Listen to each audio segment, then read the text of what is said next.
èyí tí wọ́n rò yí ẹ̀ olúwo ọba ńlọ kúkú ṣe Sunday ọmọ Adéyẹmọ Ìgbòho ṣàṣẹ́bẹ̀ lọ wà ọjà máa dúpẹ́ lọ Olódùmarè ọba òkúri tó ọba ti dàbí wèrè kọjú òní ó tó pé ń tọ́ kí lọ fẹ́ wá láàrin àwọn ọmọ adarí wọn gan tàbí tó ọba ti dàbí gé ọmọ láàrin ìpẹ́ kí lọ máa ṣẹ̀dá òfin ìgbìrọ̀ ọjà máa dúpẹ́ lọ́wọ́ alágbẹ̀dẹ àyànmọ́ ọba tó fi ọ́ dára tó dùn ọmọ Adéyẹmọ ò ìwọ náà kọ́ Olódùmarè ọba ní kí ọ lárugẹ.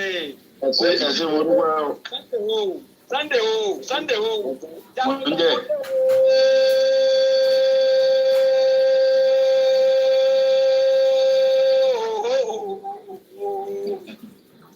ẹsẹ mo dúpẹ́. Máa gbọ́ o ti gbogbo olùgbọ́n máa dé yàmá o dé wọn mọ́lẹ̀ pákápáká wọn ò lè mí mọ́ o ti kó wọn láyà jẹ́ wọn ò lè sóge ọ̀sẹ̀ rúbà wọn ọjà wọn láyà wọn ò lè mí fín mọ́ o ti fi òkúdú lápá igbá oró ní èyẹ dànù. Ọmọ Adéyẹmọ tó àwọn ọgbà tiẹ̀ ọmọ ọkọ lógún ọmọ àlè ìwọ náà bí bàbá dojú dé àṣìlù bí ọba ṣe sí ẹjẹ afọ kí ni bẹ nínú ọgán ọmọ Adéyẹmọ ti dún mọ̀wúrú bí ọ̀pá ni kò pani bí ọba ní pani kó yé dún mọ̀wúrú mọ̀wú. Sunday ọmọ Adéyẹmọ ó ti di bí àlọ́ yìí yé ẹjẹ ọmọdéwọ́n ewé kókò tó bá lè bí ọmọ bẹ́ẹ̀ tó bá fẹ́ fọ̀yà kọ́ máa fọ̀yà gbèrègbèrè sàǹgbọ́ ọ̀rọ̀ máa fọ́kù ẹni ọba wọ pé ọmọ Adéyẹmọ ti di bí àlọ́ yìí láti wo ọmọ Adéyẹmọ Ìgbòho ṣà yé orí ìlú àpèrè ọmọ Yorùbá àtàtà ọmọ ọkọ ní ọ̀hún ṣéwú bẹ́ẹ̀ lọmọ ọkọ ṣe ìwọ ọlọ́pàá Gàmbàrí nípa ìsìn Sunday ọmọ Adéyẹmọ ọ̀pá Gàmbàrí nípa ìsìn ọ̀pọ̀ fúlàní tán ọ̀pọ̀ ẹgbẹ́ tó mọ̀ pọ̀ ya onítọ̀ ọmọ Sunday Ìgbòho ṣà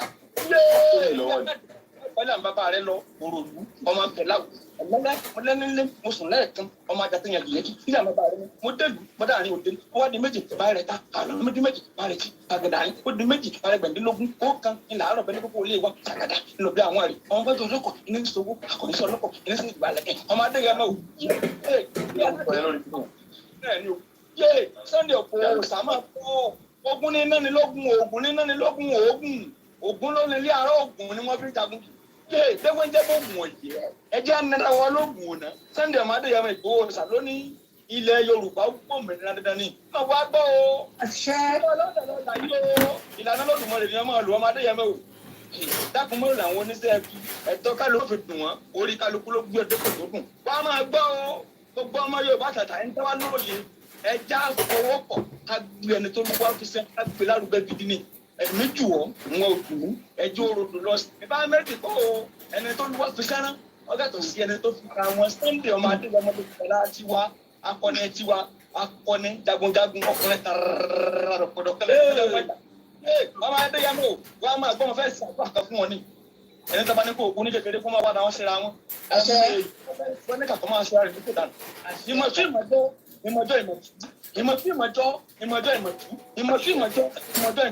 ayóyè tó ní kó lọ́wọ́ ọmọ gbá kékeré tóró ìdáwọ́ inú ọmọ gbẹ̀yìn agbẹ̀dẹ òsì pàtàkì òní gbúrú olùkọ́ tẹ̀ máa bá àwọn bàbá rẹ tó ti wà níbùgbé ìdájọ́ wọn máa fọwọ́ tì ọ́ gẹ́gẹ́ ni àwọn alágbára jagun tí wọ́n ti jagun ṣáájú ilẹ̀ Yorùbá wọ́n máa fi ọ́ tì ọ́ gẹ́gẹ́ ni Oòduà Ọlọ́fin Ọbàtálá Báṣọ̀run Àjàká Àjàngẹ̀tìlẹ̀ ẹ̀fọ́fọ̀kẹ́rì lánàfọ́kúnlá òmùlẹ̀mẹ́rú ọmọdékùnrin sábà aborílá aboríkòkò alùpùpù àbá àkújú ògèdèǹgbé ẹgbẹ́gbùngbùrù olè jẹ́sà Ṣàngó.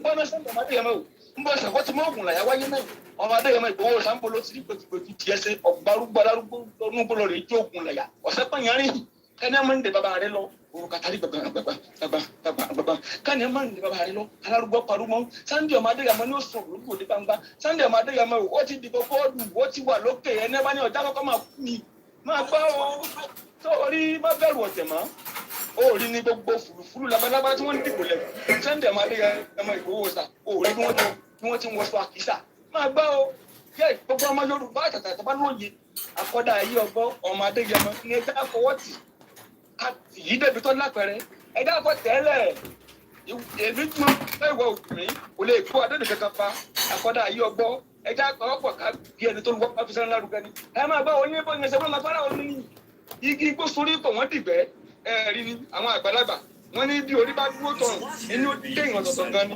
Sunday ọmọ Adéyẹmọ yé máa bá ọjọ́ òní ọjọ́ burúkú tó lápẹ̀rẹ̀ ní ṣùgbọ́n àwọn tí wọ́n ṣerú kú ẹ̀ kò lè mú jẹ́ má ṣe pé ṣùgbọ́n nu rẹ̀ gbogbo ń tọ́ ọba tí ń pátápátá bọ̀ ìmọ́lẹ̀ thank you àrò ọ̀rọ̀ mọ́ gbogbo ń tọ́ ọba tí ń jẹ́ àrò ọ̀rọ̀ mọ́ àwọn tó mú kọ́jọ́ ò ná wáyé má ṣe pé o ṣùgbọ́n má jẹnu rẹ̀ ó gbófo gbogbo ń tọ́ ọba pátápátá àrò ní ọmọ ọ̀rọ̀ mọ́ orí bẹ́ẹ̀ délẹ̀ wọ́n máa fègísè lọ́lé wọ́n máa fègísè.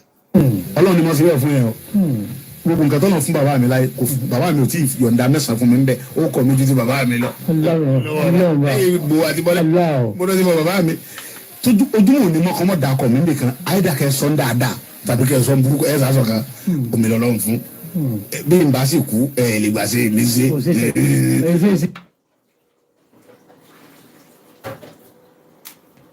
Ọlọ́run ni mo ti bẹ̀ fún yẹn o gbogbo nǹkan tó náà fún bàbá mi láyé bàbá mi ò tí ì yọ̀ǹda mẹ́sàn-án fún mi ń bẹ̀ ó kọ̀ mí títí bàbá mi lọ. gbogbo àti bọ́lá mo lọ sí bàbá mi ojúmọ̀ ní mọ́kànmọ́ dà kọ̀ mí nìkan àyídà kẹ́ sọ́n dáadáa tàbí kẹ́ sọ́n burúkú ẹ̀ sàásọ̀ kan omi lọ́lọ́run fún bí n bá sì kú ẹ̀ lè gbà sí èmi ṣe.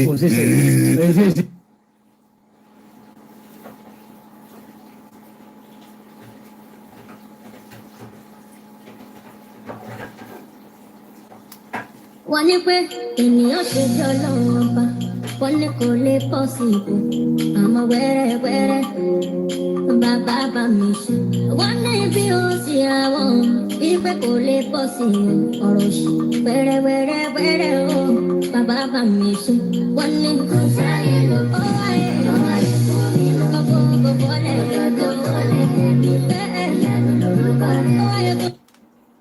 wọ́n ní pé ènìyàn ṣe bí ọlọ́run ọba wọ́n ní kò lè pọ̀ sí ipò àmọ́ wẹ́rẹ́wẹ́rẹ́ bàbá bá mi ṣe wọ́n ní bí ó sì àwọn wípé kò lè pọ̀ sí ọ̀rọ̀ ṣì wẹ́rẹ́wẹ́rẹ́ o bàbá bá mi ṣe wọ́n ní kò sáyé lọ ó wáyé gbogbo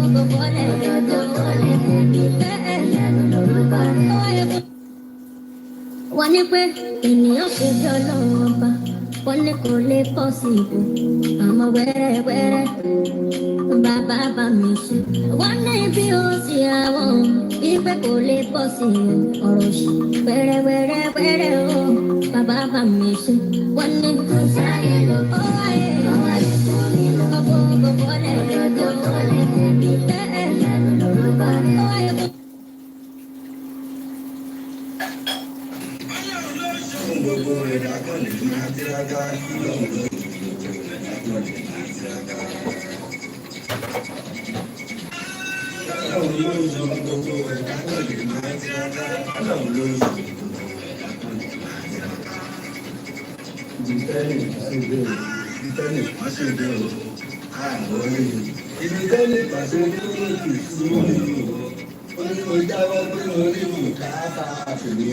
Bàbá lòdì máa parí iṣẹ́ yẹn o. Ìtẹ́ni ṣèdè àgbọ̀rẹ́ mi. Ìtẹ́ni àṣẹdé tó lòdì sí mi o. Ó ní mo jáwọ́ pé mo ní bùkátà tèmi. Bàbá lòdì máa parí iṣẹ́ yẹn.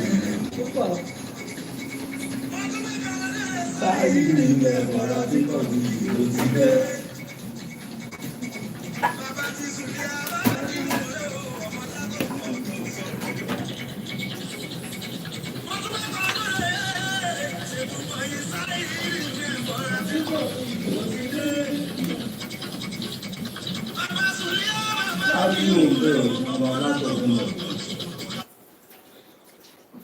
Mo kí gbogbo wa pé a kú ìsinmi ní àdàkú weekend. You're welcome to the program. Níbi tí a tún máa wo bí nǹkan tó ń lọ ní gbogbo àgbáyé àti ìrìn àjò Yorùbá Nation Awareness and Campaign. Orúkọ tèmi ni Ọláyọmí Kóìkì tí gbogbo èèyàn mọ̀ sí Koiki Media, bringing the world closer to your doorstep. There's a lot happening around the world. African Union has finally become a permanent member of the G20. What does that mean to you as an African? What does that mean to you as a Nigerian? There's also a joint declaration that has also been agreed by the G20 members. What is in need for Nigeria? India in the last 48 hours. Bola Tinubu arrived in India on Tuesday, the first leader to arrive, and as many other that will be arriving after him as well. But eventually, more people have arrived, and now the event is still ongoing. It will end, and everybody will return back to their base. There's also an earthquake in Morocco that I'll be sharing some information with us as well. So if I just want to get yourself a nice seat and to any data, there's not much I can do. Maybe you want to do a top up, but we appreciate those of you that are watching us from around the world. Let's go with this first.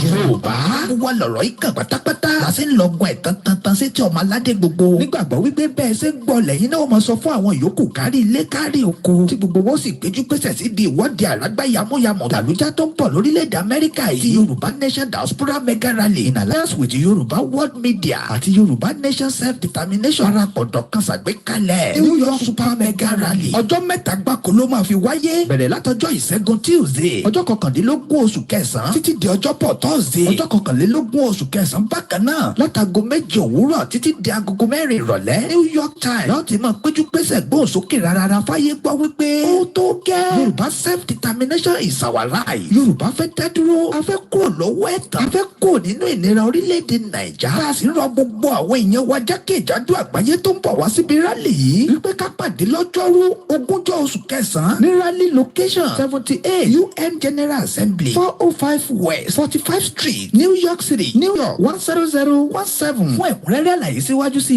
tàbí fún ọ̀kan ọ̀jọ̀kan ìbéèrè tẹ́ bá ní kàn sí wa látòrí èyíkéyìí wẹ́bsáìtì yìí www.megarally.org tàbí www.yorubaworldmedia.com ó sì lè jẹ́ www.ysdm.org bákan náà ni ẹ lè pè tàbí kẹ́ fi àtẹ̀jíṣẹ́ sọwọ́ sí Prophet Ayọ̀délé Ológunlolúwa lórí +1 803 846 1116 Mrs. Jùmọ̀kẹ́ Ògúnlẹ́yẹ lórí +1 347 703 7819 Dr. Sabi lórí +447 440 715 542 Mr. Gani Alágbàlá lórí +1 713 875 3339 Koiki Media lórí +447 594 050 979 Ìyálóde YSDM lórí +447 442 177 677 Mr. Abiodun Ojo lórí +1 347 301 8360. Ẹ má gbàgbé wípé a fẹ́ kí gbogbo ènìyàn tó pọ̀ lágbàáyé ti wà ní sẹpẹ́sẹpẹ́ ní venue lọ́jọ́ Wednesday 20 oṣù kẹsàn-án lọ́jọ́ tó jẹ́ dídé gan láti sọ fún gbogbo ayé wípé ó tó gẹ́. Mo kí gbogbo alẹ́ nǹkan ṣe ẹni ní the 9th of the 9th of 2023. So ẹni ní ọjọ́ kẹsàn-án nínú oṣù kẹsàn-án ọdún 2023. Our money 14:53 is a 24 hours clock, but it's the same thing for Nigeria. Just about 7 minutes before 3 p.m.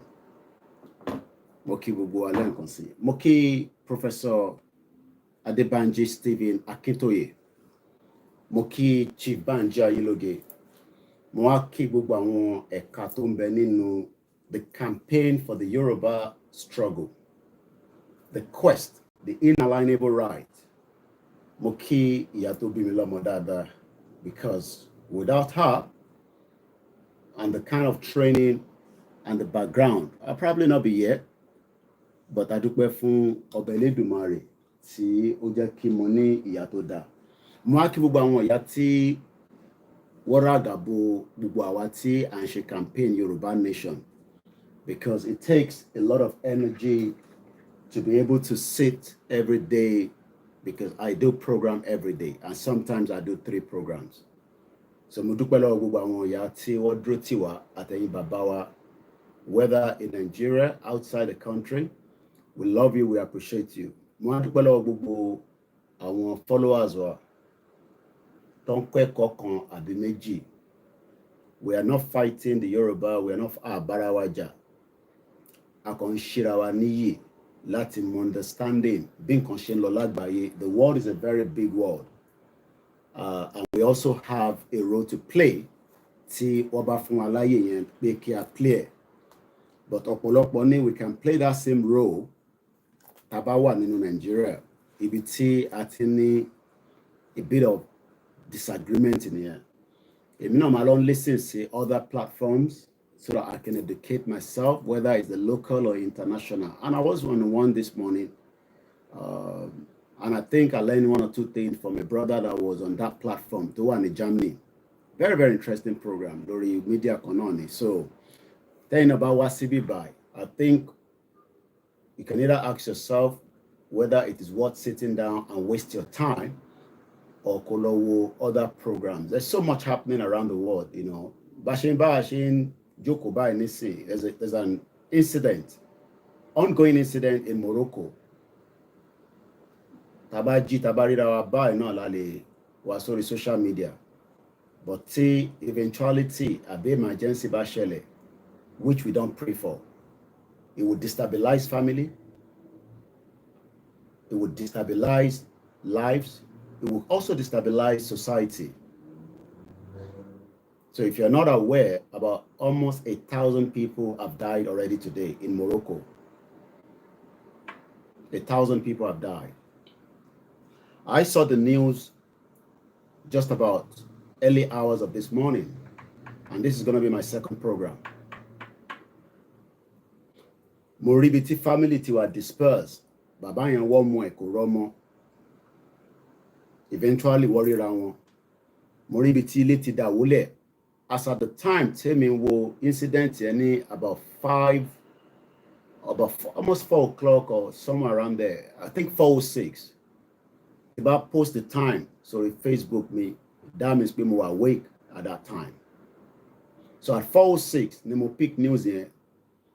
And as at that time, it was only less than 300 people that have died. But Bishemba Asoroni say 1,000 people have died in Morocco. We can only pray for them, and the life doesn't stop. You know, G20 could stop. I saw the Prime Minister of India, even though Bharat Niwakwe, they refused to call it India. I don't know. May I want to change your look on. So advert of G20 jade. So I'm talking about Modi. He has already sent his own condolences. So that shows that we are now, even though we are not in the prone area of earthquake, but we are not perfect. So the earthquake eventually look on earthquake iti wa nínú Nigeria already anyway. The only difference connect we ile odawo, but many people are in hunger stage and famine. Even Pawoyan, Ishemu Awoyan. But Bola Tinubu, the current president, in India, will transform Nigeria. He has actually signed some deal, especially in the military, weapon and all that, about $1 billion. Give and take. So that is part of what we're going to be discussing today. I'll be monitoring the questions or the comment section, and I'll be reading them out at random. So if I pick yours, and if I don't pick yours, but like I said, instead of you coming and sit on a platform and say, oh, linear, 419, this and that, you might as well just not waste your time, because I am living a better life, at least to the standard of into UK. So we jonje meta lojumo, mo need a good security and good welfare, and also my freedom of speech. Later, there's a protest going on in central London that I was watching just before I was coming on air. There's a lot happening here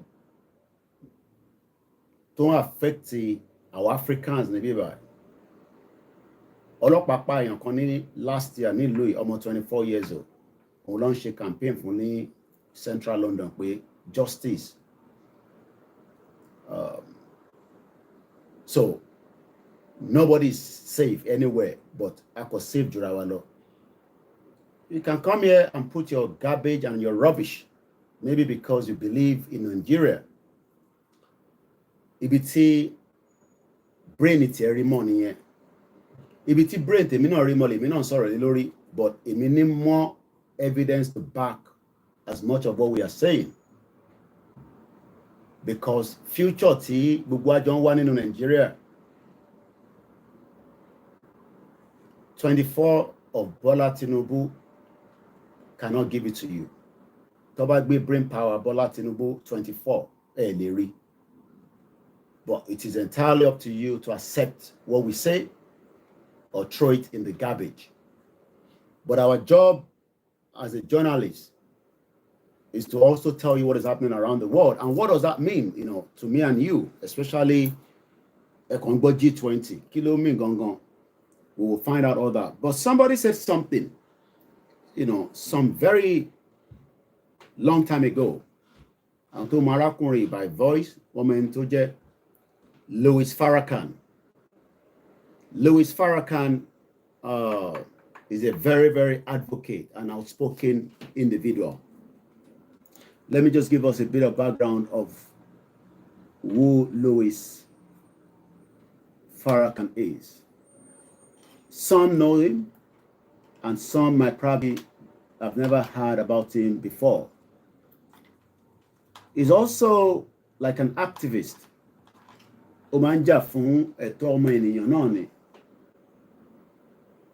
But as we always say, we live in a world that nobody believes sometimes what people want. But Biafra, Louis Farrakhan is an American black supremacist, religious leader who heads the Nation of Islam prior to joining the NOI. He was born in 1933. He's now 90 years old. Àgbà ti dé. Ó ti sọ̀rọ̀ tó pọ̀ lọ́pọ̀lọpọ̀. So gbogbo tí Africa ń wá tí ó fi di pé, thanks so much for the coffee bot. I share fún donation here. Thank you, I appreciate it. I can see it. In tí gbogbo ń wá, òun náà ni pé we want a better life. Tó bá yẹ pé Nigeria fún wa ní better life. Àbọ̀rọ̀mọ̀ yẹn nísìn, tó bá yẹ pé Nigeria fún wa ní better life, we would have even been much better today. But unfortunately, Nigeria fún wa ní better life. Anyway, so most of you will never get a better life in Nigeria. Mo bá yàn kan sọ̀rọ̀ after tí mo ṣe program ìtàn láàárọ̀ ní Nigeria about 6:30. Nigeria ló lè set up business kó máa function kí business yẹn dẹ̀ drop because of the negligence of the system that is not working. Gbogbo ala ti máa rí fídíò kan tó ń trend lórí social media, woman kan tó lọ park síwájú business kan ní Allen Níkẹjà. Mo wá ń ka àwọn comment tó wà lábẹ́, and I picked one or two things from it. Lagos State respond pé right ni láti clamp mọ́tò yẹn. Ìgbà tí mo ka gbogbo kíní ẹ̀, èmi náà ti wò pé yes, ìlú wa iná tó bá park síbi tí kò yẹ kó park sí, ó máa jẹ ticket, kò sọgbọ́n ẹ̀, ọ̀njà kárí ẹ̀. Ó lè appeal fún kó accept appeal ẹ̀, or kó fún ẹ ní 14 days kó fi san discount. But in tó wá surprise mi nígbà tí mo ka àwọn comment tó ń bẹ lábẹ́ section of the responde àwọn Lagos State. mo wá rí pé this is part of the problem tí gbogbo wa máa jẹ breakfast àsìkò tó lúkálukú máa jẹ ló yàtọ̀ ni. Lagos ní right láti activate in tó lọ ṣe, but ǹjẹ́ mọ̀ pé client lẹni tó lọ síwájú business center yẹn or pharmacist yẹn rather tó lọ rajà níbẹ̀. And I think I did a screenshot and I sent it here so that I will not forget exactly how it. Ibi tí wọ́n clamp mọ́tò yẹn sí iwájú pharmacist kan ni. Lagos ní òfin kan ti jáde síta tó indicate pé ẹni tó bá park or ẹni tó bá ní business yẹn ó gbọ́dọ̀ sanwó parking slot yẹn. But unfortunately ẹni tó lọ rajà ní wọ́n lọ clamp mọ́tò ẹ̀ kò ń ṣe ẹni tó ní business yẹn ló ní mọ́tò. These are part of the injustice that is going on. Ẹni tó ní business ló yẹ kó deal pẹ̀lú, but mọ́tò tó wà ní bí àwọn máa resolve ẹ̀ nísìnyí o, but this goes on a daily basis. Ẹni bá kàn ló mọ̀ òun lọ́rọ̀ Nàìjíríà. Crime wà ní gbogbo àgbáyé. Inú crime làwọn kan ti ń jẹ, inú kílù má da làwọn kan ti ń jẹ, ìlú kílù má ní àlùbáríkà bẹ́ẹ̀ làwọn kan ti ń jẹ. Ìwọ bá lọ church kó lọ mọ́ṣáláṣí kó dọ̀pẹ̀lẹ̀ sílẹ̀, àwọn tó ń jayé kí Nàìjíríà kó má bàa dà ìtàlọ́wà tó pọ̀ jù. Woman respond ó ní, you are sick and talking trash. So if I park in front of a pharmacy that is owing your organization, now my car, you go suffer am, etiya wiri. So it's just one out of so many things.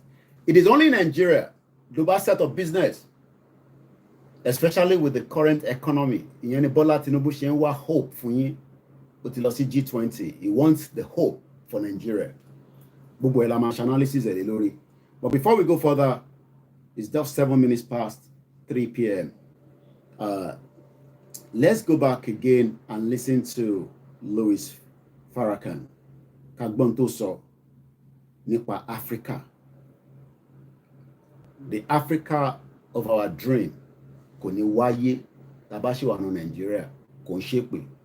There will never be peace, progress and unity among us until ìkàtọ́ṣe sínú Africa, until it gets dissolved and everybody goes back to their normal way. Bóun Peter Obi kó lọ sí Supreme Court, kò ní ever a judgment, because that judgment is looking for, is not going to get it. None of you can deny that what I'm saying is the truth. You know it's the truth.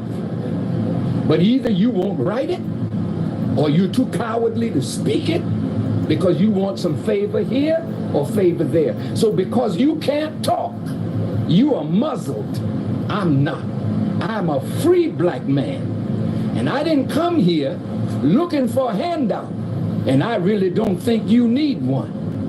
Your problem is that you think you need a handout. Everything you need is right under your foot, but you're looking everywhere else for help instead of to yourself and what you can produce for yourself. This is Africa's dilemma. You are parading yourself before the world as international beggars when you gave civilization to the world. Your problem is not America. Your problem is not Israel. Your problem is not Britain. Your problem is your disunity and your dependence on others to do for you what you could do for yourself.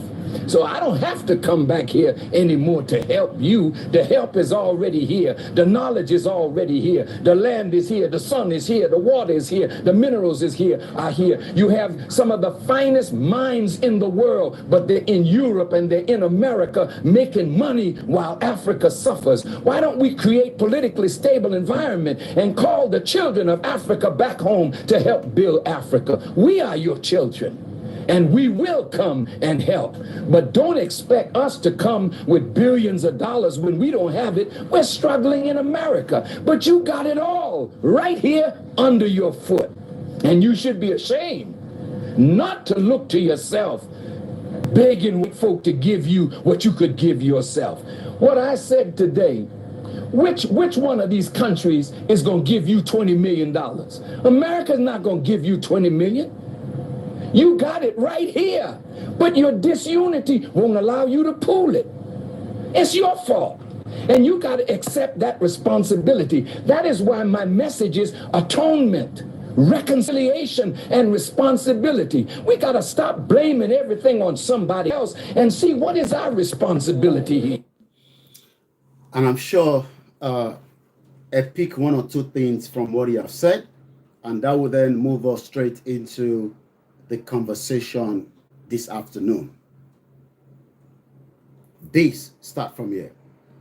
साथ की भावना से ही भारत ने प्रस्ताव रखा था कि African union को G20 की स्थायी सदस्यता दी जाए। मेरा विश्वास है कि इस प्रस्ताव पर हम सबकी सहमति है।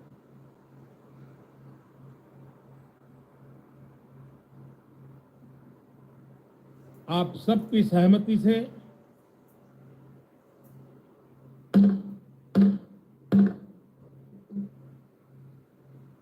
आगे की कार्रवाई शुरू करने से पहले मैं अफ्रीकन यूनियन के अध्यक्ष को G20 के स्थायी सदस्य के रूप में अपना स्थान ग्रहण करने के लिए आमंत्रित करता हूं।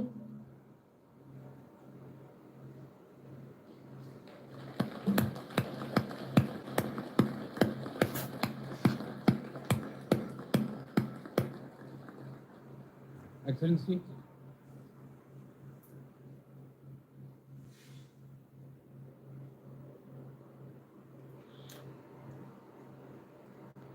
lẹ́yìn àtẹ́wọ́ tán parí bẹ́ẹ̀, I don't think anybody understand what he's saying. Àfẹ́ tó bá gbọ́ èdè yẹn. Tó o bá ti gbọ́ èdè tó fi sọ̀rọ̀ yẹn, that means pé you are not part of ẹni tó ní understanding pé language gangan òun ló ń pè ní ìlú. That was the Indian Prime Minister. Kò nítorí pé Amẹ́ríkà wà lórí ìjókòó, ìyẹn Joe Biden. Kò nítorí pé Bọ́lá Tinubu wà lórí ìjókòó. Kò ní pé torí Brazil, China, Russia, all the G20 countries, Argentina, Spain, UK. He went ahead pẹ̀lú èdè wọn. That, number one, is the reason why Tashin sọ pé we need to leave Nigeria, our language. But ọ̀pọ̀lọpọ̀ ọmọ Nigeria lénìí torí pé wọ́n ti kọ́ wa ní ABC ní English. Ó bá lọ university kò ní masters, tó bá tún fẹ́ wá padà wá kàwé díẹ̀ níbí báyìí, ó máa tún lọ tún English ṣe. That's for that. Now, kí ló ń sọ tá àtẹ̀ kúkú gbọ́? Let me first give us some of the summary of what is happening in India at present, right now. G20 president tó jẹ́ Indian Prime Minister says a consensus has been reached on a joint declaration. Kí ni wọ́n pè ní consensus? Tá bá ní ká lọ wo English dictionary. Consensus. Kí ni wọ́n pè bẹ́ẹ̀? Consensus. Tá bá ní Consensus. a kind of a general agreement.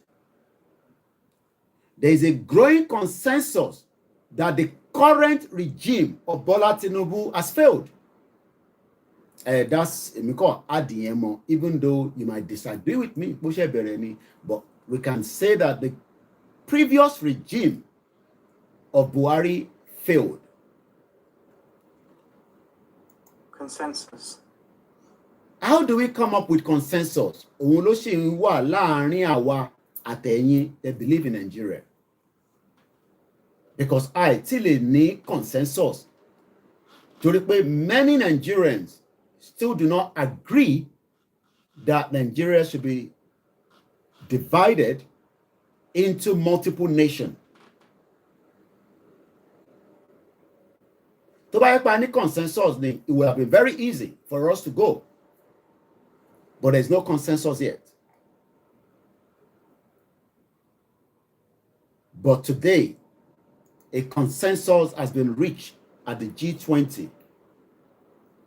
Kí làwọn kan tí wọ́n sọ̀rọ̀ lé lórí to come up with that consensus? We will talk about that.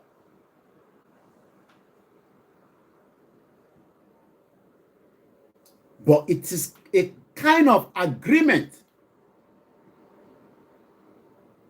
Nobody consents into the 1999 Constitution. Wọ́n kò gbà síbí gbà sọ́hùn and dump it on us.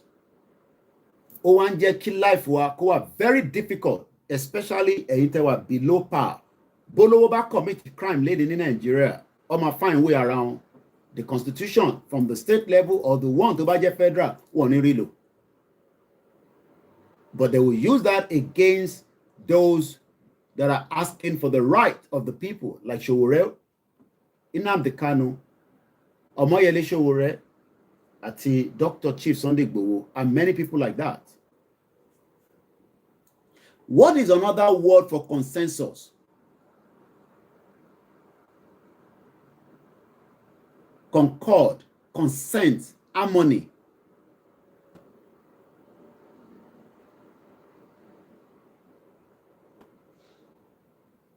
Can we ever have a consensus way? I feel like we will never have it. I should go on for the gift. Kò sí ọ̀nà tí a fi máa ní a full agreement láàrin gbogbo wa in the contraction known as Nigeria today, I feel like. But even in the midst of the chaos between the East and the West, between the EU and Russia, they were still able to come into consensus.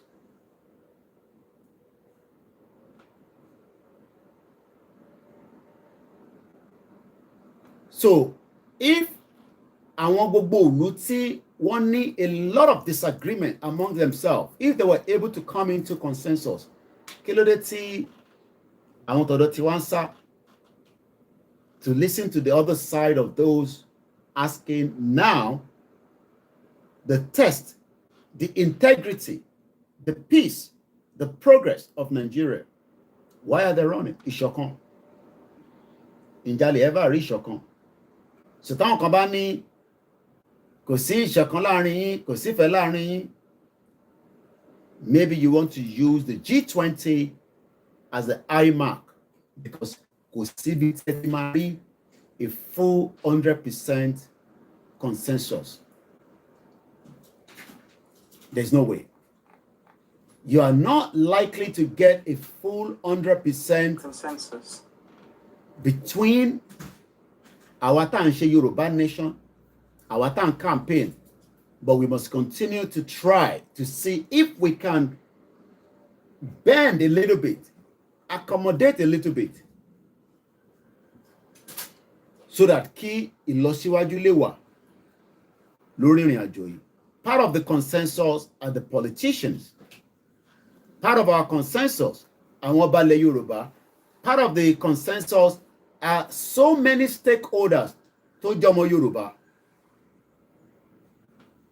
And that is why if we are going through the diplomatic route, Fafifigba Yorùbá nation, it will involve a lot of agreement among all the stakeholders within that geographical territory. But because there's a country running already, estamos in Nigeria, for the last 63 years. It is proving difficult to convince an average person to come into what we are campaigning for, because what we are campaigning for is not a great thing for them, since there's still something in front of them. But into Waniwajuwon has been a lie to itself. The foundation is faulty. And from information, I don't know how far that is true, that Russia might pull out of the G20 at some point. I don't know how far that is going to be.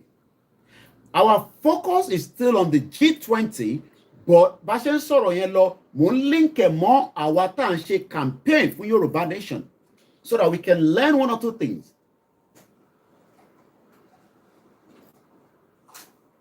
Consensus at decision making, or a process of group decision-making process which participants develop and decide on the proposal with the aim of requirement and acceptance. Afenike accept Yoruba Nation. Any no, Baolachife accept Yoruba Nation. When we have a country called Nigeria, why must we accept Yoruba Nation? Nigeria, any politics. But within the Nigeria that you're talking about, in the last 24 years of that same democracy, it has not performed the functionality that we expect it to do. But we now have another new administration that is now promising hope, and also so many other things to make us remain as the citizen of that country, even though we know that it is only for a short period.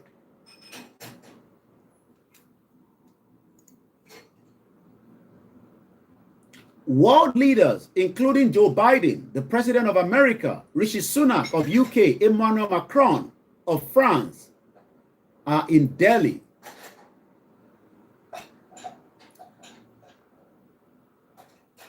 Also, the good news coming out is that the AU, which you are a member, Bugwawati Aje Omo Nigeria, we are also automatically a member of the African Union. Even though I don't know whether that really applies to you when you're traveling within the region known as African Union, because you are not valued as an African citizen when you're traveling within the borders. I'm sure some of you know what I'm talking about.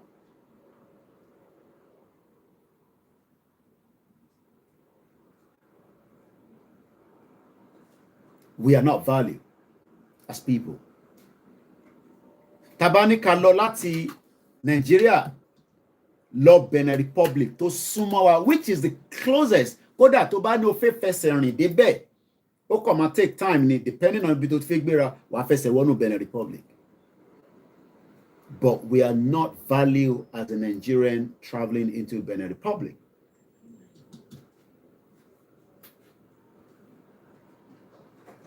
Komaiti wa so ito mawara ticket abito mani the visa.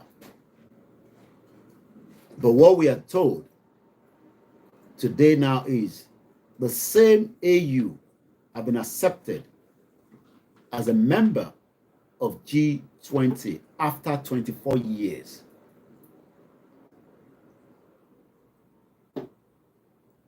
Are you thinking of what I'm thinking? Why now? Why not 20 years ago, 15 years ago, 10 years ago? Why now? Lord decide me the African Union. Do you know that within the block of all the African Union, let's look at it. AU, African Union. African Union consists, or the African Union is continentally union consisting of 55 members. ìlú tó jẹ́ 55 ló wà nínú ẹ̀ yàtọ̀ sí àwọn tó ti expel tó ṣe kú lọ́dọ̀ wọn bíi Gabon àti Niger and I believe Burkina Faso and Mali.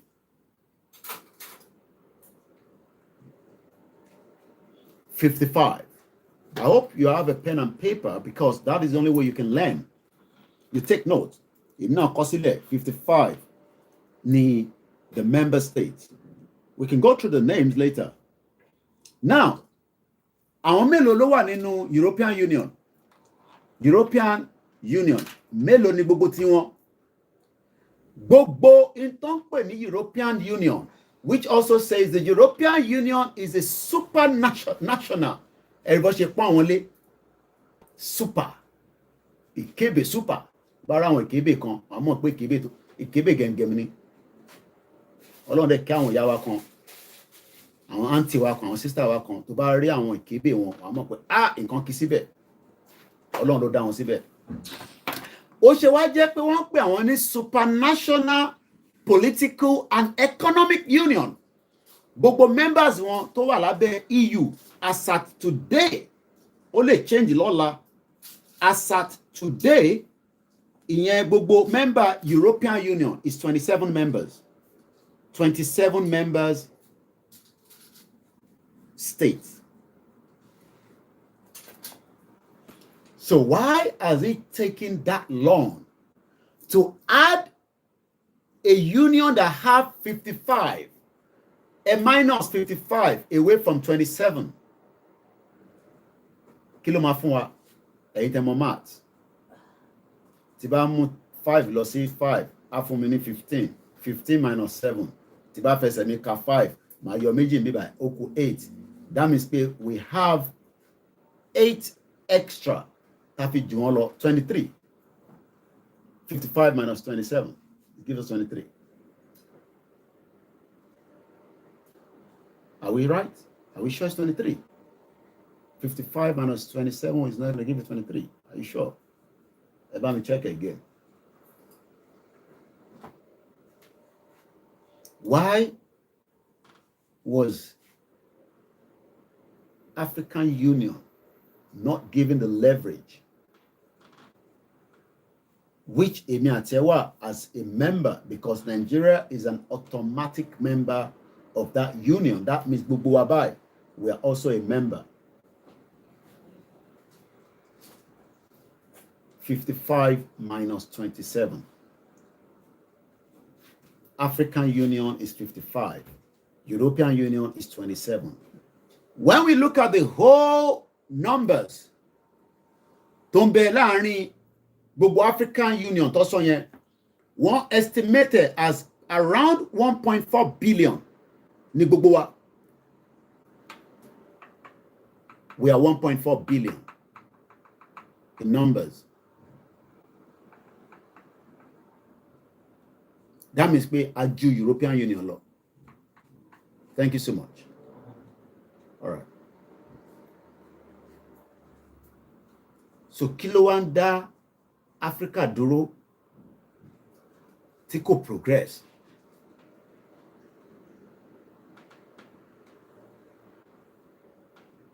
Kí ló ń dá dúró? There is an agenda tó ń dá dúró. And that agenda ó pọ̀ rẹpẹtẹ tó ń ṣe ẹyọ kan, tó ń ṣe méjì.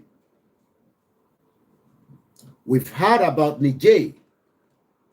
Nísìnyí la wá mọ̀ pé Niger ní in tó lè sustain West tí wọ́n ti ń rip wọn off. Nísìnyí la mọ̀ pé Gabon ní nǹkan tó pọ̀, even though gbogbo Gabon ju 2 million lọ, wọ́n pé 3 million. Let's listen to this. You with the thought. I just want to leave you with this thought.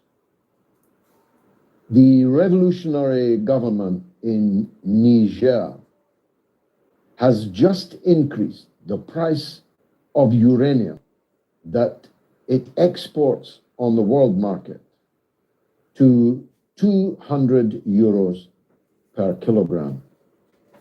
It was previously paying, or rather charging, 80 cents. The French were getting Niger's uranium for 80 cents per kilogram, and the world market price is 200 euros per kilogram, which is what little Macron will have to pay from now on. You see, it pays to stand up for your rights. That's what the people in Niger have done. It remains to be seen if the people in Nigeria will now do the same. I just want to leave you with this thought. The revolutionary government in Niger has just increased the price of uranium that it exports on the world market to 200 euros per kilogram. It was previously paying, or rather charging, 80 cents. The French were getting Niger's uranium for 80 cents per kilogram, and the world market price is 200 euros per kilogram, which is what little Macron will have to pay from now on. You see, it pays. I hope you got that.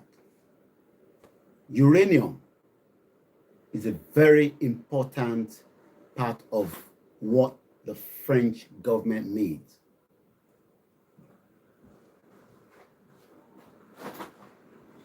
The question now is, why now the urgency of the African Union into a kind of body like that called the G20? You can start thinking and multiplying that on your own head. And until then, African Union need 55 members, while European Union need 27 members. But yet, titi diwakati, we are not classified as people. We are not looked up as people. Some might argue that it's because our leaders want it. Oh yes, because the leaders are puppet to the West. Eru our West, our leaders in. That is why they run to them anytime, any day. Latife need the support, just like this man was saying. Let's listen to it again. None of you can deny that what I'm saying is the truth. You know it's the truth. But either you won't write it, or you're too cowardly to speak it, because you want some favor here or favor there. So because you can't talk, you are muzzled. I'm not. I'm a free black man.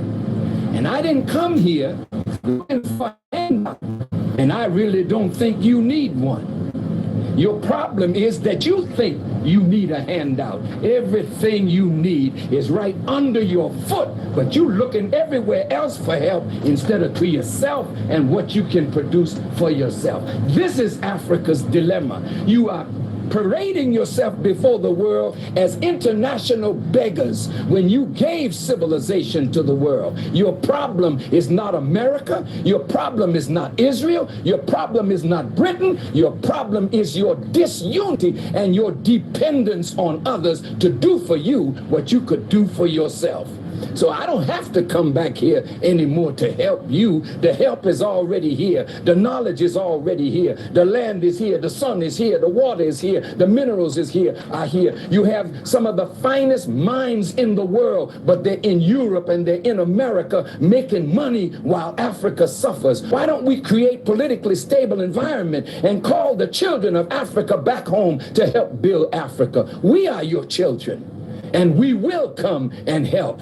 But don't expect us to come with billions of dollars when we don't have it. We're struggling in America. But you got it all right here under your foot.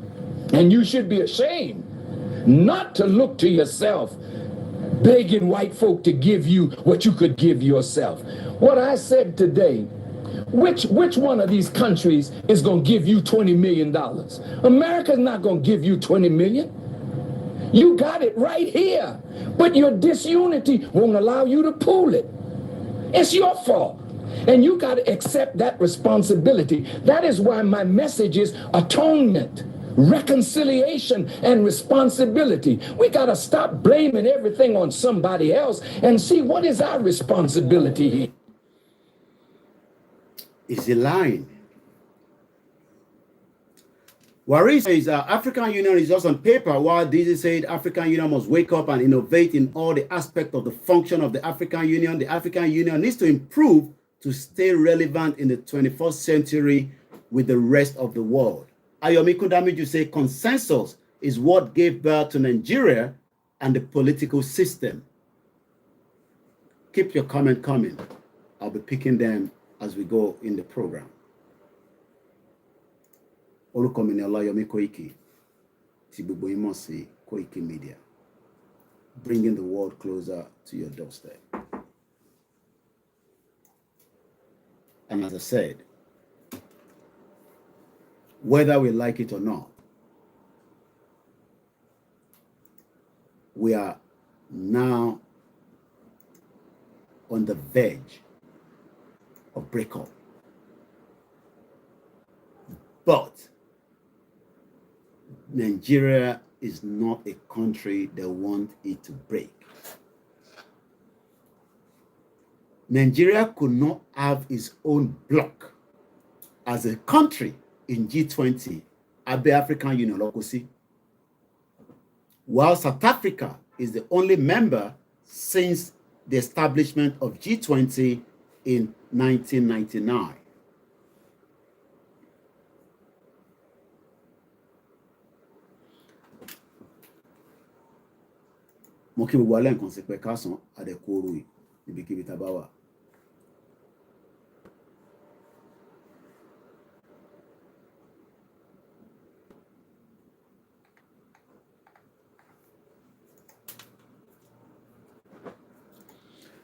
Looking at the population of all the African Union as at 2017, but that figure has changed since 2017. I told you it's about 1.4 now. The population, the total population of the African Union as at 2017 is estimated at more than 1.25 billion people. As at 2023, the 27 member state of the European Union, the population one is 448 million. How long paro fún àwọn gbogbo wa? Ṣá wa tá ń jókòó ìlà ń parọ́ fún yín àbí táwọn sọ lẹ ń believe.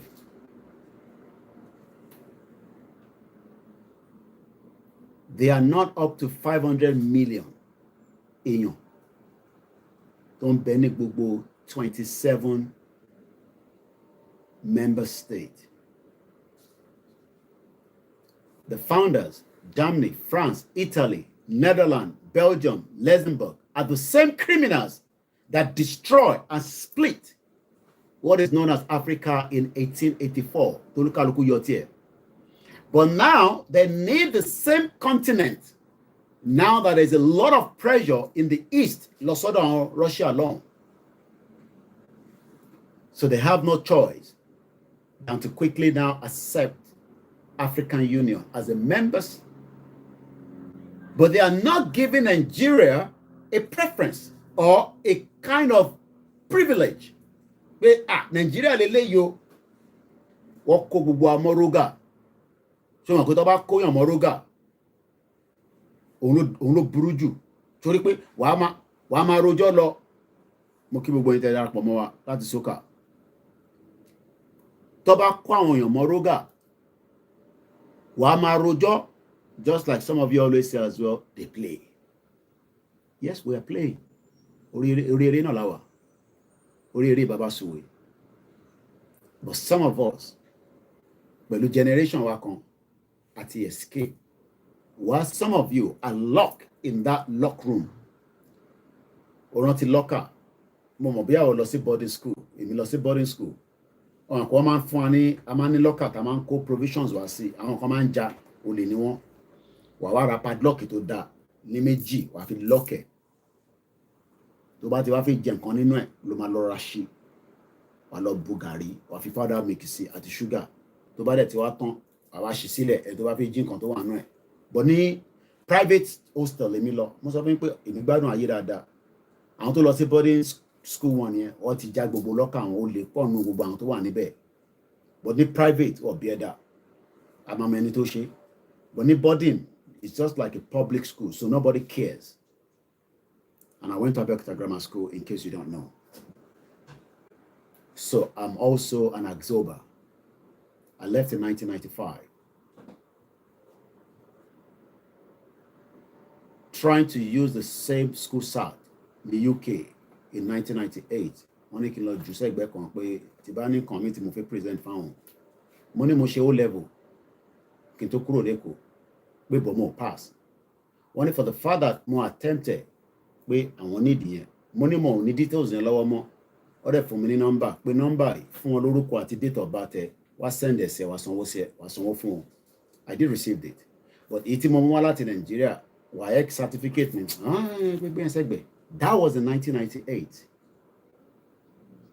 tí mo fẹ́ ṣe foundation course ní London Metropolitan University ní Holloway ní London ní bíbá ní gbẹgbẹ ilé ìta àmọ́bi tí WAEC wà tí a lè confam result yẹn dóò lẹ́ni nísìn àwọn company kan ti ń ṣe tó bá fún ọ ní WAEC wá grade ẹ̀ sí ti UK fún ẹ but o máa sanwó it cost about £55 I'm aware of that wá rí grade ẹ̀ WAEC tí wọ́n ń pọ́n lé yẹn wá grade ẹ̀ padà sí tìlú yìí láti sọ fún ẹ pé nǹkan báyìí ló pass nǹkan báyìí ló pass I told you I've lived in this country for 25 years gbogbo tó ń lọ nílùú èkó sí ti nà mọ́ especially because I'm exposed I am not those that came into the country I was only focused on one direction torí ìyá mi mo bá nílùú yìí 7 years kémi tó wọ̀ lùú yìí my mom was there before me 7 years ahead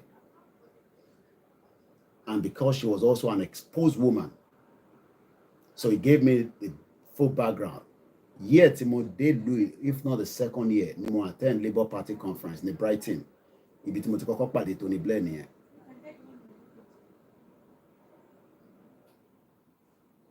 Do you think anything has changed today as Africans? No. 25 years later, mo ṣì ń wo TV nínú ilé mi, injustice ó ṣì ń ṣẹlẹ̀ nílùú yìí. Ọlọ́pàá pa ọmọ kan ní last year, ọmọ 24 years old, wọ́n yìnbọn fún lórí. Ọlọ́pàá yẹn wọ́n ti sentence ẹ̀mí ṣe bá yín sọ̀rọ̀ báyìí. So kí ló dé tí ẹ̀yin wá ní ká kíìpù in táwọn colonial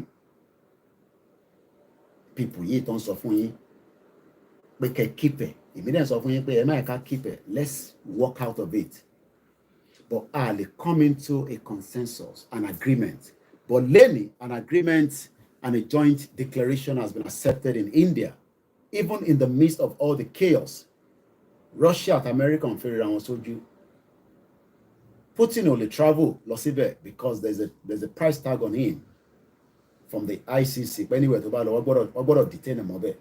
So he doesn't travel to anywhere. America sọ fún North Korea pé kó má bá Putin ṣe. I've been following that. Do you think the young guy cares about what America is saying? He'll be traveling to meet Putin anytime soon. The world is changing.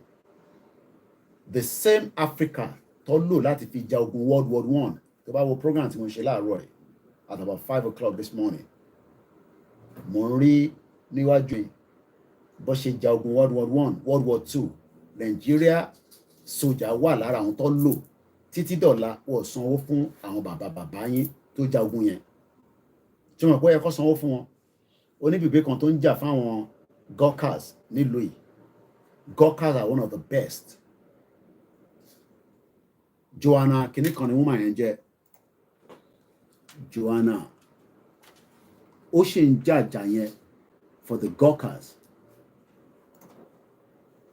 yeah Gawker Justice Campaign. What does that mean? The Gawker Justice Campaign was a campaign group in the United Kingdom fighting for the right of the Gawkers.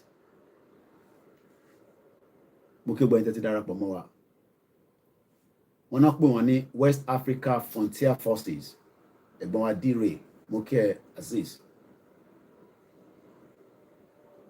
Some of you think that we are bitter people. We don't have a job. We are upset. We are angry. Oh yes. We are more angry. We are angry. To buy another word that will angry. Because 27 members of the EU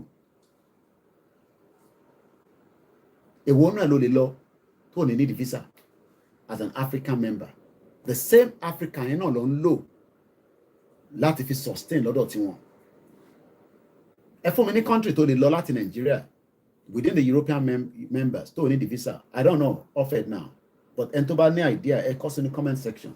Which of the country ló lè gbéra láàárọ̀ yìí pé mo lọ sí EU country ó dẹ̀ ní the visa wàá kọ́ dẹ̀ ra ticket wàá máa lọ. Wọ́n ní Somalia ń ṣe member EU. Àwọn wọ́n pè ní Gawkers. Just Reason said, I even remember in the 80s when a Nigerian army war prisoner was so disrespected by the government as if it was a deserted shame. Abdullah Sokwe, there is no way. Nale missing. Omo EU. Buba gbéra anywhere. Tó bá ṣàti lè ra ewé epo, tó bá epo tó fẹ́ drive, àbí tó lè lọ lórí train, tó lè sanwó train, àbí tó lè lọ lórí plane. They have the right to travel anywhere, even up to the UK tó ti jáde kúrò nínú EU. They can't stop them. Ìbéèrè tó yẹ kí wọ́n wá béèrè lọ́wọ́ ara ẹni pé ṣé àwọn ní orí méjì ju àwa lọ? Nigeria still proudly hold on to their racist name, Nigeria, Mr. Peter. Is African Union working for me and you, or they are working again for the puppet colonialism and colonialist one? Within the Africa context here, actually difficult even to trade among ourselves. Only video content that is very difficult to travel within Africa country. The bottleneck of transacting and doing businesses is just not there. Gawkers again. If you don't know what it looks like, they are one of the best. What jagun fún Louis? Kó wá dé pé kó sanwó fún wọn, wọ́n fi sanwó fún wọn. They refuse to pay them. Àwọn náà pè ní NAPEL. Àwọn tó wá láti region yẹn, they're very good. So there's a campaign that I've followed in UK. Mo ti bá wọn lọ jáde campaign yẹn, ti pàdé wọn so many times. It wanted the Gawkers who fought for the United Kingdom to gain the same right as the British and the Commonwealth counterparts. These were people who sacrificed and laid their lives so that the British Empire, as at that time, could fall against the Nazi in Germany. They laid their life. Gbogbo àwọn tó wà l'Áfíríkà tó wà ní abẹ́ colony yẹn wọ́n kọ̀ kó gbogbo àwọn yẹn lọ lọ́fẹ̀ẹ́ wọ́n tẹ̀ sọ àwọn yẹn wọ́n tẹ̀ kíá wọ́n kọ̀ kó wọn sínú train kó wọn sínú ship kó wọn sínú boat. But today the same Africans are well needed. They live in Aldershot. A lot of them NAPEL. They're very good. Tibani very good. They're very good. But their rights have not been respected. They be pé àwọn kan ṣe mọ̀ pé wọ́n tẹ̀ tún fún wọn ní status pé wọ́n gbé nílùú yìí. Ẹni tó bá dẹ̀ fún ní status, báwo ló ṣe fẹ́ claim anything nílùú yìí? You are just as nothing.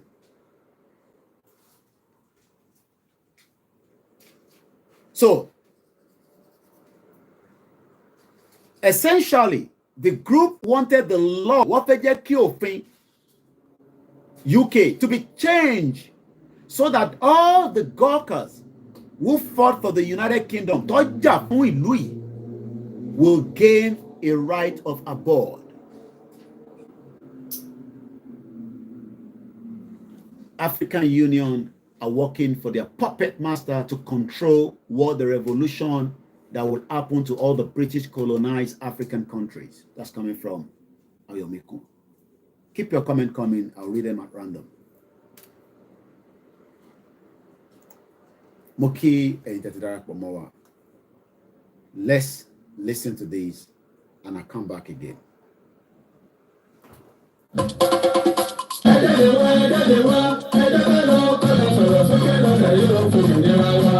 Yorùbá wà lọ̀rọ̀ ìkàn pátápátá la ṣe ń lọ gun ẹ̀tàn tantan sétí ọmọ aládé gbogbo nígbàgbọ́ wípé bẹ́ẹ̀ ṣe ń gbọ́ lẹ́yìn náà máa sọ fún àwọn yòókù kárí ilé kárí oko tí gbogbo wọn sì péjú pésẹ̀ síbi ìwọ́de àrágbá yamuyamu làlújá tó ń bọ̀ lórílẹ̀‐èdè Amẹ́ríkà yìí ti Yorùbá Nation Diaspora Mega Rally in alliance with Yorùbá World Media àti Yorùbá Nation Self-Determination parapọ̀ dọ̀kan ṣàgbékalẹ̀ New York Super Mega Rally ọjọ́ mẹ́ta gbáko ló máa fi wáyé bẹ̀rẹ̀ látọjọ́ ìṣẹ́gun Tuesday ọjọ́ kọkàndínlógún oṣù kẹsàn-án títí di ọjọ́bọ̀ Thursday ọjọ́ kọkànlélógún oṣù kẹsàn-án bákan náà látago 7 òwúrọ̀ títí di agogo 4 ìrọ̀lẹ́ New York Times láti máa péjú pésẹ̀ gbóhùn sókè rárá fáyé gbọ́ wípé ó tó gẹ́ Yorùbá self-determination is our right Yorùbá fẹ́ dá dúró a fẹ́ kúrò lọ́wọ́ ẹ̀tàn a fẹ́ kúrò nínú ìnira orílẹ̀-èdè Nàìjà bá a ti rọ gbogbo àwọn èèyàn wa jákèjádò àgbáyé tó ń bọ̀ wá síbi rálì yìí wípé ká pàdé lọ́jọ́rú 20 oṣù kẹsàn-án ní rally location 78 UN General Assembly 405 West 45 Street New York City New York 10017 fún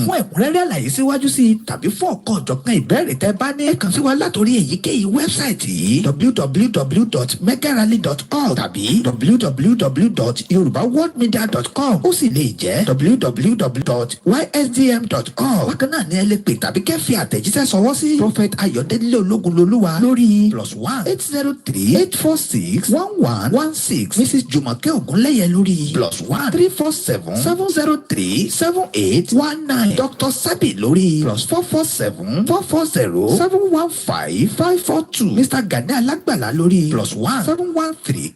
Mo kí gbogbo alẹ́ nǹkan sí i mo ò fojú pa ẹnìkankan rẹ bẹ́ẹ̀ ti ṣe ń kí mi lèmi náà kí yín torí pé ká má kàn máa dárúkọ lọ ní àṣetí ìdárúkọ nísìn bọ̀ gbogbo yín náà la máa kí ní ẹ̀kúnrẹ́rẹ́ dáadáa. Let's go far back again. They took their case to the High Court in Gawkers after they were asking for the right of abode, whereas under the previous legislation, they only had a right of abode if they have retired following the 1997. They took their case to the High Court and had the support of numbers of celebrities, including woman Joanna Lunley. The campaign eventually succeeded. So we couldn't succeed. We don't have to argue with our Tonsobe, but it will eventually succeed. It might take time. It might take a lot of hard work, which is what we are doing right now, because the Gawkers campaign started for a very long time, but eventually it succeeded.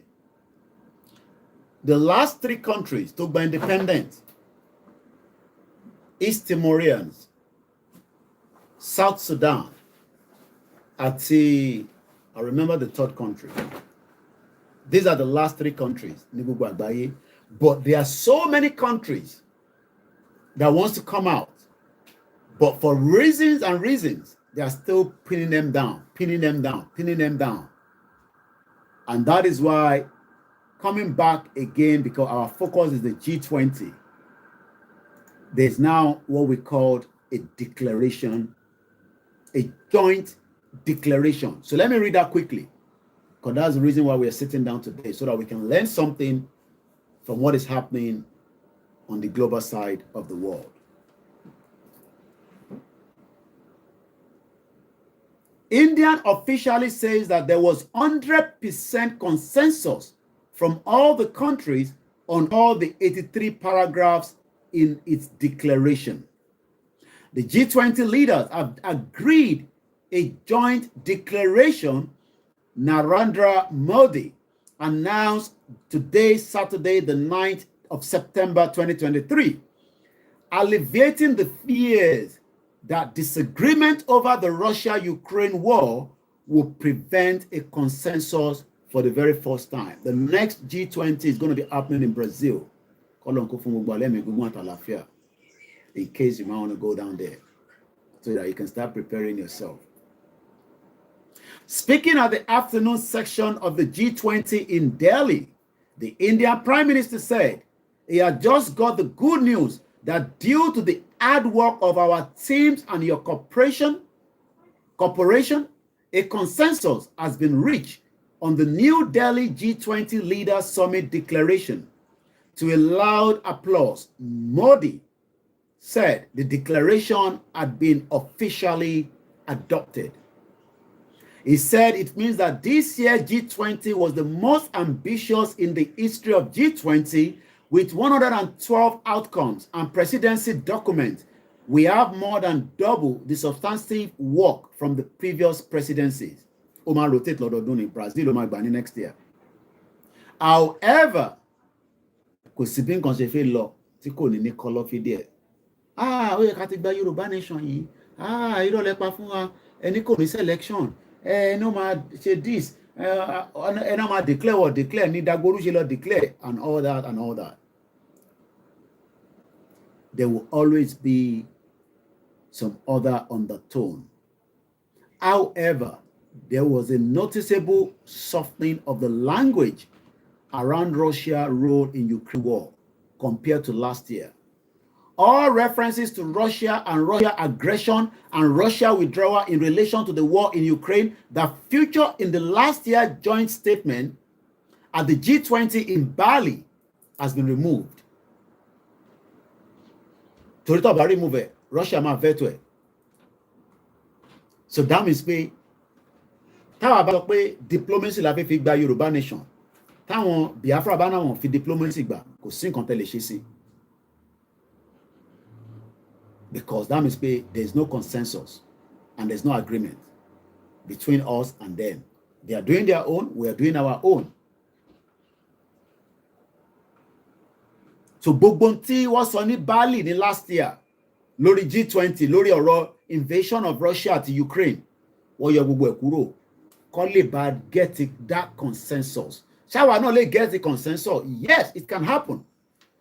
But it will take a lot of dedication and hard work among all the Yoruba people to make such happen. Agbodo jókòó láàrin ara wa. So táwọn kan bá wá ní ẹ ṣe Yoruba nation, kí lẹ fẹ́ bá àwọn olóṣèlú deliberate sọ̀rọ̀ sí, because they are still the one in charge of our state. They must be able to sit down with us. But one thing we have to understand is a dialogue process does not happen overnight. It will take a lot of work and dedication. Well, you're also slowing down the process.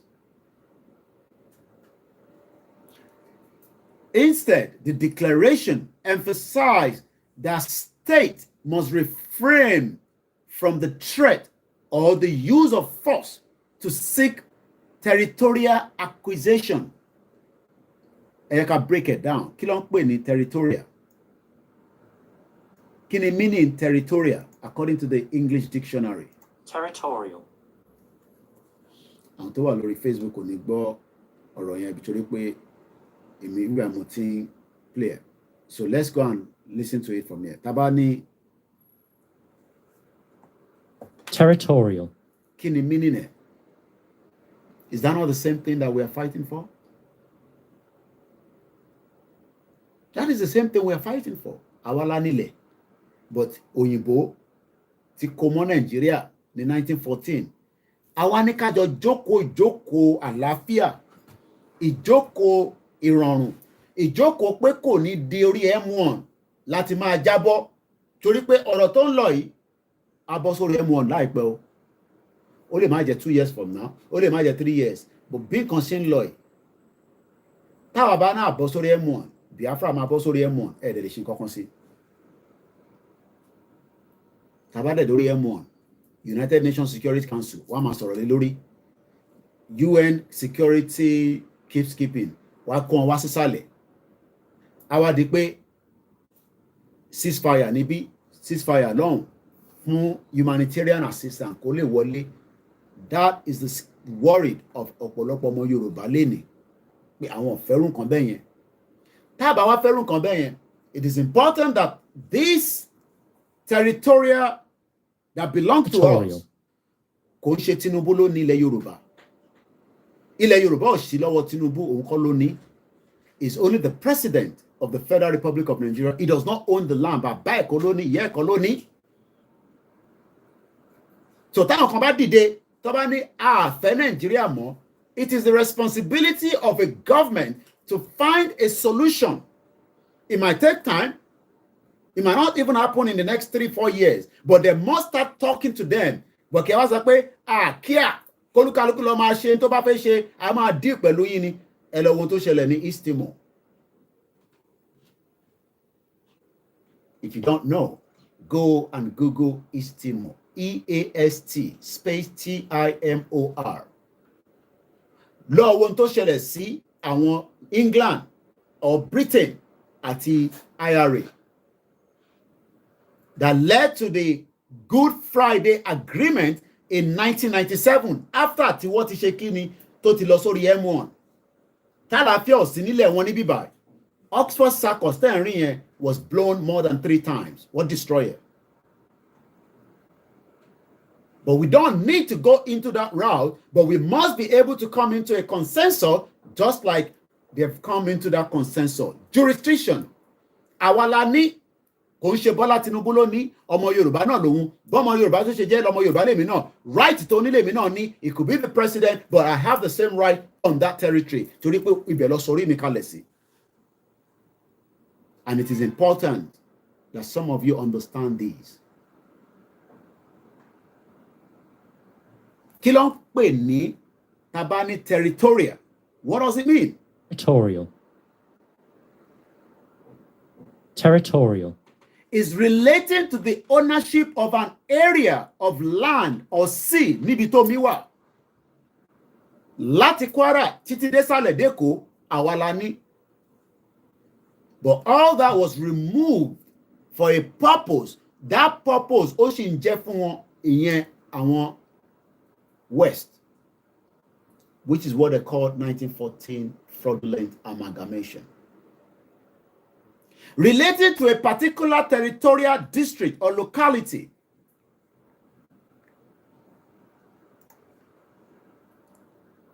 Àwọn kan béèrè pé, what does it mean to be territorial?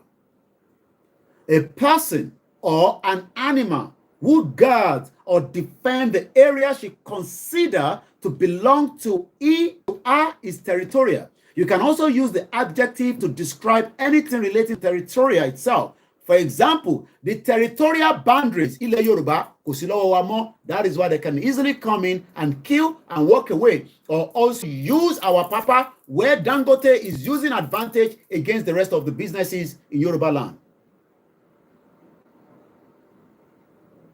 So more people are enjoying than some of us.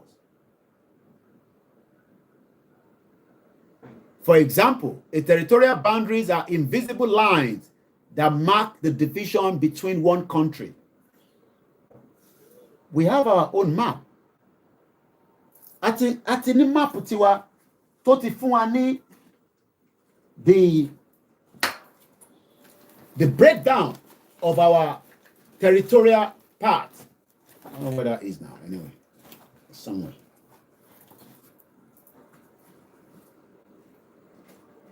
It has actually given us exactly our location.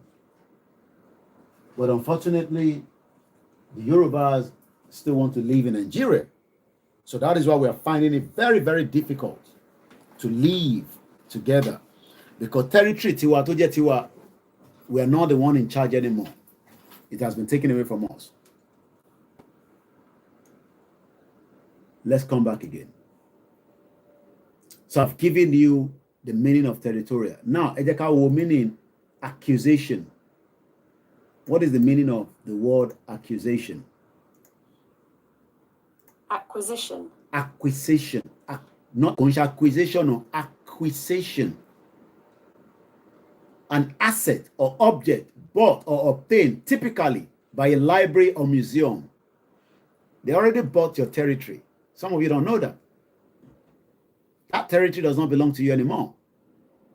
You can't put any Nigerians name, but in the long run, it doesn't belong to you.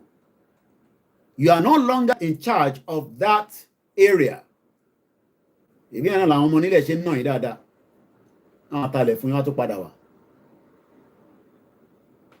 An asset or object bought or obtained typically. What do you mean by acquisition? Acquisition. An acquisition is a business transaction that occurs when one company purchases and gains control over another. Chibagbo, the word Nigeria, it was a Royal Niger company. Nigeria was a company. Hey, Tigbori, let's go and look into it. Royal Niger Company. The Royal Niger Company was a mercantile company chartered by the British government in the 19th century. It was formed in 1879 as the United African Company and renamed to the National African Company in 1881 and then to the Royal Niger Company in 1886. Company in Nigeria. So when you say you are a citizen, you are also part of the company. That's why there's no peace, there's no progress, and there's no unity.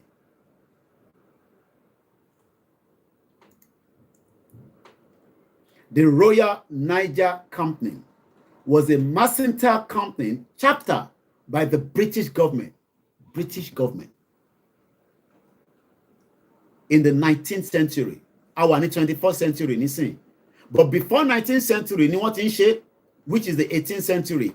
15th century, Ijebu was already 500 years old ahead. As at 15th century, Ijebu, Tonrien, was 500 years old. Nigeria is just 108 years old. Kotikwe 200. So you are also a member or a staff for Nigeria. That's why some of us love it so much. Otigba lakayiwa. Otigba otitolowo wa. Otigbe fabule wa lowo.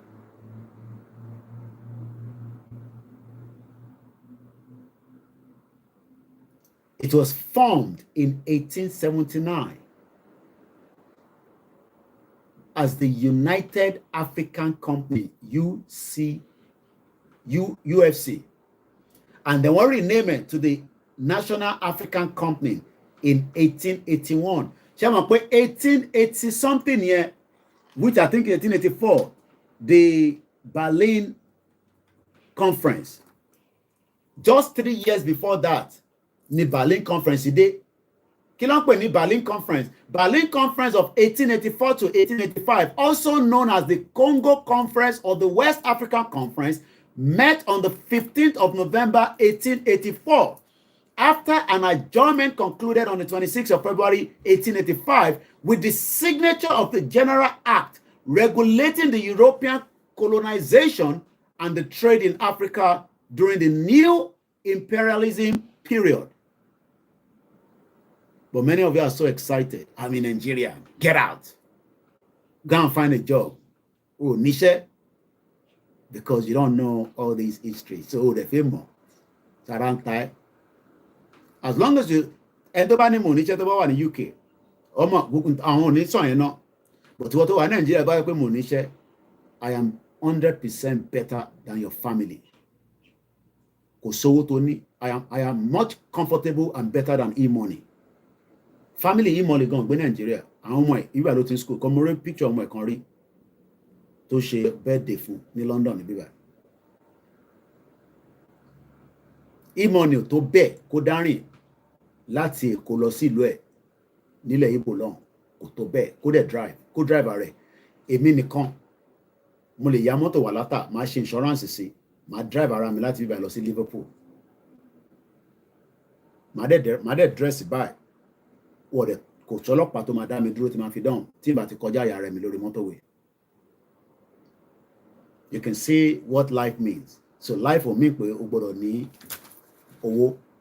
You just need a better freedom where nobody will disrespect you. And I don't have anything against e-money, just in case you might be wondering why I mention it. What 14 countries, àwọn ìlú mélòó ló wà ní Berlin Conference ní 1884? So, níwọ̀n nísìn ká forget gbogbo tó ṣẹlẹ̀ nígbà yẹn ká wá build a new Nigeria. Fẹ́yìn tẹ́fẹ́ new Nigeria, ṣorí pé kò make sense. Even the world today, they are still trying to find a consensus. So, màá kó tó bá yẹ pé India ò smart tó ní ká tó máa lo àwọn èdè tó lò ní Bali ní last year wọ́n ní come into that consensus tó ṣẹlẹ̀ lénìí.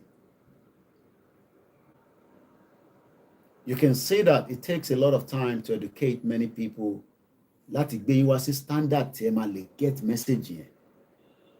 Ẹ wo bí a ṣe ń tẹ̀ lọ. Àti débi pé Nigeria is a company. O lè máa mọ̀ tẹ́lẹ̀ company ní Nigeria. Royal Niger Company. But kó tó tó Royal Niger yẹn orúkọ kan ló ń pè tẹ́lẹ̀. Òyìnbó dẹ̀ gbọ́n. All they were doing there was they were changing the names as time was going, as the world was evolving. Because in terms of lẹ́ni nísìn, àwọn bàbá wa gan mọ́. Wọ́n kọ́ mọ̀ pé àwọn òyìnbó pọ̀ lọ́dọ̀ wa. Wọ́n dẹ̀ gbé ìbọn tó lè pààyàn, tó lè jẹ bọ́ǹbù, tó lè ṣèyàn léṣe. Wọ́n dẹ̀ suppress wọn. Ní 1884, ní Berlin, tí wọ́n lè gba visa lọ lẹ́ni nísìn, ó tó bẹ́ẹ̀ kó lọ apply fún visa kó fi lọ sí Berlin kan fún ẹ ní Germany. Lọ apply fún visa Germany láti Nigeria and ask yourself if you will be given that visa. Sọpọ̀ kan fi lọ ó tẹ̀ fi lọ wo conference níbi tó ti ṣe conference 1884 yẹn wọ́n á nínú lọ wo lórí Google ṣèbí Koiki mention ẹ̀ fún ẹ kí ló fi lọ síbẹ̀ fún. Ìwọ tó wò mí nísìn gbogbo èrè tó jí tó wà ní London Museum ìwọ sọ fún wọn lẹ́mbàsì pé intofẹ́ torí ẹ̀ wá ní o fi wá sí London Museum. Àwọn European country tó dẹ̀ jẹ́ 27 every day ló ń travel wá tó ń wá sí London Museum, but the 55 African member states cannot get the same privilege nítorí pé wọ́n kà yín kún èèyàn. Mr. Clement káàbọ̀ sórí ètò, my brother. My tissue paper is more valuable than the trash of the money. You're right. Trash lówó yìí. Kò ní any meaning. Trash ni bó ṣe wà yìí.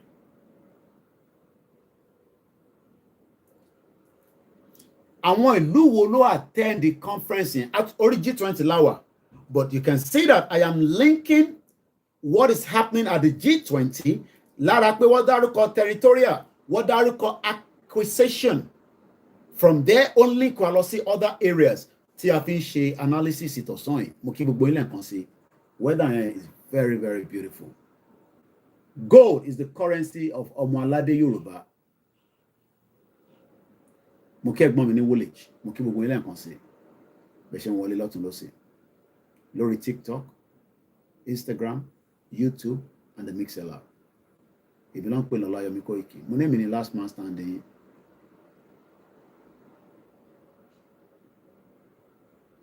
Kò sí analysis tẹ̀lé ṣe lórí election Nigeria. Tó bá tún ṣe next year ní 2027, Bọ́lá Tinubu máa rí gẹ̀ tó máa fi rẹ̀ síbẹ̀. Ẹ lọ kọ sílẹ̀ lẹ́nu. Wọ́n ti ń rig election. Òyìnbó ló kọ́kọ́ rig ẹ̀ fún àwọn Haúsá ní 1959. Ó jẹ́ kí bàbá Awólọ́wọ̀ wọlé. When the conference was opened in Berlin on the 15th of November in 1884, 14 countries ló attend. Austria, Hungary, Belgium, Denmark, France, Germany, Great Britain, Italy, Netherlands, Portugal, Russia, Spain, Sweden, Norway, Turkey, and the United States of America. Let's go back again. Now that we've got the understanding, let's go and read more of the declaration to ṣẹlẹ̀ ní G20, rather. And that the use of the threat of the use of nuclear weapon is inadmissible. Amitabh Khan, Indian G20 representative, said there was 100% consensus from all the countries on the 83 paragraphs in the declaration. Nigeria is just under the European Union. So kò sí preference kankan fún Nigeria, okay? No matter how much you love the country, abẹ́ EU ló kó wa sí, but South Africa dá dúró as a country, member, ó tún wá jẹ́ member lábẹ́ African Union. Wọ́n wo ṣe fún Tinubu o. So máa ẹ̀ka wa parọ́ kankan fún ẹ pé great news, Nigeria is now a member. No, a kì í ṣe member, abẹ́ African Union láti jẹ́ member. So in case tó bá mọ̀, àwọn ìlú kan wà náà tó jẹ́ pé EU member, but wọ́n tún dá dúró bí France, even though pé France is part of EU, ó tún dá dúró as a member. Germany dá dúró as a member. Spain kò ń ṣe member, but wọ́n máa ń fún ní privilege, status ti ẹ̀ yàtọ̀. For 24 years, ló wá ṣe ń recognize the African Union. Bẹ́ẹ̀ yín náà máa bọ̀ àti rí yín gẹ́gẹ́ bí èèyàn. Ẹ wá darapọ̀ mọ́ G20. Though there's different organizations ló wà káàkiri o. So bá àtẹ̀ ìṣe member, àwọn kan lè nìyẹn kò má tànà. Yes, it's right, or you're right. But ṣé Nàìjíríà jẹ́ gẹ́gẹ́ bí ìlú kan tí ó yẹ kó máa rẹ́sẹ̀gbẹ̀, kó máa wọ́sẹ̀gbẹ̀? Ṣé South Africa wá dájú wa lọ ni? Your guess is as good as mine. Máa rántí o pé company ní Nigeria. So anywhere tó bá ti ń jókòó tó bá mú pepper soup pẹ̀lú pọ̀nmọ́ tó ń kó wá láti ta, àbí ẹja Titus tó ń kó wá láti Northern Ireland, always put it at the back of your mind pé company ní Nigeria, ìwọ náà jẹ́ member àbí staff. So olúkálùkù wa ó dẹ̀ hàn pé níbi company grade wa yàtọ̀, ẹni tó jẹ́ driver kò lè máa gba the same salary pẹ̀lú ẹni tó jẹ́ accountant, but wọ́n kọ́ lè ní preference depending on company bá ti ń ṣe. Gbà tẹ́mi ṣiṣẹ́ lhotel, wọ́n máa fún mi ní discount. Gbogbo hotel tí bá fi lọ tó bá ti jẹ́ ó ní relationship àbí partnership pẹ̀lú hotel yẹn, mo lè sùn síbẹ̀ at a discount. Mo lè bẹ book hotel nígbà yẹn, wàá gba discount, ò ní san full price. So àwọn company kan wà bẹ́ẹ̀, but olúkálùkù owó tó ń salary tó ń san fún mi gẹ́gẹ́ bí staff ó yàtọ̀ sí tó ń san fún manager mi níjọ́ náà lọ́hùn. So reason tí o ṣe ń struggle nínú Nigeria to love yẹn tó fi kú fún, wàá wá wo ibo ni status tiẹ̀ wà nínú Nigeria. Where is your own status as the citizen? Though in tí àgbáyé sọ ni pé Nigeria is a sovereignty ni, so citizen nìyẹn, but níta wọ́n mọ̀ pé workshop nìyẹn. So wọ́n need wa torí pé staff ni gbogbo wa. According to Kant, in order to reach consensus, there was over 200 hours of very tough and very ruthless negotiation. Ruthless yẹn ọ̀rọ̀ tó lágbára ni. Afẹ́gbà Yorùbá nation, a dẹ̀ fẹ́ wà ruthless. Màá bí bàbá iṣẹ́ ń sọ̀rọ̀ ṣá. Ó máa jọ rẹ̀ lójú gan nínú screen tó jókòó sí yẹn. Wàyà ó máa fọ́ fóònù ẹ̀ mọ́lẹ̀ nàbí kò làmọ́ TV. We have to be very ruthless. But we must also be able to have a consensus, agreement láàrin ara wa. Tinubu ló ń ṣiṣẹ́ fún o, àti rí ẹ̀rí o. Gbogbo nonsense àjàgbàjántìs yẹn. Tinubu ambition was a different project from Yoruba Nation. It's two different projects. Tinubu ní timeline tó máa ṣe tán. But again, these are all the games don't play pẹ̀lú mind yín. Olóṣèlú náà ló máa jù kọ́kọ́ wá. Àwọn náà lọ tún máa lọ create another proxies láti fi destabilize it. Ṣé bí wọ́n ṣe ń ṣe fún yín nìyẹn? So people are now used to such. So nígbà tí Yoruba Nation dé, so it becomes, yes, and we saw evidence of such. Especially Dagboru woman here. Tó náà délé fẹ́ẹ̀ tó dé láàárọ̀ ọ̀la. So ó yọ mind yín kúrò nínú reality tàjọ ń bá lọ tẹ́lẹ̀. Ó gbé false hopes yín lára. ẹ wọ́n expect pé hope yẹn máa jáde ẹ fi pé ìtò wà ní Turkey yẹn máa kúrò níbi tó wà ní kò lè kúrò níbi tó wà èmi sọ fún yín pé 48 hours tí bá rí any signal of anything lórí Yorùbá nation that will warrant me to be on the ground I will travel out of this country and I will be on the ground but for now I don't have to I come back home I don't have to see how I'm watching anything because we haven't got to that stage yet but if there's a need there will be a need I will personally volunteer myself to go. And nobody can say anything. Because that is the kind of person they me get. But can you see anything kajamashi kini chiwora to ambe kile ba se. Ibi so ore wa nle ton pariwo pe ka jáde fún revolution. Kile ba se ibe ni ko lo bẹ̀rẹ̀ as a chairman ni. Torí pé ẹ ní future in ti Sowore rí. Sowore náà mọ̀ pé ntan bá lọ tóun náà sọ yẹn. Tí gbogbo ọba pín pátápátá kò lè sí future kankan fún anybody but òun ò ní sọ pé Yorùbá nation lòun dúró fún gbogbo ẹ̀ lòun ṣe ń tiẹ̀ ó dẹ̀ hàn pé wọ́n ní vote fóun but ó gbọ́dọ̀ wà ní status ibi tó wà yẹn kó lè wà relevant within the society. He has always been relevant and he will continue to be relevant anyway. So the declaration was a lot. 200 hours of negotiation. 200 hours. Tọ́pọ̀ ra sọ yẹn. Ó lè jẹ́ láti bí last year lọ tí ń bá bọ̀. So táwọn kan wá ní ẹ ká ti gba Yorùbá nation yẹn. Because àìtí the stage yẹn ni. Tó bá yẹ pa ti bọ́ sórí M1 nísìn ni. Nígbà tí à ń push ẹ̀ tó bá yẹ kó ti wà lórí M1. Tó bá mọ tán pè lẹ́wọ̀n bè lọ́wọ́n tó wà ní comment section because I'm not going to explain that to you. Tó bá yẹ pa ti bọ́ sórí M1 then àti mọ̀ bí ta dé. But ẹni ẹ̀fẹ́ ká wà lórí M1. Then that means there will be a lot of hours. But jáde máa repeat the same thing. But mama change it in a way débi pé tó bá lọ gbọ́ èyí tí mo ṣe láàárọ̀ bí díẹ̀ ló kàn máa pick láàrin tí mo sọ nísìn. Because it's a different thing. Mo ti ṣe program láàárọ̀. While you were sleeping, if you want sùn nínú òru, you want sùn ní 5 o'clock nínú òru, èmi wà níta mo ń ṣe program láti jẹ́ kí ayé ẹ àtayé tèmi kó lọ síwájú. Ó ga jù. You want sùn now? Èmi nínú òru ló ń sùn. Àbí wọ́n tó ń sùn nínú air condition. While you're doing that, I was already out, still educating a lot of you. We're not going to compel you to be part of this movement. Into Majekewa, compel. Oma Nobubua Legba. Atenatiwo. Because there's demand and there's a pressure that Tinubu cannot solve. Even though I've seen some of the investors, a $1 billion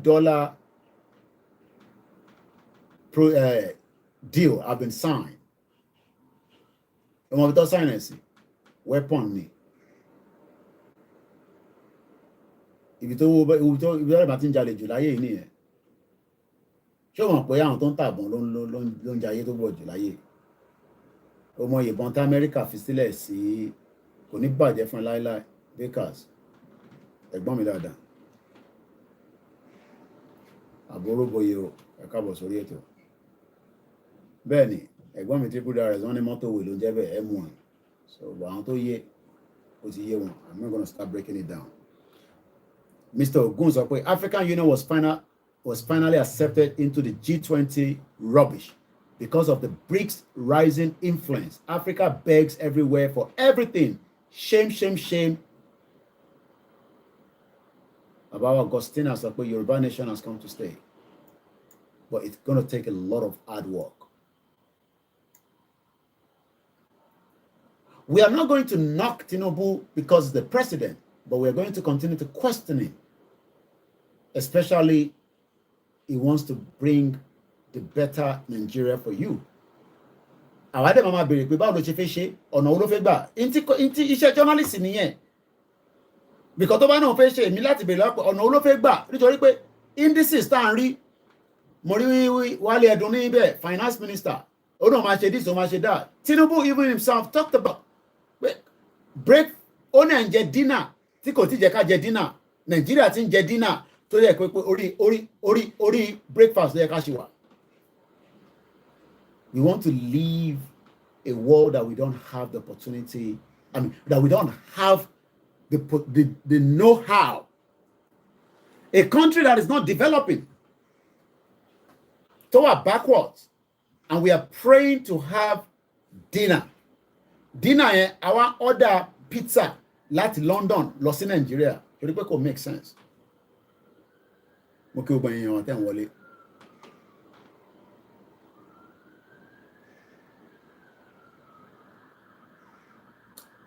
Rally definitely must not stop.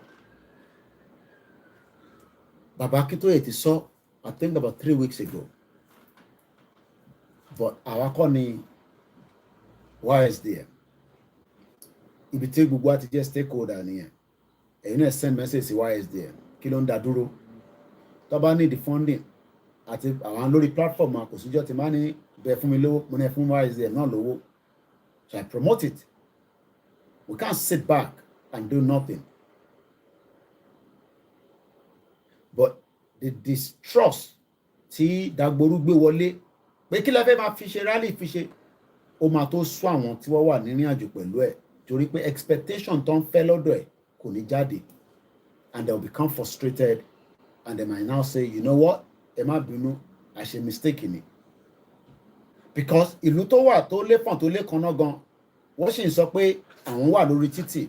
On the 23rd, the Scottish people are coming out again. On the 4th of October, no, on the 17th of every month ni wọ́n jáde tí minister wọn tó jẹ́ ẹni tó jẹ́ minister wọn níbẹ̀ tó lead gbogbo wọn ó ń bá wọn jáde. Àwa nísìnyí àní olóṣèlú tó ń support wa, àní ọba tó tẹ̀lé wa lẹ́yìn, apart from wọn ni wọ́n ń ṣiṣẹ́ lábẹ́lẹ̀, but yet we don't want to come out apart from ká máa bára wa sọ̀rọ̀ nínú conference room táwa yìí, because inú conference room láwa olúkálùkù wà in different part of the world.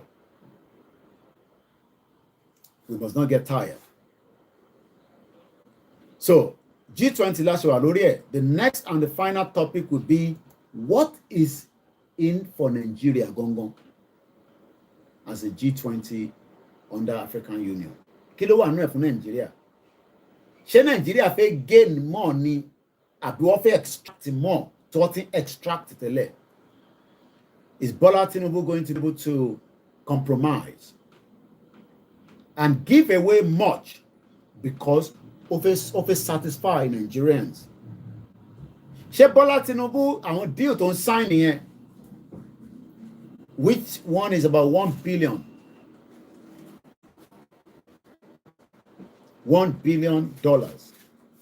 in military defense. Nigeria needs to defend the territory anyway. So I will not sit here and say it's wrong or right, because he must do everything to protect every single one of us. Even our against the, we're not against the government, but our our opposition is in.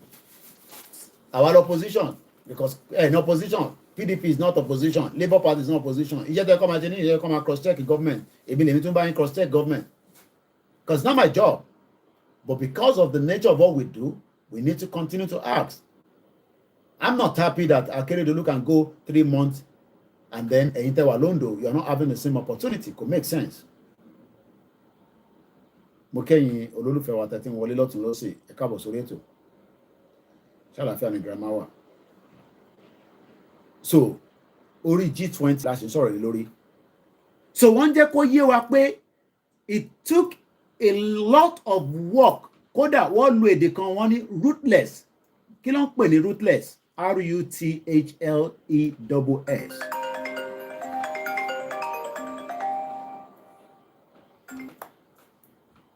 Yeah.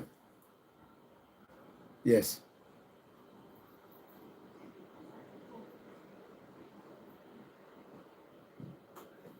I'm on the program now. I'm on a live show now. I'm on a live program now. All right. Am I been on TikTok? Because line and name of your back call, I'm sorry. Kí ló ń pè ní ruthless? Ẹ ká lọ wo òyìnbó yẹn. Having no pity, merciless.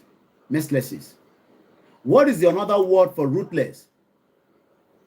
Brutal, barbarous, callous, cold, bloody, cruel. Internal go through nìyẹn kó tó lè come into the consensus. So when you see some of us like me, bí wọ́n bá ṣe ń ṣe ilé ṣe ń sọ̀rọ̀ báyìí, báwo ṣe bá a sọ̀rọ̀ báyìí? Well, we can never all be the same.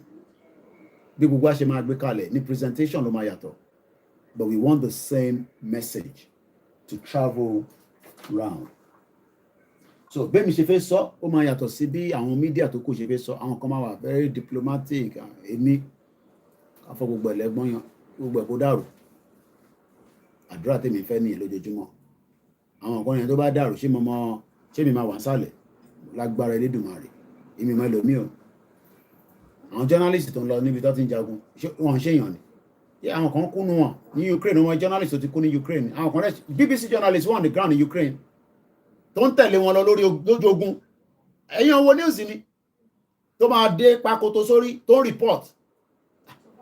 So ẹ má fi hàn kan dẹ́rù bà wá pé gbogbo lẹ́yìn wọn sọ pé ẹgbẹ́rẹ́ ogun láàmú àmọ́ gbogbo yẹn fàbú nìyẹn láyé àtijọ́ nìyẹn. Ogun ló ń jà ní Ukraine tá a ṣe rìn yẹn. Damage ń lọ lójoojúmọ́, èèyàn kú. But at the end of the day, tá a bá fẹ́ gbogbo yẹn, then a gbọ́dọ̀ kà sókè níbi consensus tí mo sọ yẹn láàrin ara wa kájọ come into an agreement. Okay, Bọ́lá Tinubu fẹ́ ṣe nísìn. Ìbéèrè ni pé ṣé tí Bọ́lá Tinubu bá fẹ́ máa ṣe tán ló máa bẹ̀rẹ̀ sí fohùn síta pé Yorùbá nation la fẹ́, àbí ó kàn máa ṣe tán á dẹ̀ lọ bẹ́ẹ̀. Oh my God. Tí kẹ́yìn wọn sọ ṣé Bọ́lá Tinubu ó dà òkè ká fúláyè ó yá máa bá lọ, kò sẹ́ni gúgù dì mú tẹ́lẹ̀. Presidential jet ló ń gbé káàkiri, kò lè lo private jet ẹ̀ mọ́ ní ọ̀nà náà fẹ́ máa lo private jet.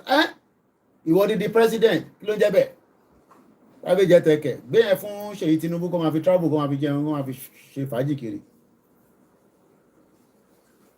Wọ́n ní àìláàánú àwọn tó gbọ́ Yorùbá ti bá mi ṣe áyàn gbífọ̀ ẹ̀. Ẹ ṣe kan yà wá, mo kí àwọn Agbémilékè yà wá bọ́ Olúwa ti fẹ́. Just reason says our people are just too obsessed about living long. Ó dá ká live long. Ó dá ká live long. Bọ̀ mo sọ fún yín pé kó tẹ̀ tó ṣe gbás tí mo ti dé sálẹ̀. Tó bá tó wá ṣe gbás tí mo dé sálẹ̀ 72 hours ìjọ mẹ́ta ló jẹ́ bẹ́ẹ̀. That means pé bí a ti wọ́n gbogbo ẹ̀ bá ti dàrú màá mọ bí ti fẹ́ gbà wọlé. Journalists pọ̀ ní Ukraine tó ń report lójoojúmọ́. Every blessed day BBC journalists wà on the ground tó tẹ̀lé convoy. So kílẹ̀ wá ń dẹ́rù bà wá pé ṣé mo mọ bógun ṣe, kí ni kàn mí pẹ̀lú ṣé mo mọ bógun ṣe rí. Èmi fẹ́ kí gbogbo ẹ̀ àdúrà tí mo bá lójoojúmọ́ ni pé kí gbogbo ẹ̀ kó dàrú ká bọ́ sórí M1. But àwọn kan tó ń sọ pé Kóìkì má ẹ̀ ká bọ́ sórí M1, ẹ jẹ́ ká push gbogbo tó bá gbà tí agbárí Yorùbá ní, ẹ jẹ́ ká push ẹ̀ síta. Mo sọ fún yín pé Bọ́lá Tinubu ni the last Yorùbá politician tó lè compete pẹ̀lú àwọn mọ́là. So bí ó ń ra àwọn kan tó ń rà yẹn, bí ó ń ra pamọ́, I don't know. Bí ó ń ra pé ká fi defend Nigeria káwọn terrorists má bàa pa wá, bí àyẹn ló ṣe é ṣe fún. But what I know is that there has been some deal àti ń bọ́ sínú what is the need for Nigeria. So ẹ ká lọ sí Tinubu, kí ni news ń sọ lórí Tinubu àti G20 lọ́wọ́lọ́wọ́ yìí? What are the headlines? Mo rí bàbá àṣẹ ó máa ń dẹ̀gbẹ́ tọ́lẹ̀ tó ń pretend pé kò lè rìn bí aago yẹn fún campaign ni tó chop up. Modi ó yá gbọ́wọ́ lọ́wọ́ mi jàre, kí ló ń ṣe yẹ kí Kóìkì máa rí pé mo fit dáadáa, Ọlọ́run fún lálàáfíà.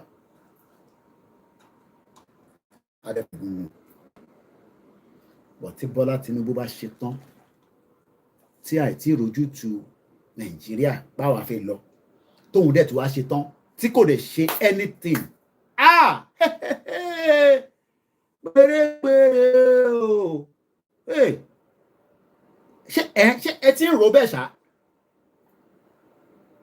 Tó bá ṣe tó deserve fine, but tó o bá ṣe pé kí Nàìjíríà kó pín, tí Bọ́lá Tinubu bá ṣe tán tí pápá ṣe north á jẹ́ bóto ìyà gbogbo wa. Bóto ìyà ni mo sọ fún yín. tó bá ṣe kó dissolve only the best tó bá ṣe kó dissolve tá bá ṣì remain as Nigerians ẹ ní ever enjoy gbogbo tí ẹ enjoy nígbà tí Bọ́lá Tinubu wà níbẹ̀ àwọn mọ́là máa gbà kúrò lọ́wọ́ yín padà. Number one, gbogbo àwọn Yorùbá tẹ̀ ń sọ pé wà ń bẹ̀ ní pọ́ọ̀tì wọ́n á kọ́kọ́ gbà lọ́wọ́ yín wọ́n á gbà yẹn gbà lọ́wọ́ yín náà wọ́n máa dì pẹ̀lú gbogbo alẹ́ kọ̀ọ̀kan. So àwa ń gbàdúrà pé kọ́lọ́n fún lálàáfíà tẹ̀mí gúngùn kódà kó gbọ́dọ̀ sick níbi tó dé nísìn kíṣẹ̀ tí máa gbàjọba kó máa ń ṣe government bí Buhari ò ṣe fẹ́ gbéjọba sílẹ̀ fún Tinubu fún shortman devil yẹn mo rí yẹn ní Kenya ó sì bàjọ́ no pastor failure mo rí ní Kenya ní climate change agbèwé yẹn ẹ lọ́gbọ́n kan tí Láolú Àkàndé sọ nípa election yìí jẹbi spokesperson shortman devil nìyẹn ìyẹn mi ò sì bá àbí ó fẹ́ kí n máa pè ní shortman devil kí n fọ etí ẹ̀ shortman devil. Bola Tinubu is a hope for now but hope yẹn fẹ́yìn tí ẹni faith gan lórí ẹ̀ ó máa dissolve tí kò bá perform. Number one mo sọ pé perform pé kí Nàìjíríà kó má da kọ́ lè mi sọ Nàìjíríà dákọ́ kí ló ṣẹlẹ̀ ìgbà tó dá kí ló ṣẹlẹ̀ tó bá da ṣèbí fún gbogbo wa náà ni kó dáná kó wálẹ̀ ṣòro owó yẹn ti lọ sókè jù. Ẹ̀gbọ́n mi kan fún mi 20,000 lánàá mo mọ bówó yẹn ṣe lọ nígbà wọn ti fún yàn kan ní 10 níbí ju 5 ìsọ̀hún then ra credit méjì gbogbo tó kù lákàntì ó tún ti lọ́lẹ̀ kò ní value kankan. Owó yàn káwọn tí mo fún but bá ṣe jalé wọn lọ́wọ́ yẹn ó make sense. Mo dẹ̀ dúpẹ́ lọ́wọ́ ẹ̀gbọ́n mi yẹn tòótọ́ ọba sẹ́ndẹ̀ èèyàn tún wà force láti tún sẹ́ndẹ̀ owó yẹn láti bíbà. So Tinubu will not act báwa ṣe ń fẹ́ kó act but we must keep him on the toe àtẹ̀yìn tí ẹjọ́ lólùfẹ́ ká lè jọ gbọ́ra wa yé nípa pé a máa wà ruthless. Tinubu gbọ́dọ̀ wà ruthless tó bá fẹ́ ṣèjọba Nàìjíríà. Tó bá wà ruthless kò make sense. Kò gbọ́dọ̀ ṣe bí Buhari díẹ̀díẹ̀ Buhari ó gbọ́dọ̀ dúró tán ó gbọ́dọ̀ má pàṣẹ bọ̀ kò tí pàṣẹ kan tí mo ṣe sọ pé kò pe àwọn yẹn ní terrorist. Bóyá ó fẹ́ ra ìbọn yẹn wọlé pé ẹ̀yin apá gbogbo yín dànù ẹ̀yin terrorist tẹ̀ ń disturb aráàlú torí pé Nigerian military ti wà compromise. Nigerian military ti wà compromise so Bọ́lá Tinubu ní ìdìbọn kọ́kọ́ bọ̀ wọlé wọ́n ò jẹ́ kí Jonathan rà bọ́n but nísìnyí Jonathan àti Bọ́lá Tinubu kọ́ ló wà níbẹ̀. Bọ́lá Tinubu is an intelligent man but kò gbọ́dọ̀ fẹ́ẹ̀lì ọmọ Yorùbá especially ẹ̀yin tí hope yín irú àwọn àbáyé nísìn àwa ti gba kámú. Èmi ò believe pé Bọ́lá Tinubu will do anything.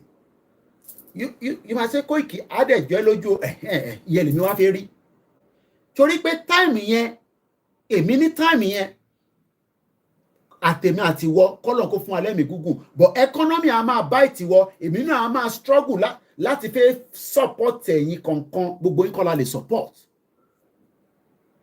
Bọ́lá Tinubu hope for the Yoruba people will fade away after 6 years tó bá rí ṣe dé 6 years tá a bá rí signal kò lè mẹ́gbẹ́sẹ̀ nísìn nítorí pé tó bá gbégbésẹ̀ nísìn ẹrù fáínà ń dúró de pé wèrè èmi ló disrespect àbọ̀ mọ̀ pé ẹrù fà ó ń bínú sí Bọ́lá Tinubu bó ṣe wà yẹn ẹ fi pé àní orúkọ 5 kan ti wà lọ́wọ́ mi ẹ̀wọ̀n kí mo ti reveal orúkọ yẹn láwọn tó fẹ́ contest tí Bọ́lá Tinubu bá ṣe tán 5 names tí ń trend lórí social media ní north yẹn kẹrẹ àwọn Fúlàní ló ń jẹ́ bẹ́ẹ̀ kí wọn kan tó ń jáwúsá mọ́ so kò ń ṣe pé à ń bá Yorùbá kankan jà tó ṣe APC but àwájọ òfin pé tí president mi bá dé ó máa lágbára state máa lágbára tó president ni kò possible now kò possible ọ̀rọ̀ yẹn ò tí yẹ state kò lè lágbára tó federal. Bọ́lá Tinubu ò dẹ̀ lè dissolve constitution Nigeria torí pé tó bá gbégbèsè yẹn àríṣà pé gbóntàn play ní politics that means pé Bọ́lá Tinubu fẹ́ prepare Yorùbá pé tí náà ti bá tẹ contest because constitution Nigeria is very biased. It's a biased constitution. mo ń sọ nísìnyí, what is in need for the Nigerians in G20? Kí ni Nigeria? Mo kí àwọn family mi, mo kí àwa lẹ́ẹ̀kan sí Sarah Oyèlọ́wọ̀, ẹ káàbọ̀ mọ́. Ẹ má wà too angry báwa ṣe ń sọ̀rọ̀. Mo sọ fún yín pé òyìnbó tó sọ fún wa ní G20 ni pé according to àwọn government India to reach a consensus tí wọ́n ṣe declare joint. Ọmọ tó ń pè ní Joe Biden ni mo rí Joe Biden tó land kábíyèsí Elédùmarè Air Force One. Mo wá rí Russia náà tó dé but Putin kan ló lọ. Àwọn méjèèjì yẹn iná rárá ni àwọn méjèèjì lọ́wọ́lọ́wọ́ báyìí. But wọ́n wá come into consensus. Ìwọ wá ń wè mí nísìnyí pé kí ni bàbá yẹn sọ yìí? Ṣé Tinubu náà ló ń bá sọ̀rọ̀ bẹ́ẹ̀? Àjọ máa come into consensus. Torí pé tó bá lọ the other way round pẹ̀lú àwọn ẹ̀yà wa kejì, ẹ má jáde kẹ́ wá sọ pé Koiki torí àwọn ẹ̀yà wa kejì yẹn ẹ má ẹ̀kọ́ bínú débi pé ó máa fa sùrùtù ẹ wá máa ní káwa wá support Bọ́lá Tinubu, kò ní possible. Táwọn ẹ̀yà wa kejì bá ti gbé gbèsè tí bá ti gbọ́ gbás, we don't want that. We can all come into an agreement, a consensus. It will be ruthless. Ruthless negotiation lọ́ fi come into joint declaration tó fi ṣe léni yìí. Wọ́n ní ruthless. Kí ló ń pè ní ruthless? Àwọn kan tí bá ṣe ní ọba sọ ní Yorùbá. Kí ló ń pè ní ruthless? Ruthless negotiation làwa náà máa ṣe. Gbogbo ìtàwọn ọba wa sì ń ṣe kìnnìkan. Disrespect orí adé kan. But they must not say kí làwọn ọmọ yẹn ń sọ níbẹ̀ yẹn. Gbogbo yẹn nídìí yẹn. Ọmọ ọ̀ràn dáadáa ni wá. Future yìí náà ni ebi kó bá dá fún gbogbo náà ni. Èmi mo ní mo fẹ́ jẹ prime minister ni. Yes, èmi náà mo fẹ́ jayé nínú Yorùbá nation tá a bá ti débẹ̀. Forget it. Nigeria mo lè set up media mi properly níbẹ̀. Torí kò ń ṣèlú. A máa dájú tá a bá fẹ́ lọ. A fẹ́ dájú, a dẹ̀ fẹ́ lọ. But a gbọ́dọ̀ tẹ̀lé àwọn bàbá wa tó ń ṣe ìgbìyànjú. Ẹ má expect bàbá kí tó ìkó jáde. Èmi ń sọ̀rọ̀ my own nísìn ni. Mídíà lèmi. Àníjà tí bá náà máa jà ń kọ́ kí ló máa ṣẹlẹ̀? Ìjà ń ṣe kíní but à ń gbàdúrà pé ká má jà but a máa wà ruthless. Òkè yẹn kọ́. Ìyá dáadáa kò ní bàjẹ́ fún yín. Ìyá mi comfort ológunjà. Kí mo tẹ̀ rí ní ọ̀sán yìí. Definitely weekend yẹn ẹ ti aṣọ ọbẹ̀ tán ẹ ti ṣe gbogbo ọjọ́. Gbogbo 2 weeks ago.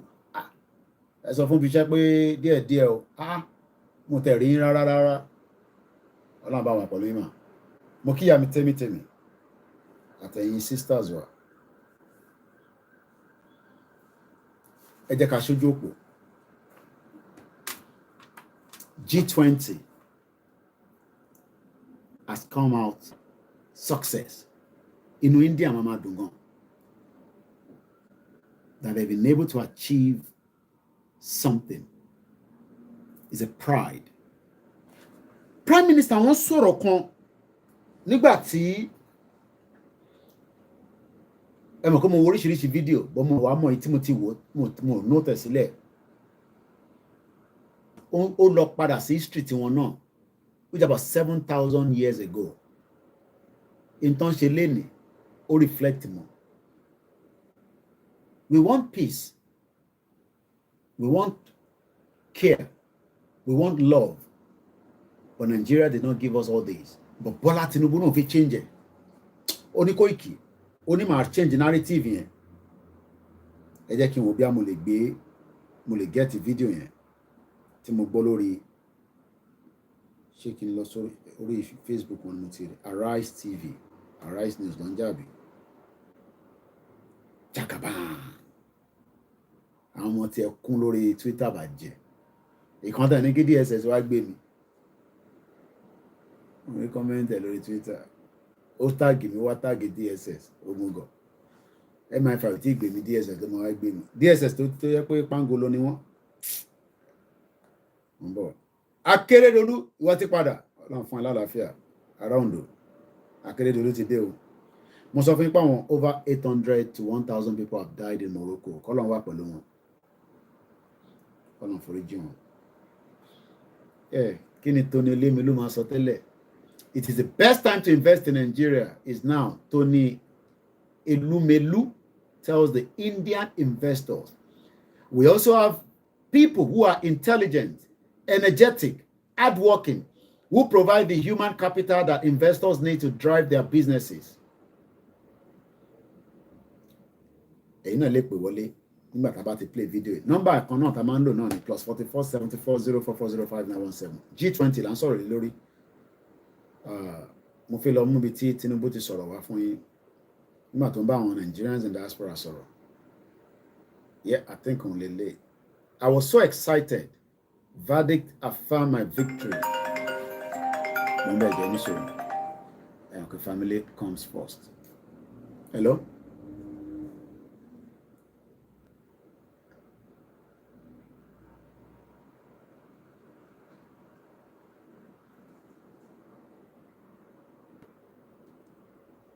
Hey.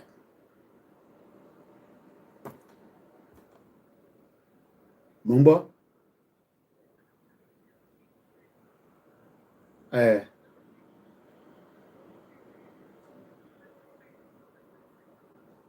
Bàbá rẹ̀ máa mọ̀ tó wọn bá ti dé.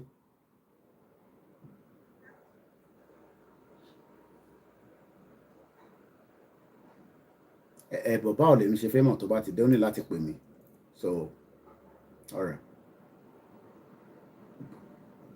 Bó síbi ṣe fẹ́ wò mọ́ lórí program ó ní láti pè mí. All right. I've been send message. Mo kí gbogbo ọlẹ́ nǹkan sí. Can send a message. All right.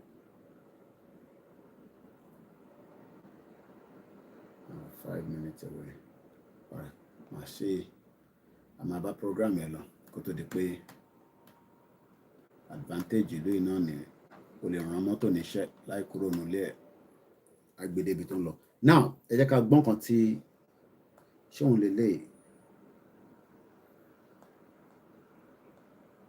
rápọ̀n lè lè.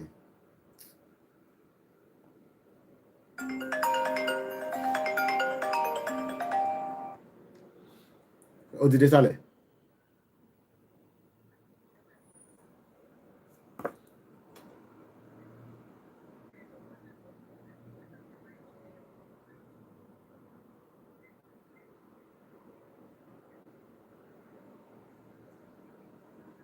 Okay.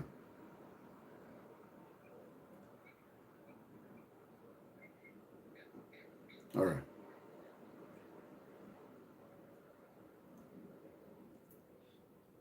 I've been in our family come first.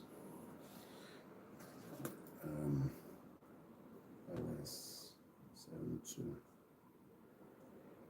Wọ́n bá yín tẹ́ bá fẹ́ mọ̀ nílé ìgbé kọ́ ní sí máa ní láti play nǹkan fún wa wá àti máa fi padà sórí seat mi. Nǹkan tension lè lẹ́ anyway. Ẹ máa ní láti lọ sálẹ̀ nísìn fẹ́ lọ check nǹkan kan ní sálẹ̀. Èyí tí mo tẹ̀ ń wá mo ti rí gan anyway. So what we're going to do, just not to keep everybody sitting tí máa fi padà dé, I will have to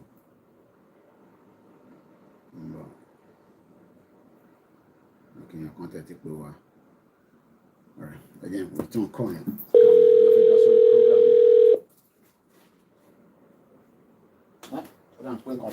Ẹ máa láti máa sọ̀rọ̀ lọ ni o ṣe fẹ́ dá sórí program ni. Hello? Ṣe fẹ́ dá sórí program ni. Yeah. Oh, Samson ló sọ̀rọ̀ láti America. Ṣe fẹ́ dá sórí program ni. Ṣe fẹ́ dá sórí program ni.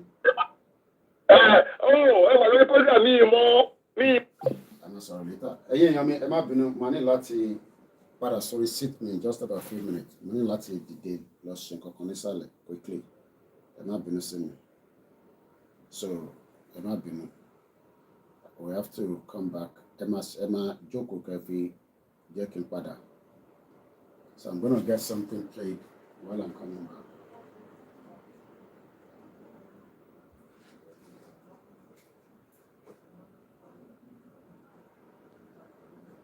those who are now disappointed after yesterday's court ruling, which we know, I want you to understand one thing.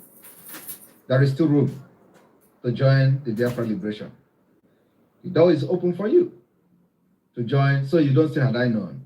All of you who wrote petition against Simon Ekpa because of the delusional, imaginary president of P2B, what is your fate today? Are you going to ask for forgiveness from God? Or do you still want to wallow in your delusional state of Nigeria? The time is now. We've gone far. We've gone very, very far. While you were waiting for your scam P2B, we've gone far. P2B were never real. We told you that P2B is a scam. He was not real. First, you went into election contested against criminal.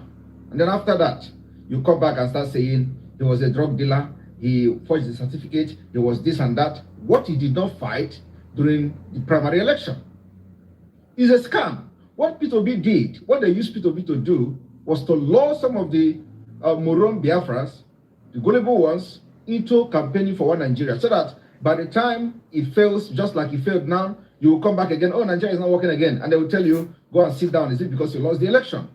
We refused. So if you come and put yourself under the Biafra liberation movement, nobody is going to say because we lost the election, because we never supported the election in the first place. Now the time is now.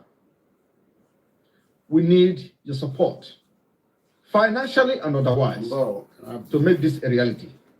All we need now is more weapon, more ammunition to make sure we seal our land from the external aggressions.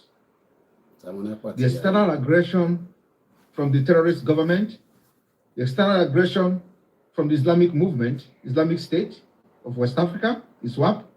All we need to do now is to seal our land, and we need your support to do that.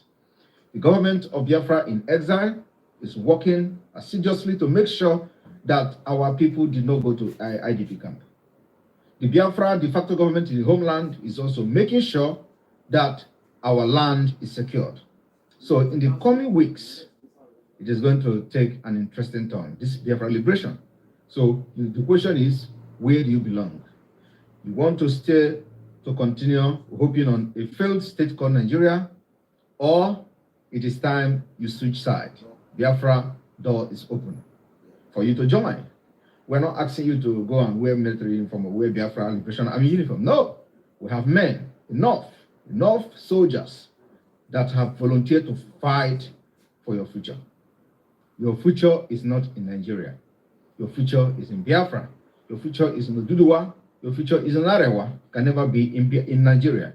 Nigeria is not a country, and you should know that by now. Hope Uzodema. What we have done to you and to your family is back to sender. You know what I'm talking about. Nata. I'm watching again. Nata. Back to sender. Everything I hear. So watch it and make sure you share this video and let it go to Hope Uzodema. See, Hope. Here is the handheld car air pump, a tool that can inflate all tires. Put the nozzle on the tire and press the switch. And what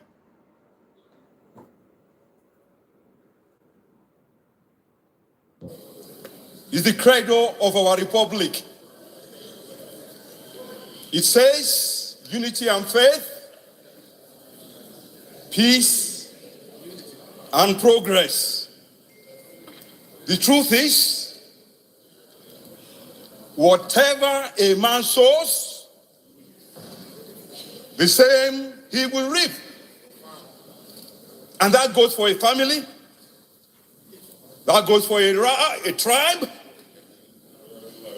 that goes for a nation, and that goes for a multinational republic such as Nigeria. When a nation or republic cannot keep faith with justice and with the truth, it will never achieve unity it will never achieve peace, and it will never achieve progress. Mr. President, sir, Why is it that when you one of us quoted from this constitution and went ahead to make prescription for how to move forward? I dare to tell this nation today that this is the problem. This constitution can never give us progress. This constitution can never give us peace. This constitution can never give us unity. And unfortunately, most of us in this National Assembly, we don't have the spine to face what we need to give this republic to have peace and progress. What do I mean? This constitution has 68 items, 68 on the exclusive list. This constitution has only 12 on the concurrent list. And those 12 are written so nebulously, so fraudulently, that you know that the intention is to even undermine those concurrent lists.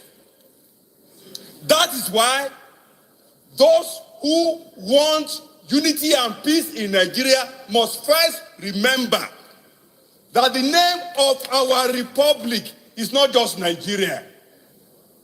The formal name of this republic is Federal Republic of Nigeria. Unfortunately, we don't run a federalist system in Nigeria. Otherwise, what is so unique about all those things that are in the exclusive list? We used to have a parliamentary system. Okay. And then we wanted unity, we wanted peace, we wanted progress, and we therefore said we are going to go with a presidential system. Honestly, there are many presidential systems in the world that have peace and progress. I can't quarrel with that. But we must put in place the same safeguards that presidential system across the world put in place so that you now, Mukiyawa Yalde Ijana Adbel. Emma Bino, I had to drop something on the cap to our picking kokone. So I don't know where Ubukini alone timing.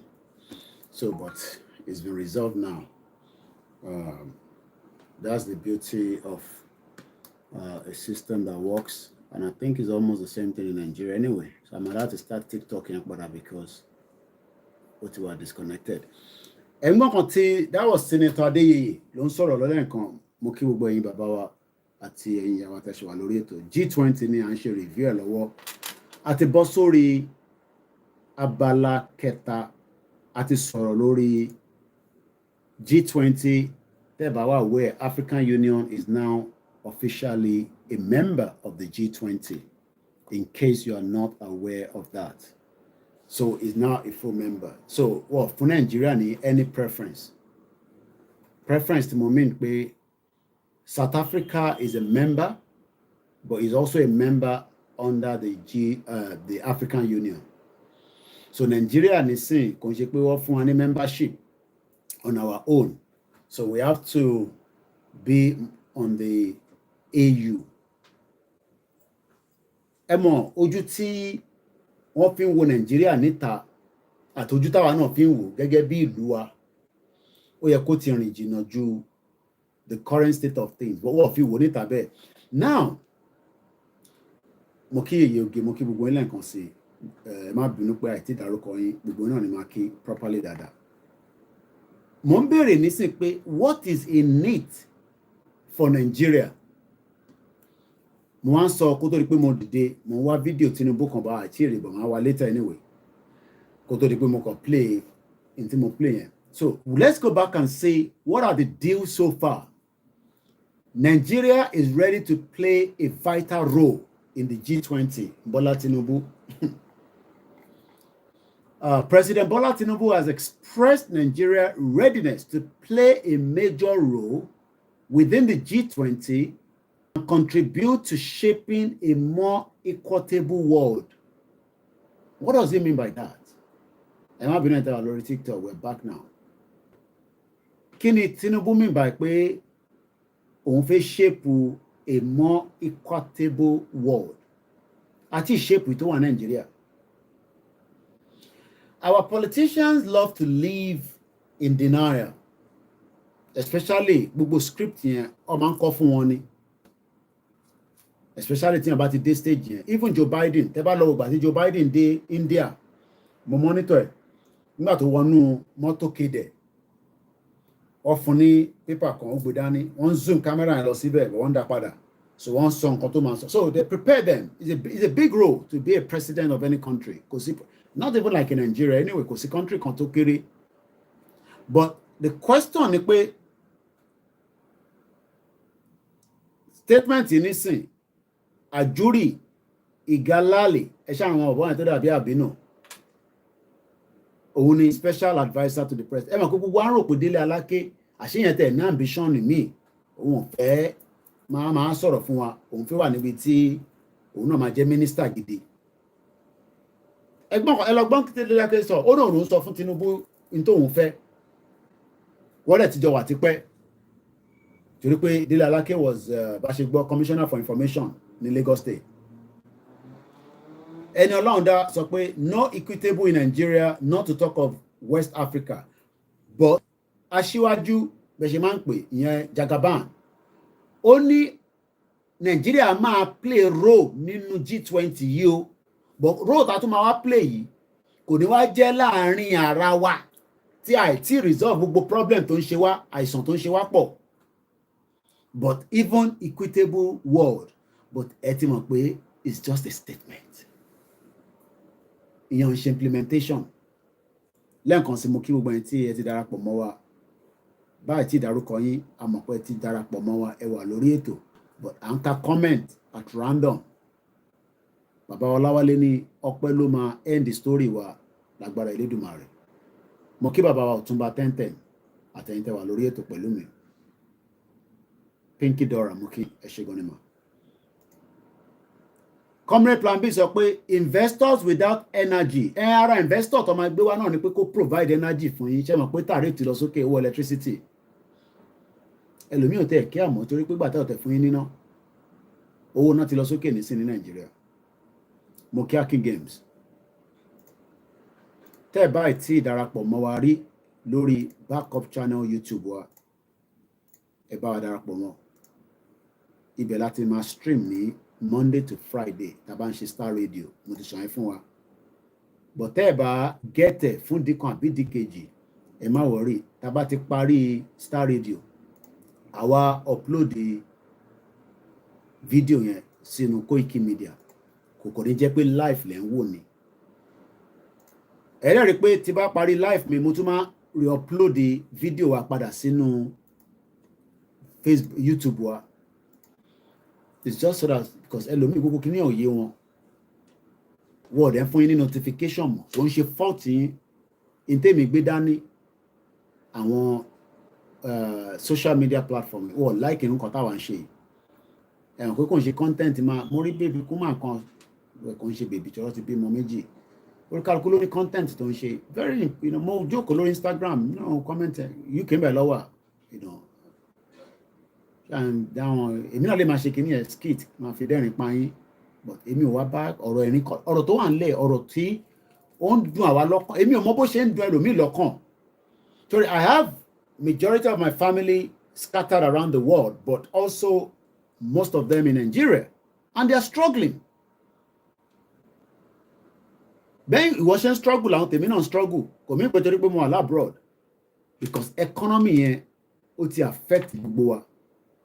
But Tinubu nísìn ó sọ pé ètò ń bọ̀, mò ń bọ̀ lórí, so màá share link yẹn lẹ́ẹ̀kan sí fún gbogbo ẹ̀yin tí ẹ bá ń fẹ́ wá link yẹn, ẹ̀yẹ bá sá ti click lé lórí ẹ tẹ̀lé ẹ follow ẹ.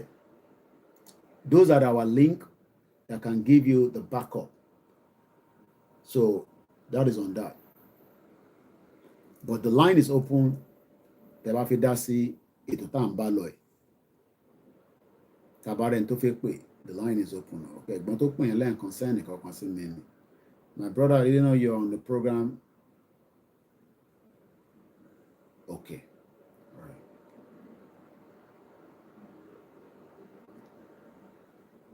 We take feedback. When the answer message, we love feedback and we always want you to talk to us. But our come out ruthless. Irú èmi báyìí nísìnyí mi wà ruthless.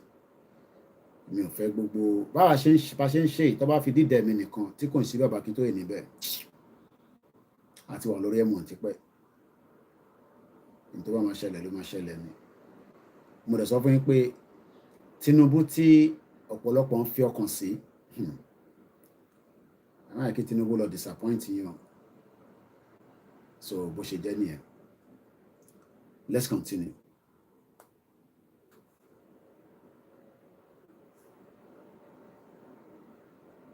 I think we have a caller coming through. Ẹ jẹ́ ká gba call. Mo kí gbogbo ẹ̀yin tẹ́ ń follow wa náà lórí TikTok. I can see a lot of you are following us. Hello caller. Hello bàbá ẹ kú ètò. Ètò náà nìyẹn. I'm going. Hello máa fún yín ṣe o. A fún gbogbo àṣẹ lágbára Elédùmarè. Ẹ kú bẹ ṣe enlighten wa day and night. Adúpẹ́ fọ́lọ́run. Ọ̀rọ̀ tí mo fẹ́ sọ kò pẹ́ tí mo gorí ètò mo dẹ̀ oríṣiríṣi àwọn analysis tẹ́ give inú mi dùn lé lórí but mi mọ̀ bóyá nǹkan tí mo fẹ́ contribute ó jọ mọ́ nǹkan tẹ́ fi bẹ̀rẹ̀ bí mo ẹ̀ṣẹ̀ gorí ètò kò tí ju 20-30 minutes lọ.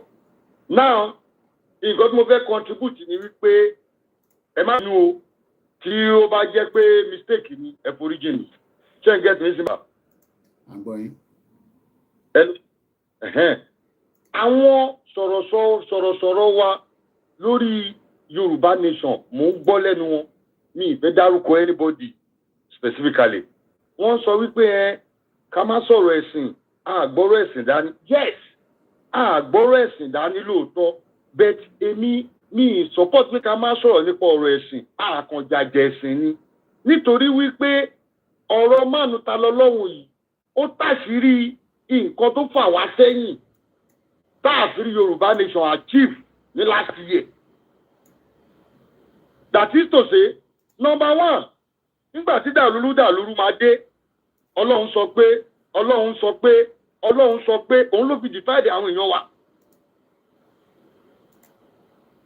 Get me sí bàbá. I'm going.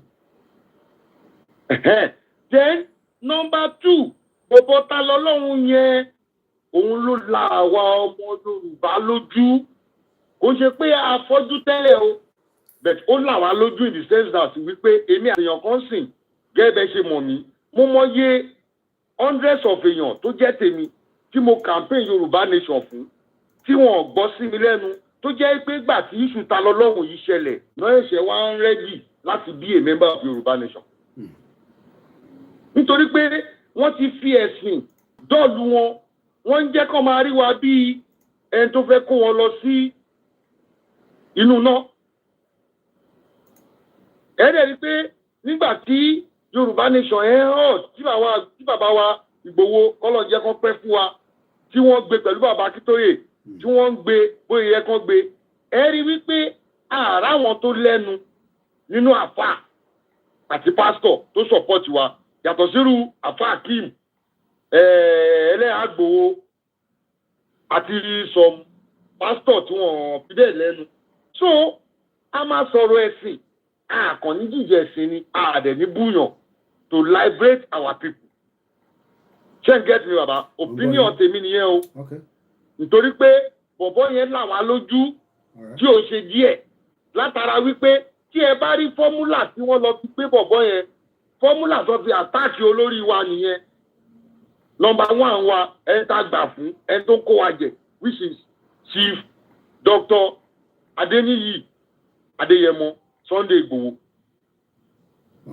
Ẹ̀ẹ́dẹ̀ rí pé bàbá fúnra ara wọn is a Christian but Mùsùlùmí ló gbà fún jù tí ẹ bá lọ gbó fídíò bàbá before Yorùbá nation agbo mùsùlùmí ni bàbá ti náwó àwọn náà náwó fún jù àwọn náà ń tọ́jú jù so a máa sọ̀rọ̀ ẹ̀sìn àkànní búyàn ni àdẹ̀ní kọ̀yàn síyàn nítorí pé ibi tí wọ́n de àwọn ọmọ Yorùbá mọ́ ni ibi tó dé wá sí nìyẹn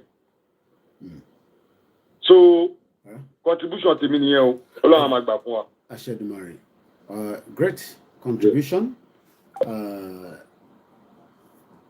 great analysis from the caller. And I know caller about the program. So ibiti anti gboro jade is still the same issue that we're discussing, but from a different angle. Ori G20 ni adrole lori. Bola Tinubu sọ̀rọ̀ nípa equitable world. What is the meaning of equitable world?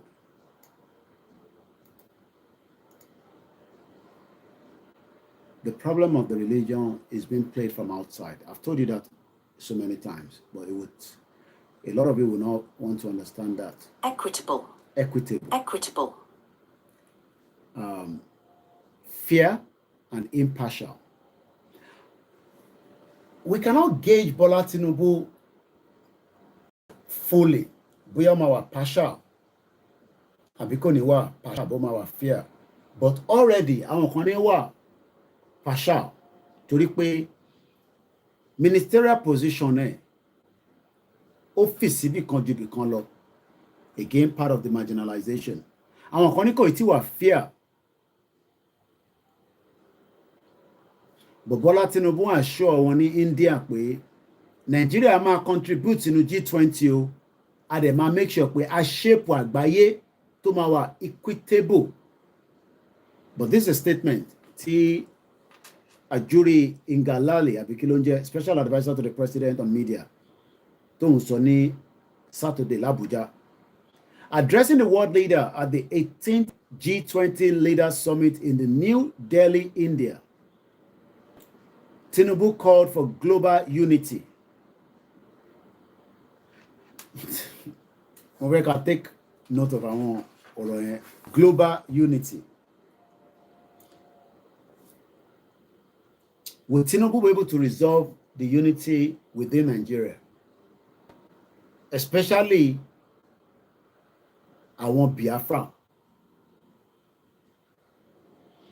I see much effort on this government pẹ̀lú Biafra.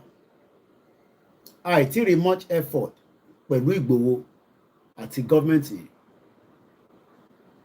So, are we going to get global unity, cooperation in tackling pressing issues, pressing challenges, fostering inclusiveness, and establishing a fairer world order? Like I said, he's an intelligent man, but he has a lot of tasks ahead of him. One of the biggest challenges Tinubu will face in the government, apart from the economic crisis and other issues that Tinubu has to deal with,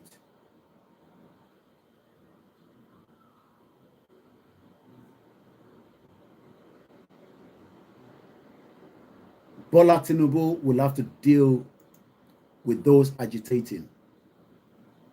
Kò sí bó ṣe lè fẹ́ ṣe tó máa try láti avoid wa. Tí ó bá avoid Yorùbá tó ń campaign, kò ní lè avoid àwọn Igbo, because already the Igbos tó jẹ́ Biafra, they are making a lot of push from their end. And that push is becoming ruthless, which is another word tí àwọn G20 náà lò. So we are borrowing the word of the G20. Enter wa lórí Ọláyẹmí Koiki. Ẹ máa ní láti join Koiki Media Instagram because the battery is telling me it's running low. So he has a lot of challenges within Nigeria, even within Africa. Ẹ mọ̀ pé nísìnyí àgbọ̀n kankan mọ́ nípa Niger. Expectation wa ni pé ECOWAS àti lọ, but it seems that has died down. Or maybe tí Bọ́lá Tinubu bá fi dé láti, because by the time tó bá máa fi délé nísìn a tún máa prepare fún New York, because New York is the next New York tó máa lọ yẹn ó wà ní on the is about 11 days from now. Gbogbo tó ń ṣe ní India nísìn tó máa fi di Monday Bọ́lá Tinubu láti check out. Nobody is hearing anything nípa Niger mọ́ nísìn. Niger ti di ọ̀rọ̀ àná. So Tinubu àti ECOWAS àgbọ̀n kankan mọ́, kò sí communicate kankan, but the last thing tó sọ ní Ghana ni pé wọ́n ti wà prepare láti invade Niger. But àwọn náà ti sọ fún pé tó bá ti fẹ́ yẹ ká ní unity nínú Nàìjíríà yìí o tí gbogbo àjọ ń ṣe, and I'm just, based on we've seen the move Sultan of Sokoto, ààrẹ àwọn gọ́vnà ilẹ̀ Haúsá tó lọ bá Tinubu pé look, ọ̀nà tẹ́ fẹ́ gbà pẹ̀lú Niger yẹn kò ní work. But it seems that Tinubu himself is still trying to satisfy the West, especially America. Because Nigeria need America to be on our side most of the time in terms of governance and support. I'm asking again, what is in it for Nigeria in the G20?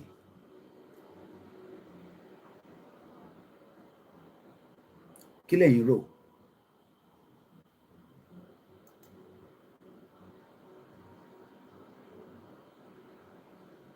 Ẹ̀gbọ́n mi Simon Adebisi ni, there's poverty, there's mentality are toxic, and they're very high risk, very expensive and costly. Tinubu, still trying to see if I can find that video. Timono Solori Arise. He spoke to convince Nigerians, just like any other president. And then one any charismatic, tó bá sọ̀rọ̀, bóun ṣe ń sọ̀rọ̀, ó máa yàtọ̀ sí ti Buhari, because Buhari dàbí díẹ̀díẹ̀, but Tinubu sharp, ó ti gbóhùn sókè ju ti tẹ́lẹ̀ lọ. Kó tó di pé wọ government, nígbà tó fi wọlé ló ń sọ̀rọ̀ bẹ́ẹ̀ tó lè jẹ ẹ̀kọ́ kan tán. Tinubu ti débẹ̀ nísìn, ẹnu ẹ̀ ó ti move dáadáa ju ti tẹ́lẹ̀ lọ.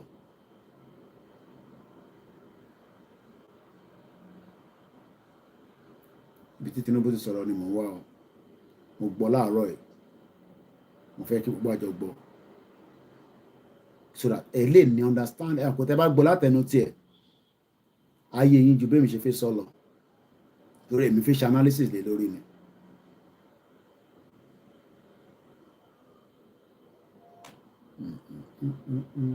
Mo kí gbogbo àtàwà lórí ìjókòó. Yeah, I think that's it. Want to know how to find cheap flights on Kayak? Head Kayak, add your origin and your destination. Nigeria High Commission to the Republic of India. I hope it's this one though. Yeah, no. Senior government officials.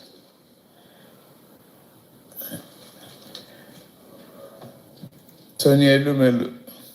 Oh, no, yeah. Chief Emeka, Haji Abola Shagaya, Chief Dele Oye, my friend Ubanga, Genders, President Association of Nigerian Chambers of Commerce, Akim Shagaya,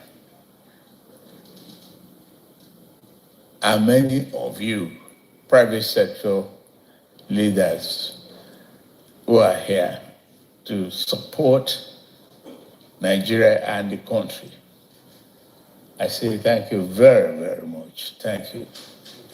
Thank you all. Appreciating the fact that we are starting late, let me first of all apologize. It was a night of great expectations yesterday. And mo ní láti máa sọ̀rọ̀ láàrin méjì. A night of great expectation, that means pé àwọn investors tó wà ní India tó fẹ́ WHO, WHO rather. Àwọn investors tó fẹ́ convince pé ẹ wá sí Nigeria, opportunity wà ní Nigeria, we have the human capacity, wọ̀ níṣẹ́, àwọn pharmaceuticals, àwọn defence, because defence wà lára bí tí Tinubu ti gé ti support so far nísìn ní àwọn businesses tí ẹ̀wọ̀n ti débẹ̀ látọ̀ Tuesday. So we've been hearing that Tinubu met the billionaire, because now billionaire wọn ní India. Wọ́n sọ̀rọ̀ nípa mining náà as well. So mo kọ̀wé fún yín, mo fẹ́ wo news yẹn, n kò sáré fún yín láwọn area tí Tinubu ti, àwọn meetings tó ti ṣe so far, àwọn ìpàdé tó ti ṣe. There was a CEO roundtable will be attended by the leading industrialists in the Indian private sector, Nigeria industrialists, as well as a senior government official from both countries. The president's aim is to leverage this platform to attract global capital and promote increased foreign direct investment in key labor-intensified sector of the Nigerian economy for job creation and revenue expansion.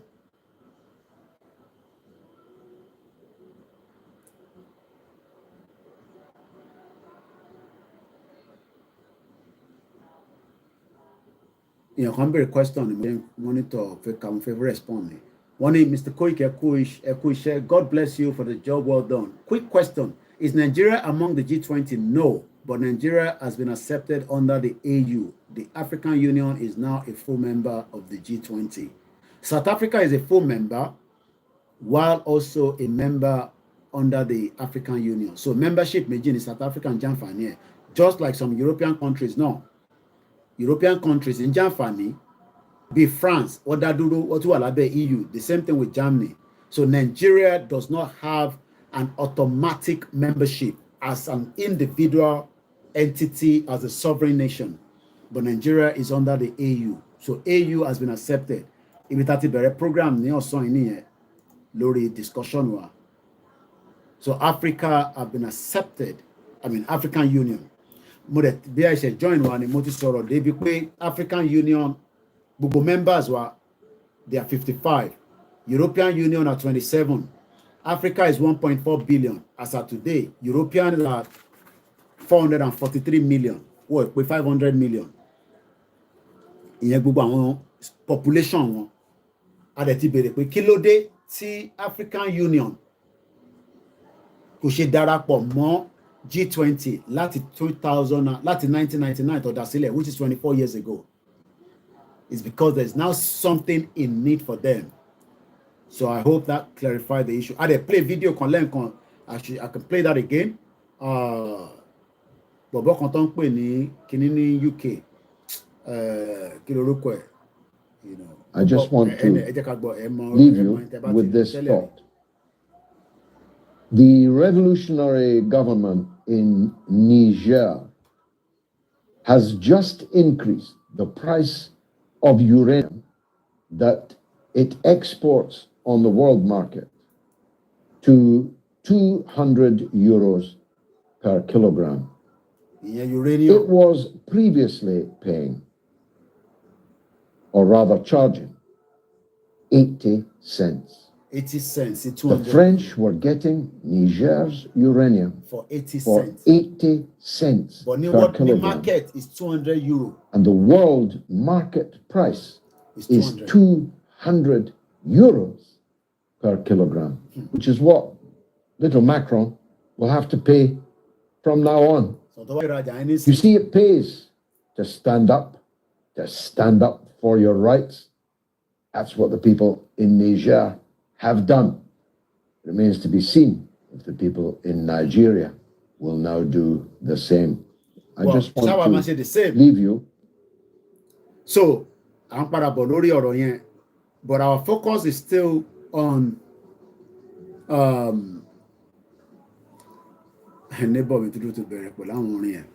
so bá ṣe ń bọ́rọ̀ tiwa lọ kó tó di pé mo dáhùn ìbéèrè yẹn. And if you have questions as well, you can throw the question in. I'll try and see if I can answer it. So my focus today is on the G20. it's a lot of opportunity for president to meet and get as many opportunity. So Nigeria president is also trying to find the same solution, bring as many investors into the country so that they can be able to create jobs for many of you, because 60% of you do not have a job in Nigeria today. So let's go back again and listen to Bola Tinubu Mumbo. I did want to both learn and equally waiting anxiously to see if my job is one way secured or not.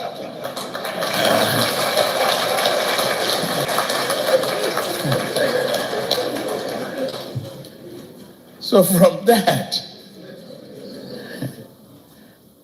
out of the excitement of the victory, I couldn't sleep.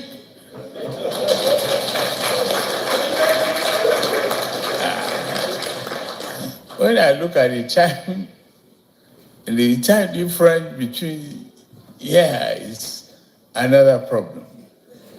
Then the telephone won't stop ringing until I switch off very late. Late afternoon. So it's been a very challenging day after. That is the hangover that you will enjoy and for time immemorial to come, we all appreciate why we are starting late. Please forgive us.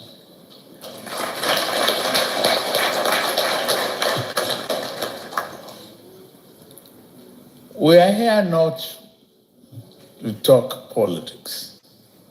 We are here to present a future to you.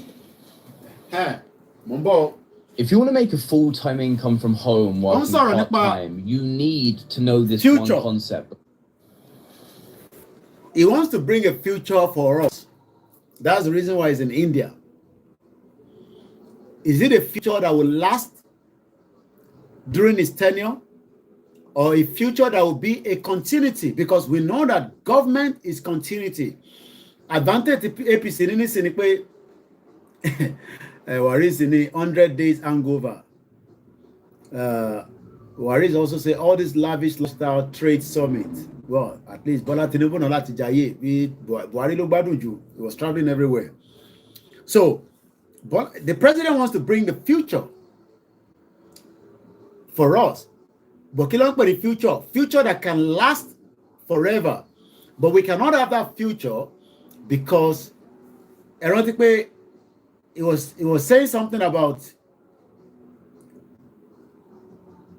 to close the article the article that we were reading earlier. Nigeria is ready to play a vital role. Erotically, we are also going to contribute to shaping a more equitable world. That's for president. He also went to say,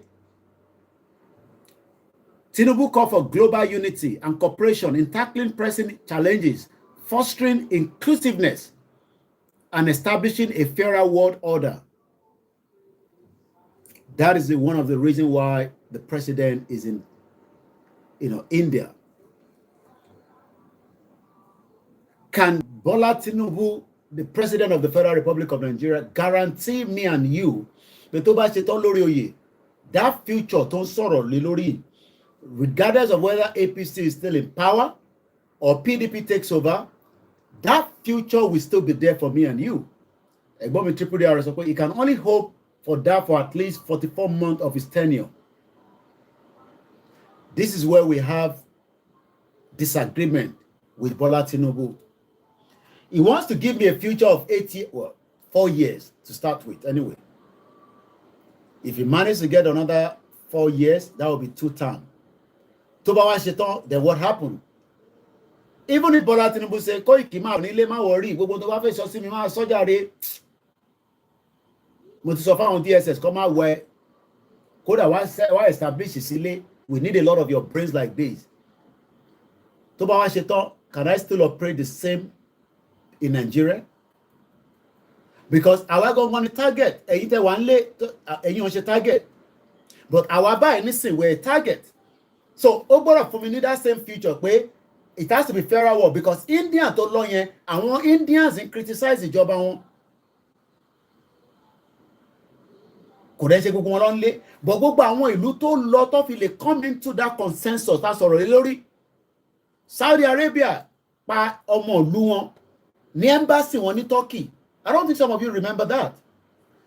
Jamal Khashoggi was killed by the Saudi Arabia. Jamal Khashoggi. Turkey lọ pa sí sínú embassy. Èmi mọ̀ pé Bọ́lá Tinubu ò ní fẹ́ ṣe yẹn pẹ̀lú ra wa báyìí. Assassination of Jamal Khashoggi, which happened on the 2nd of October 2018. Jamal Khashoggi, a Saudi descendant journalist. Bí tèmi náà ni. Tí Tinubu bá tẹ̀ sọ pé Koiki máa bọ̀ nílé, kò sí kankan má worry. Wá jókòó sílé, kájọ máa ṣe. Torí pé ó fẹ́ fún mi ní future. Ṣó lè guarantee future yẹn tó bá ṣe tán? See the next government ò ní lé mi mú. Because nísìnyí àmọ́ bí tí Daddy Yati wà. Daddy Yati has left. He has died. Àmọ́ a kò gbọ́ pé wọ́n kidnap ẹni. But the same journalist ará Saudi Arabia, ọmọ citizen ni wọn, tó lọ sínú embassy, ó dàbí pé kí n wọnú embassy mi nísìn. Kọ́ wá sọ pé mo wá sí embassy. Káwọn kan máa ní But àwọn orí Koiki tó wọnú lé nísìn. In tó ṣẹlẹ̀ sí Jamal Khashoggi ni. He was assassinated nínú embassy, which is meant to be the safest place for a citizen. So we are not in quarrel with the government, but we appreciate Tinubu saying that he wants to give us a future. But the future is that possible? Nítorí pé for now, Tinubu sọ̀rọ̀ lórí Nnamdi Kanu. Ṣebí future kan ní Nnamdi Kanu náà wá, even if Tinubu disagree with Nnamdi Kanu. Because ìgbà tí wọ́n interview Buhari, ó ní allow the judiciary to work. Wọ́n gbé Nnamdi Kanu lọ sí court. Eventually we saw what played out. Nnamdi Kanu was not yet given the opportunity again. On the 2nd of October in 2018, láàárọ̀ Khashoggi ó wọnú embassy, ó fẹ́ ṣe ìyàwó, ó ní the document láti embassy Saudi Arabia tó lè máa present fáwọn Turkish government. Ó dẹ̀ wọnú ilé, ó dẹ̀ rí pé kò wálé mọ́, ìyàwó ẹ̀ wá ń bèrè pé ibo ló wà. Saudi dẹ̀ deny pé kò sí nínú embassy. Pé kò tẹ̀ dọ́dọ̀ àwọn rárá. But Turkey ní another CCTV. Torí nígbà tó wọlé. No, wọ́n ní ó wọlé, but ó jáde. Somebody actually dressed like him. Aṣọ tó wọ̀ wọnú ilé, wọ́n gbáṣọ yẹn kúrò lára ẹ̀, wọ́n wọ̀ fẹ́ lòmíì. So ó dà ìgbà tẹ́ ó wọlé ó jáde, but eventually wọ́n pa. Ṣé o mọ̀ pé wọ́n disembowel the body ẹ̀ bí ìgbà tó fẹ́ ṣe ritual. Wọ́n ṣe pa Khashoggi nìyẹn. He's a journalist. So iṣẹ́ tá gbé dání is a very, very delicate word. So if Tinubu is saying that he wants to give us a future, he must also be ready to for us to criticize it, even if we don't want Yoruba nation. That is a job that we must checkmate. Ṣebí yẹn lẹ ṣe like Hosseini Rufai lórí Arise, because ó criticize àwọn tó bá gbé wá, but wọ́n like it. Ẹ jẹ́ ká gbọ́ díẹ̀ sí mú padà bọ̀.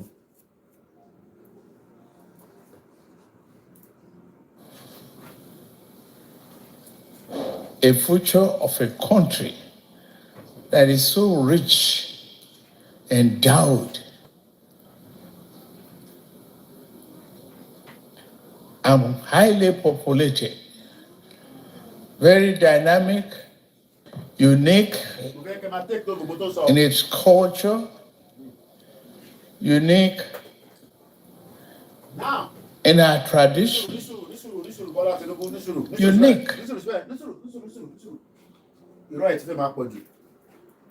Irọ́ tí mo debunk lórí deputy high commissioner Britain yẹn, ìwọ náà tó sọ the same thing nísìn.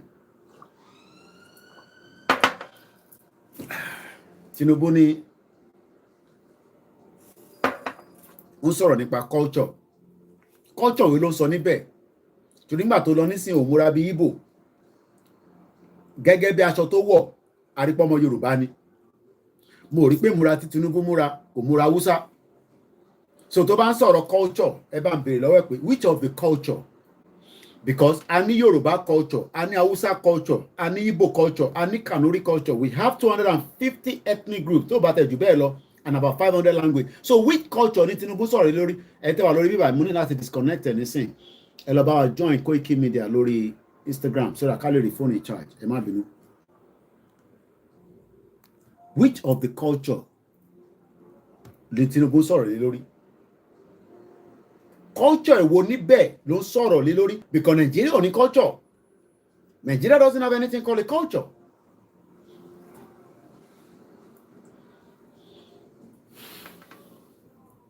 These are the lies that the politicians have continued to push out. Àwọn irọ́ báyìí ó dẹ̀ máa ń sustain because president ni ṣé wọ́n máa sọ pé president ń parọ́ ni wọ́n ní sọ pé president ń parọ́. Ẹ jẹ́ ká gbọ́ ẹ̀wọ̀n kí mò ń sọ̀rọ̀ Khashoggi lọ́lẹ́ nǹkan mo kàn fẹ́ yẹ kẹ́kọ̀ọ́ gbọ́ as evidence journalist tó pa sínú embassy ni mo ti rí Sky News video kan tí mo fẹ́ play fún wa. Tinubu ìwọ ní sọ̀rọ̀ bàbá mo ń padà bọ̀ lọ́dọ̀ ẹ̀ mo mọ ibi tí mo sọ̀rọ̀ dé. Ẹ já gbọ́ tẹ́lẹ̀. Just like the beast that marks our bombs, Buffalo Trace is perfectly untamed. For more than 2 weeks, the Saudis insisted nothing untoward happened in this building. The Jamal Khashoggi walked in and... For more than 2 weeks, Saudi Arabia, Islamic country, wọ́n parọ́ pé àwọn ò ṣe nǹkan kan fún ọmọ ìlú wọn wẹ́rẹ̀ ti pa. He has actually been killed. Wọ́n pa sínú embassy. Ilé ò ń sọ̀rọ̀ 30 years ago ni mò ń sọ yìí 2018 lè ṣẹlẹ̀ o ní Turkey nílùú. You can see how desperate a country can be. Ìlú onílùú lọ pa sí ọ̀fẹ́ kóbá ìlú yẹn just like bí Buhari ṣe lọ jí Nnamdi Kanu gbé.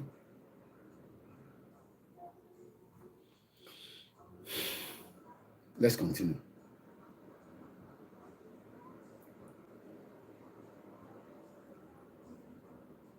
Khashoggi walked in and walked out again alive. Now this. صرح النائب العام بما يلي. An admission the journalist is in fact dead and the Saudis killed him. But does their story add up and will it convince anyone? It requires believing that Jamal Khashoggi, a mild-mannered journalist, fought a fist fight in the consulate that led to his death with a number of other men. The Saudi government says 18 people have been arrested and are being investigated. Among them, it's thought at least some of the 15 agents Turks say were sent to Istanbul to deal with Khashoggi. We're living in a very, very easy thing to tell you. Tẹ́yìn bá jókòó sí ẹ̀ bẹ́ẹ̀ yẹn orí screen ẹ̀yìn wà àwa tá a wà ní born front àwa gangan ní target but ọwọ́ ayé kankan rírí wa mú ẹ máa gbìyànjú náà ni. He was a journalist that was killed. Mokia Tobi Milomo. Yes, Khashoggi was killed inside the Saudi Arabia embassy in Turkey. Istanbul to deal with Khashoggi and a high-ranking intelligence official, General Assiri. Turkish officials say they have evidence Khashoggi was tortured, killed and dismembered. A very different story from the Saudi. Did you hear that? He was tortured and in December was shasiwewe. Nínú embassy ní 2018 ọ̀rọ̀ tó ń ṣe 30-40 years ni mo ń sọ yìí ó ṣẹ̀ṣẹ̀lẹ̀ ní o. What zone ni iṣẹ́ journalist? So yẹn lẹ́jẹ̀ máa ní come back home. Èmi náà máa rẹ́rìn rí wọn come back home. Òmùgọ̀lẹ́rẹ̀ pé ń bá sọ̀rọ̀. Come back home. As if that home and the future tí Tinubu ń sọ̀rọ̀ lé lórí, as if he's very, very honest himself. Because a lot of you know, come back home. Ìbọn fẹ́ pọ̀ lóyè sínú ilé ni. Ọ̀pààyàn méjì sínú ilé, ọ̀pààyàn méjìlélọ́rùn sínú ilé ẹ̀. So tẹ́ bá ní ká come back home, illiterate kọ́lẹ̀ ń bá sọ̀rọ̀ àbí òmùgọ̀. Torí tẹ́mi ò bá dá kankan mọ̀, mo ṣá mọ̀ pé embassy kan Saudi Arabia, Islamic country yẹn òun náà ni kò pé méjì. Àwọn ọba wọn mọ̀ nípa Prince. Ọba wọn ń bọ̀ ní London. Ọ̀rọ̀ yẹn ti ń di wàhálà díẹ̀díẹ̀. Mo ń bọ̀. Prince of Saudi is coming to London. After a very tense tension, Prince of Saudi will be visiting UK anytime soon. Mumbo. Saudi, this was 3 weeks ago. Saudi Crown Prince Mohammed bin Salama invited to visit UK. Crown Prince Mohammed bin Salman has been invited to visit the United Kingdom, according to the Saudi Arabian embassy, as told the BBC. Number 10 said it will confirm the Prime Minister's engagement in the usual way with nothing in the diary yet. A spokesperson said the Prime Minister looked forward to meeting the Crown Prince at the earliest opportunity. It will be the Prince's first United Kingdom visit since the murder of the journalist Jamal Khashoggi at the Saudi consulate in Istanbul in 2018. There will not be small matter when some of you just come and talk nonsense, and you can see why we react to you, because we know the nature of the job. Tó bá yẹ pé iṣẹ́ máa ládìládì àwọn politicians ní mò ń ṣe ni wàhálà Tinubu máa ní kó fi flight gbé mi náà lọ sí India kí wọ́n ṣe fàájì níbẹ̀. But because we are not for that nonsense, we are on the side of the people. And tó bá dẹ̀ ń ṣe on the humanitarian side, the risk is high, especially tó bá tún jẹ́ bí African country láti wá. Ìyẹn la ṣe wà nínú àwọn ìlú báyìí, tajókòó báyìí. So Tebani Kinwa, Molewa, Kimofawashi, because Nigeria is not a safe place for me as a journalist with the nature of what I'm doing right now. Ebo ni mo kà fún yín nísìn, láti 2018 tíṣẹ̀lẹ̀ yẹn tíṣẹ̀lẹ̀. Láti 2018, not 2017, 2018. Como tún mo pa bẹ́ẹ̀ mi ni mo mix it up ni because mo ń dárúkọ 2017, mo wá rí pé 2018 ni, October 2nd, 2018. Ọba ilẹ̀ Saudi ò tí wọ̀lú yìí láti gbà yẹn. Ọ̀rọ̀ yẹn ń sọ̀rọ̀ kékeré. Odindi èèyàn ó wọnú embassy ẹ wá pretend kò ti jáde ẹ dẹ̀ ti pa ẹ dẹ̀ torture ẹ disembowel ẹ gé gbogbo body ẹ bí ẹni tó fẹ́ ṣe ritual bẹ́ẹ̀ ṣe ń ṣe nílẹ̀ Yorùbá. So that èèyàn náà lè ṣe ní káwa náà máa bọ̀. Koiki come back nǹkan jọ máa ṣe Yorùbá nation. Èmi stage tap tèmi wà èmi ò gbọ́dọ̀ wá sílé torí pé risk yẹn high. Ó ti high jù kí n wá sílé. Now Tinubu bá wá wà níbẹ̀ nísìn. We are not saying that Tinubu will do any otherwise fúnra wa, but Buhari wà níbẹ̀, the stake was very high. But notwithstanding, mo ti lè wálé nísìn, because if kò mí pé torí pé Yorùbá lọmọ tó wà níbẹ̀ nísìn, even tí Tinubu bá sọ fún DSS pé Koiki yẹn ẹ fi sílẹ̀, ẹ jẹ́ kó máa ṣe tó ń ṣe lọ. Wọ́n yẹn kan tún rán mi létí bàbá Fà, wọ́n ní Julian Assange, Wikipedia. But ẹ jẹ́ ká tẹ̀ stick lórí ìyí tó pa torí Julian Assange wà òun wà lẹ́wọ̀n bó wà live wọ́n kò tí extradited lọ ni. So in tí mo sọ fẹ́yìn ni pé tẹ́ bá ní Koiki come back home, let's be doing the movement. No, àwa kan ò lè wá sílé presently because the risk is high. The stake is hot. Even though we are not saying that Bola Tinubu will do otherwise like that. But Buhari wà níbẹ̀, we know what he can do because Buhari kidnapped Nnamdi Kanu. Tinubu lè sọ pé kó kidnap him nísìn. I don't think he would do that. I don't think so.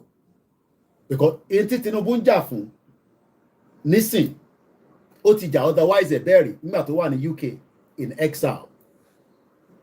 But ẹ̀yin tí ẹ̀ ní understanding tó ń lọ lágbàáyé, ẹ wá fẹ́ ní, ẹ̀sẹ̀ wá fi pé tẹ́ bá ní, Koiki come back home, let's be doing it together. Yeah, disemboweled. Ẹ wá fi pé mi máa wá wálé so that kí lè wá satisfy conscience yín àbí báwo torí kò yé mi. Ẹ fẹ́ kí n wá sílé níbi tí mo ṣì wà gan safety mi gan ọwọ́ UK ló wà, ẹ wá ní kí n máa bọ̀ nílé níbi tí kò sí safety fún iṣẹ́ tí mo gbé dání, ṣe pé kò make sense. Tí Tinubu bá tẹ̀sọ́ pé kó fi mí sílẹ̀ lára ẹ̀yin kankan ẹ sì fi ṣe jàǹbá yẹn, and that is why we can come back home. until tá máa fi rí solution sọ̀rọ̀ tó wà nílẹ̀ yìí. But tó bá bọ́ sórí M1 o, tá bá ti bọ́ sórí M1, èmi á wá sílé. Tó bá mọ̀ tán pè lẹ́mọ̀ lọ sórí YouTube, àwọn tó wà lórí YouTube aṣàlàyé fún ẹ, àbáwọn tó wà lórí Facebook, ẹ mọ̀ pọ́ìn tó wà lórí TikTok, ẹ lè pé ilé tí Yomi tó ń sọ M1 yìí, because I'm not going to give you the full details. Waris Dinadu ni state sponsor extraordinary rendition, state sponsor extrajudicial killing. Baba mi Fab ni, you guys are taking a huge risk and we Nigerians do not appreciate you guys. Risk that take you pọ̀. A kò ní family to ní heart ni, irú ìyá wa ta, irú ìyá mi nísìnyí. Èmi ẹ̀ yí gan ni, my mom. Nígbà tí mo ní mo fi lọ Nàìjíríà after gbogbo tí mo ti sọ nígbà yẹn.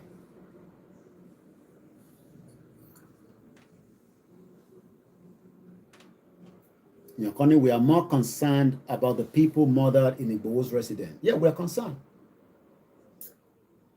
If I was there, I would be killed as well. As simple as that. Tibawa nínú ilé Igboho ní July 1st, ọmọ pa mí síbẹ̀.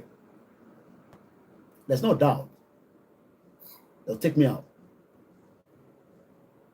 I know that. They'll take me out. But like I said, I am not saying this present government would do otherwise. But you know, ni wá jẹ́ pé ká wá máa bẹ̀rù. Àbẹ̀ Ọlọ́run pé Bola Tinubu is not going to do such. And that is why bẹ́ẹ̀ náà ṣe ń fún wa ní báwa sọ̀rọ̀ lẹ́yìn pé Koiki àwọn ṣe kí ni, we're taking the advice. But iṣẹ́ tiwa ni pé a gbọ́dọ̀ continue. Ṣé òkè ṣé tí Bola Tinubu wá wà bẹ́ẹ̀ nísìn? Okay, ẹ fẹ́ kí n ṣe Yorùbá nation. Kí má dárúkọ Bọ́lá. Ṣé Buhari ni kí má dárúkọ ni? Buhari kọ́ ni government mọ́ náà. Bola Tinubu is the government. So my job is to So my job is to continue to review what Bola Tinubu is saying, which is what we are doing right now. He wants the better Nigeria. Monoke, president wa, ẹ fẹ́ better Nigeria. But ṣé better Nigeria yẹn, ṣé tẹ́ bá lọ tí ẹ bá wa parí tenure yín tọ́lọ̀ fún yín láàmì gúngún àtàlàáfíà, ṣé better Nigeria yẹn ṣì máa sustain? Because continuity náà là ń ní problem lé lórí ní Nigeria anyway. Fáwa tí a tẹ̀sọ́ pé àfẹ́ Yorùbá nation. Because tí continuity bá wà ní, báwo lẹni tó ti ṣiṣẹ́ ní service, civil servant, tó wá sọ pé wọn ò lọ, kí ló lè máa bà wọ́n lẹ́rù? Nítorí pé ẹ̀tọ́ tó yẹ kó fún wọn ní fún. Gbogbo àwọn ìyá wa tó ti ṣiṣẹ́ tágbà ti dé. Gbogbo àwa yìí náà ní sìn tó bá dé stage kan, a máa gbé ara díẹ̀díẹ̀. Ilé tí mo kàn ń rọ́ṣẹ̀ oúnjẹ jẹ, a máa jẹ díẹ̀díẹ̀. Torí ìyàn ti débi tágbà dé. Ẹ sanwó fún wọn náà. Ẹ ń fìyà jẹ wọn. Ẹ wá máa ní tí gọ́ọ̀mẹ̀ntì kan, mo rí pé gọ́ọ̀nà Ọ̀ṣun state nísìn, mo rí kó dà pé ó san pension fáwọn kan. Ẹ̀tọ́ wọn ni. So kò ń ṣe pé a gbọ́dọ̀ máa dọ̀bálẹ̀ máa bẹ̀rẹ̀ àbàbà. Ṣe sà, dádì ẹ ṣe sà, kí ni gbogbo nonsense yẹn. Àwọn ìyá yẹn ti ṣiṣẹ́ fún náà. Wọ́n ti ṣiṣẹ́ fún, wọ́n ti serve purpose yẹn. But nítorí pé òun ló sanwó yẹn, kí ló dé tí Oyètọ́lá tó wà níbẹ̀ tó sanwó fún wọn? Ìyẹn former governor yẹn sì ni Tinubu fi jẹ minister. Mo sọ fún yín pé Bagudu, ìyẹn tó ṣe governor Kebbi state, àwọn tó ń jí owó Nàìjíríà nígbà tó bá sá wà níbẹ̀ nìyẹn. Ó negotiate Bagudu yẹn, ìyẹn minister of planning and budget, ó negotiate pẹ̀lú Nigerian government. Kò ń ṣe ti Bọ́lá Tinubu ló fi negotiate o, the previous government. Ó negotiate pé òun máa dáwó díẹ̀ padà fún Nàìjíríà, but ní probe òun mọ́. Ìyẹn ni Nàìjíríà ò ṣe fún America ní access láti ṣe continuity investigation lé lórí. Ìbòrí £100 million. Ìlú yìí náà wọ́n ríru kéèsì bẹ́ẹ̀ rí individually. Owó tó fẹ́ confiscate, not company no, individually ní gbogbo ìgbà tí wọ́n ti ń ṣe kéèsì nílùú yìí. Ìbòrí ni number 1. £100 million ló fẹ́ confiscate. Dezeni nísìnyí à ń gbé lọ sí court. Èmi kọ́ mo sọ bẹ́ẹ̀. Ntí wọ́n sọ fún wa nìyẹn. Ó lọ sí court lọ́n the 2nd. A máa pàdé níbẹ̀ kọ́ lọ́n ṣọ́wá dìgbà yẹn. Next month, Dezeni ó gbọ́dọ̀ appear ní court. Ó máa bá mi níbẹ̀ kọ́ lọ́n ṣọ́ mi. Ajọ́ máa wà nínú court ni. Bí a ṣe sentence kékeré máa dù. Bẹ́ẹ̀ náà ni mo ti lè sọ fún ma sentence because allegation ṣì ni. But wọ́n ní ó commit offence. Ìyẹn Dezeni. Mo sọ fún yín pé ilé tí Ṣèyí Tinubu rà ní London, ẹni mọ̀ ń bínú Ṣèyí Tinubu, kí ni mo fẹ́ máa bínú ẹ̀kún? Àlùkò ló ní ilé yẹn. Àlùkò kẹ̀rẹ́ pàdé Dezeni ni. Wọ́n dẹ̀ tètè offset ilé yẹn, ìyẹn ni Ṣèyí Tinubu ṣe rà. ilé tí mo lọ fi wọ̀nyí tí gbogbo yín bú mi pé èmi ò fẹ́ nǹkan tó dáa.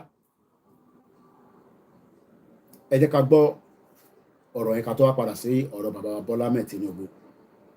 So ẹ gbọ́dọ̀ ní mo sọ fún yín pé èmi ò kì í ṣe blogger, mo dẹ̀ ń ṣe vlogging, journalist lèmi, journalist bí Khashoggi tó ń criticize ìjọba ẹ̀ tó wá pa. But now after attention yẹn, after láti 2018 wọ́n gbàlejò àwọn Prince of Saudi, kò ṣe pé UK àti wọn ní business, wọ́n ṣe business yẹn lọ, but wọ́n gbàlejò wọn, wọ́n wá sọ nísìn pé ó ń bọ̀ ní London. But ikú Khashoggi ó ní ó tasteless láàrin Britain àti, because Britain ṣekúṣẹyẹ ni wọ́n, bí wọ́n ti ṣe ṣekúṣẹyẹ ni pé gbogbo problem táwọn face ní ọ̀dọ̀ tiwa nísìn àwọn ló dá wàhálà sílẹ̀, but lórí humanity or humanitarian they still like èdè tẹ́wá ṣe yẹn ti pọ̀ jù. But lórí ti Nnamdi Kanu nísìn wọ́n sọ̀rọ̀ púpọ̀ lé lórí, wọ́n ṣe kí ni, wọ́n dákẹ́ rọ́rọ́. So wọ́n play both sides. But nítorí pé àwọn ìlú wọn, àwọn journalist ìlú wọn àtàwọn ọmọ ìlú wọn, wọ́n máa ń fún government wọn ní pressure pé eléyìí gan tó fẹ́ wà nísìn, wọ́n ti ń béèrè lọ́wọ́ Rishi Sunak pé kí ló fẹ́ wá ṣe. Ẹ jẹ́ ká tún kà díẹ̀ sí BBC lélẹ̀, and if you don't think okay, mi máa ń fẹ́ sọ̀rọ̀ with fact, so link yẹn nísìn òun ni mò ń share sínú ẹ̀yin tẹ́ wà nínú comment section in case wọn náà bá fẹ́ lọ tún kà. So ẹ̀mọ̀ káwọ̀ ní sọ̀rọ̀ ká máa mú ẹ̀rí sí, yàtọ̀ sẹ́yìn tẹ́ wà lórí TikTok nìkan àti Instagram lẹ́ni láǹfààní àti rí link yẹn, but tẹ́ bá lọ sórí BBC àbí tẹ́ bá type Khashoggi agbé ti BBC jáde. Now it will be the Prince's first UK visit since the mother ikú the word mother was what the Nigerian government did lórí Alhaji Fatai àti Adogan. There's two different meaning. Tá bá sọ pé wọ́n murder èèyàn, ó yàtọ̀ sí pé wọ́n máa ṣàlàyé fún yín nísìn. Ẹ jẹ́ ká kọ́kọ́ lọ meaning murder. Ẹ jẹ́ ká lọ wo English dictionary. Murder. Tá bá ní Murder. Tá bá sọ pé Murder. The unlawful premeditated killing of a human being by another. Wọ́n wọnú ilé Ìgbòho, wọ́n murder wọn ni. Tá bá wá sọ pé kill. Tá bá sọ pé kill. Again, kill. Kill. Again, kill. Cause the death of a person. On drive. Gbàgà. Yéé! Mọ́tò yóò ní kò ní bírèkì ni. Accident yẹn ó pa. But in tí wọ́n murder èèyàn, wọ́n prepare fún ni. Ṣé wọ́n prepare fún ni? Wọ́n kó gbogbo èèyàn lọ sínú ilé Ìgbòho bẹ́ẹ̀ tán lọ ja ogun Sambisa. Èèyàn kan bí mi láàárọ̀ lórí TikTok pé nígbà tó rí mi ní gbòòrò níta pé kó kì í ṣe Sambisa ló wà ní mo ní mo tí ó kù díẹ̀ mo ṣe wà lọ́nà. So ẹ̀yin èèyàn wa tẹ́ wà nílé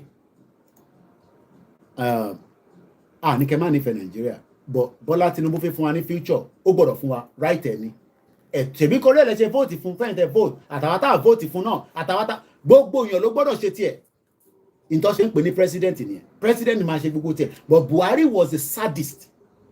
Ẹ̀gbọ́n mi kan ládìwá kan ló fún mi ní òyìnbó yẹn, sadist ni Buhari, kò tẹ̀ fi báyàn kankan ṣe. Bí a Tinubu sì máa bá wa sọ̀rọ̀, we don't know, but mo mọ̀ pé bàbá Akíntóyè sọ fún wa ní some weeks back pé wọ́n ti ń prepare àwọn nǹkan tó máa lọ bá, kò ń ṣe fún kíkí, but ẹ mọ̀ pé president ní àkọlé wọlé gbàrà lọ́ba, ó máa fún wa ní appointment ni. Appointment yẹn lè má yà, appointment yẹn lè jẹ́ next year, president ni. President busy gan, but I pray pé kó fún appointment yẹn ká wá lọ table ọ̀rọ̀ wa fún adégbéyẹ wa nókè ẹ máa lọ àchẹ́kẹ̀. Mo dẹ̀ hope pé gbogbo àwọn ọba wa náà wọ́n ń bá sọ̀rọ̀, ẹ gbọ́ pé ó ṣàánú wà lórí fóònù títí sọ̀rọ̀ àwọn ọba wa wọ́n máa bá sọ̀rọ̀. But future tó fẹ́ fún yín yẹn ó gbọ́dọ̀ fún yín ní future yẹn. Tó o bá wá rí future yẹn fún yín tá a dẹ̀ sì wá Nàìjíríà tó bá máa fi lọ ẹ jẹ́ ká gbọ́ Khashoggi yẹn délẹ̀ tán. Version of events. Saudi Arabia has been a great ally, but what happened is unacceptable.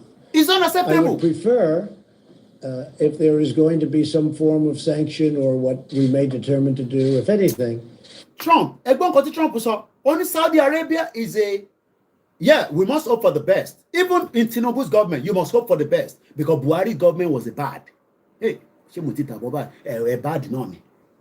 Olórí burúkú ni Buhari. Mo fẹ́ sọ pé olórí burúkú ni Ọ̀ṣínbàjò pé mo tún ń dọ́gbọ́n pé ṣe olójọ́ ọmọ Yorùbá, but short man devil ni.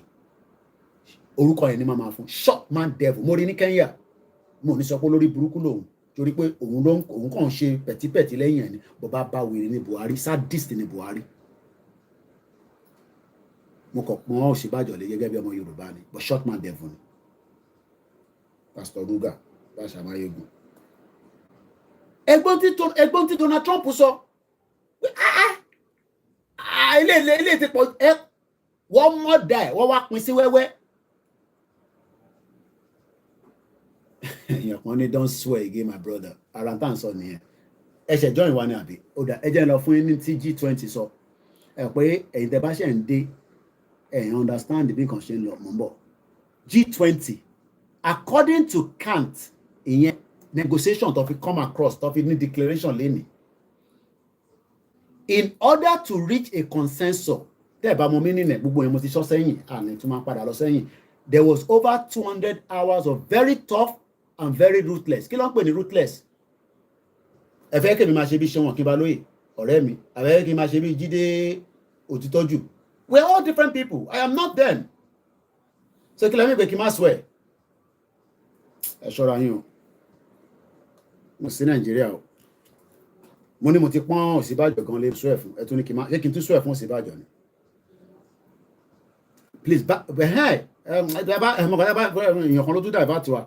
So Trump gan sọ pé eléyìí ti pọ̀ jù ẹ bá tẹ kidnap ẹbí Nnamdi Kanu kẹ rú lọ sí Saudi ẹ wá mọ̀dà ẹ nínú embassy ní Saudi embassy ní Turkey wọ́n dẹ̀ package ẹ̀ wọ́n dẹ̀ gbé bọ́dì yẹn wọ́n dẹ̀ gbé jáde wọ́n dẹ̀ ẹ̀gbọ́n kan tó tún sọ. Form of sanction or what we may determine. Saudi version of events. Yeah.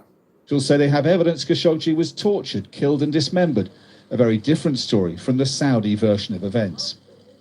Saudi Arabia has been a great ally, but what happened is unacceptable. Unacceptable. I would prefer if there is going to be some form of sanction or what we may determine to do, if anything, because this was a lot of people they're talking about and people pretty high up. But I would prefer that we don't use as retribution canceling $110 billion worth of work.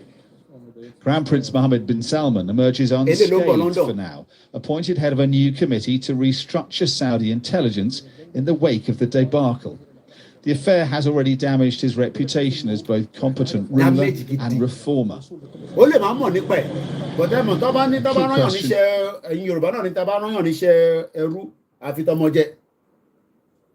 that is on that. So you can padà sórí ti bàbá wa Bọ́lá Ahmed Tinubu tá ń bá lọ. Ó sọ̀rọ̀ lọ́dọ̀ ẹ̀kọ́ bàbá. These great deals for home goodies. Ibi tá a gbọ́rọ̀ yẹn dé ni pé future. So mo fẹ́ ká continue ọ̀rọ̀ yẹn. Advert ti pọ̀ jù. Ó yá, ẹ jẹ́ ká continue. Ó yá, mò ń gbọ́. Má sọ̀rọ̀ lọ. Unique in our ethnicity. A country really charming. Bàbá ní ethnicity. Kò sí, yes, our unique, but our honest pẹ̀lú ra wa. That we make our prosperity possible if only we use that God-given opportunity of diversity for prosperity of Nigerians. We're sure to do that. That is where I'm standing here to assure you.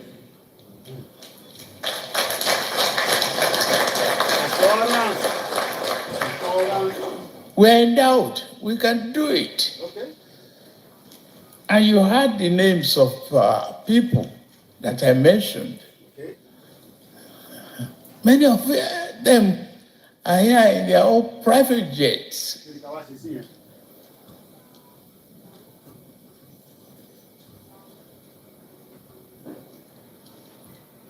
We are not poor in knowledge. We are not poor in human resources. It's quite right. We are not poor in capital resources. Only we are not poor in knowledge. We are not poor in human resources. The president is quite right on that. There's no doubt. He's very right. But how do we manage that knowledge? How do we manage that resources? It's part of the job. The president is not official. It's part of the job that is preparing. At 3 hours, 20 minutes. At the long the program here. Anyway, I should bad one lobby. I should bad one. I become Dauduro. So Jinguju. You can Dauduro. We shall return, Misha. 3:21. 3 hours, 21 minutes. You can Dauduro there. Head down.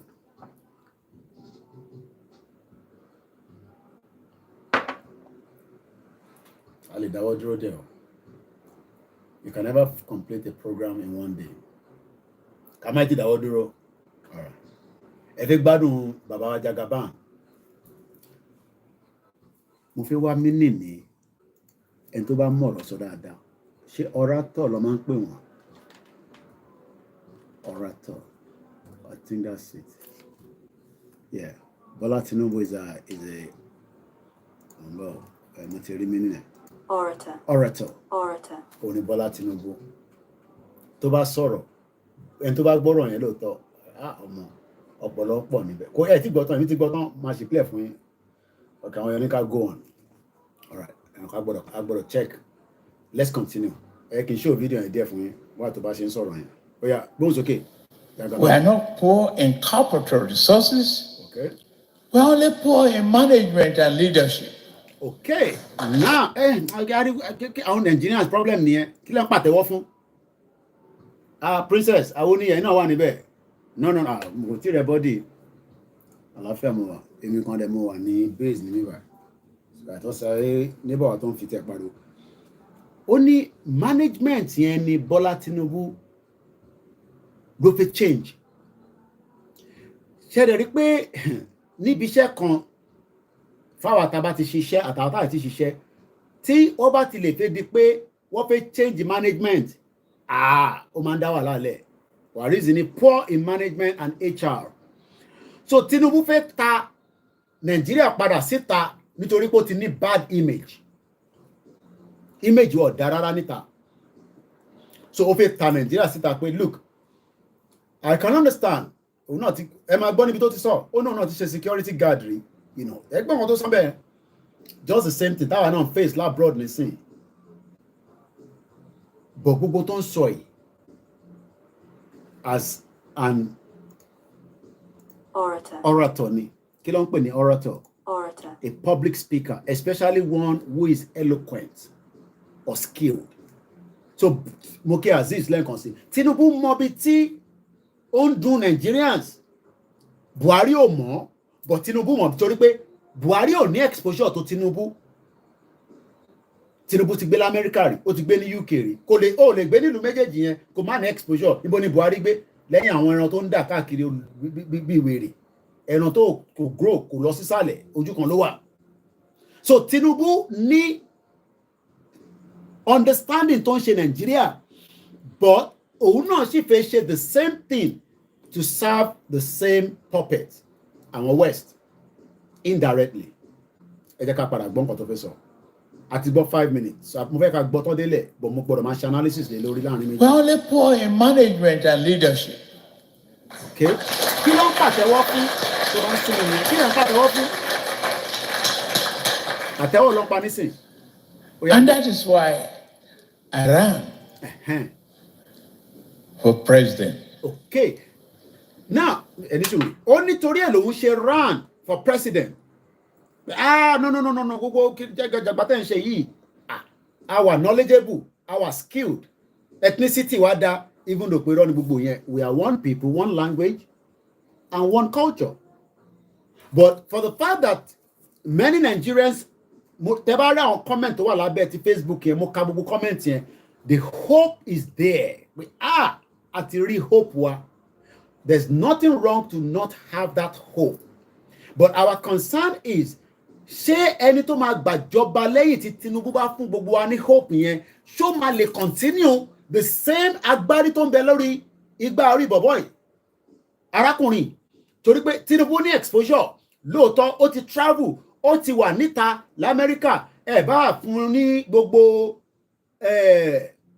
ó ṣe this ó ṣe drug ó ṣe yahoo ó ṣe bridge orúkọ kan ló ń lò èmi ti sọ pé date of birth by 2031 will be 87 kò bá dà ìbéwò lára mama tell àwọn èèyàn kan wà ní UK tó yẹ pé wọ́n reduce age wọn kan tó wọ̀ lú yìí ni ìwọ ló máa mọ̀ pé bọ́dì ẹ pé ọmọ ẹ kì í ti parí iṣẹ́ yìí but o ò lè parí iṣẹ́ torí pé age tó fi wọ̀ lú yìí o ti lo football age so football age yẹn kẹ̀rí UK ò dẹ̀ mọ̀ pé football age ló ń lò ìwọ ló máa tẹ́lẹ̀ lára ẹ̀ so òun ló máa tẹ́lẹ̀ lára ẹ̀ tó bá parọ́ age ẹ̀ kò ní kankan ṣe pẹ̀lú àwa òun ló máa tẹ́lẹ̀ but for the father we are praying that go succeed but succeed yẹn pé fún ṣé kí Nàìjíríà fi stable tó máa fi lọ ni torí pé gbogbo tó ń sọ yìí nísìn the future of Nigeria the future of Nigeria the bright future of Nigeria by the time the Tinubu wa máa ṣe tán we are going to start all over again.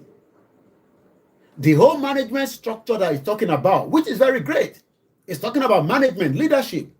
We have the best across the country. We have seen that the best have not been used, and even those that have been used have gone into the other way. They're corrupt. But let's go back again and listen to Tinubu. It's still 9th of September, and the time now is 18:06. Tabani 18. I want to 24 hours clock. But Lord Oti is okay. Aago mẹ́fà ó kọjá ìṣẹ́jú méje. Mo kí gbogbo ẹ̀yin àgbàlagbà tẹ́ wà lórí ètò àtẹ̀yin ọ̀dọ́ wa. Ó yá gbóhùn sókè Jagaba. Mo rí MC tí ó ń jó rẹpẹtẹ lórí Instagram. Bọ̀bọ̀ kan tó ń kan bọ́ mo ṣe ń bọ̀ fún ẹ. Gbogbo wàhálà tó dá lóṣòdì. Mo ti ráyè gbogbo máa ṣe program yẹn lórí okùn díẹ̀. Ó yá gbóhùn sókè Jagaba. To help all of us mold the soul of our country in the right direction. Ọ̀rọ̀ yẹn lágbára. Tinubu ní òun fẹ́ help gbogbo wa to mold the soul of our country. Mold. Kí ló ń pè ní mold? M-O-U-L-D. M-O-U-L-D. Mold. Mold. Mold. Mold. A hollow container used to give shape to a molten or hot liquid material when it cools and hardens. A distinctive and typical style, form, or character. So, you know, many Nigerians will say, start from you. So Tinubu wants to mold us. Even though many believe that Ofunraregon, his character is questionable. And when we use the word mold again, mold or mode are alternative spellings of the same word.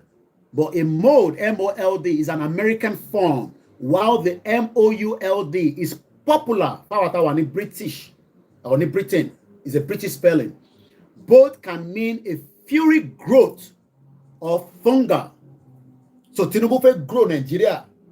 So only láti tètè bá wa grow Nigeria. So that kí gbogbo àwa tá a níṣẹ́ tá kàn sùn tá ń jí tẹ̀ ń fagbó tẹ̀ ń play bàbá Ìjẹ̀bú gbogbo 100 naira tó ń gbà lọ́wọ́ yẹn o mọ̀ pé bàbá tá a máa multiply by millions of people.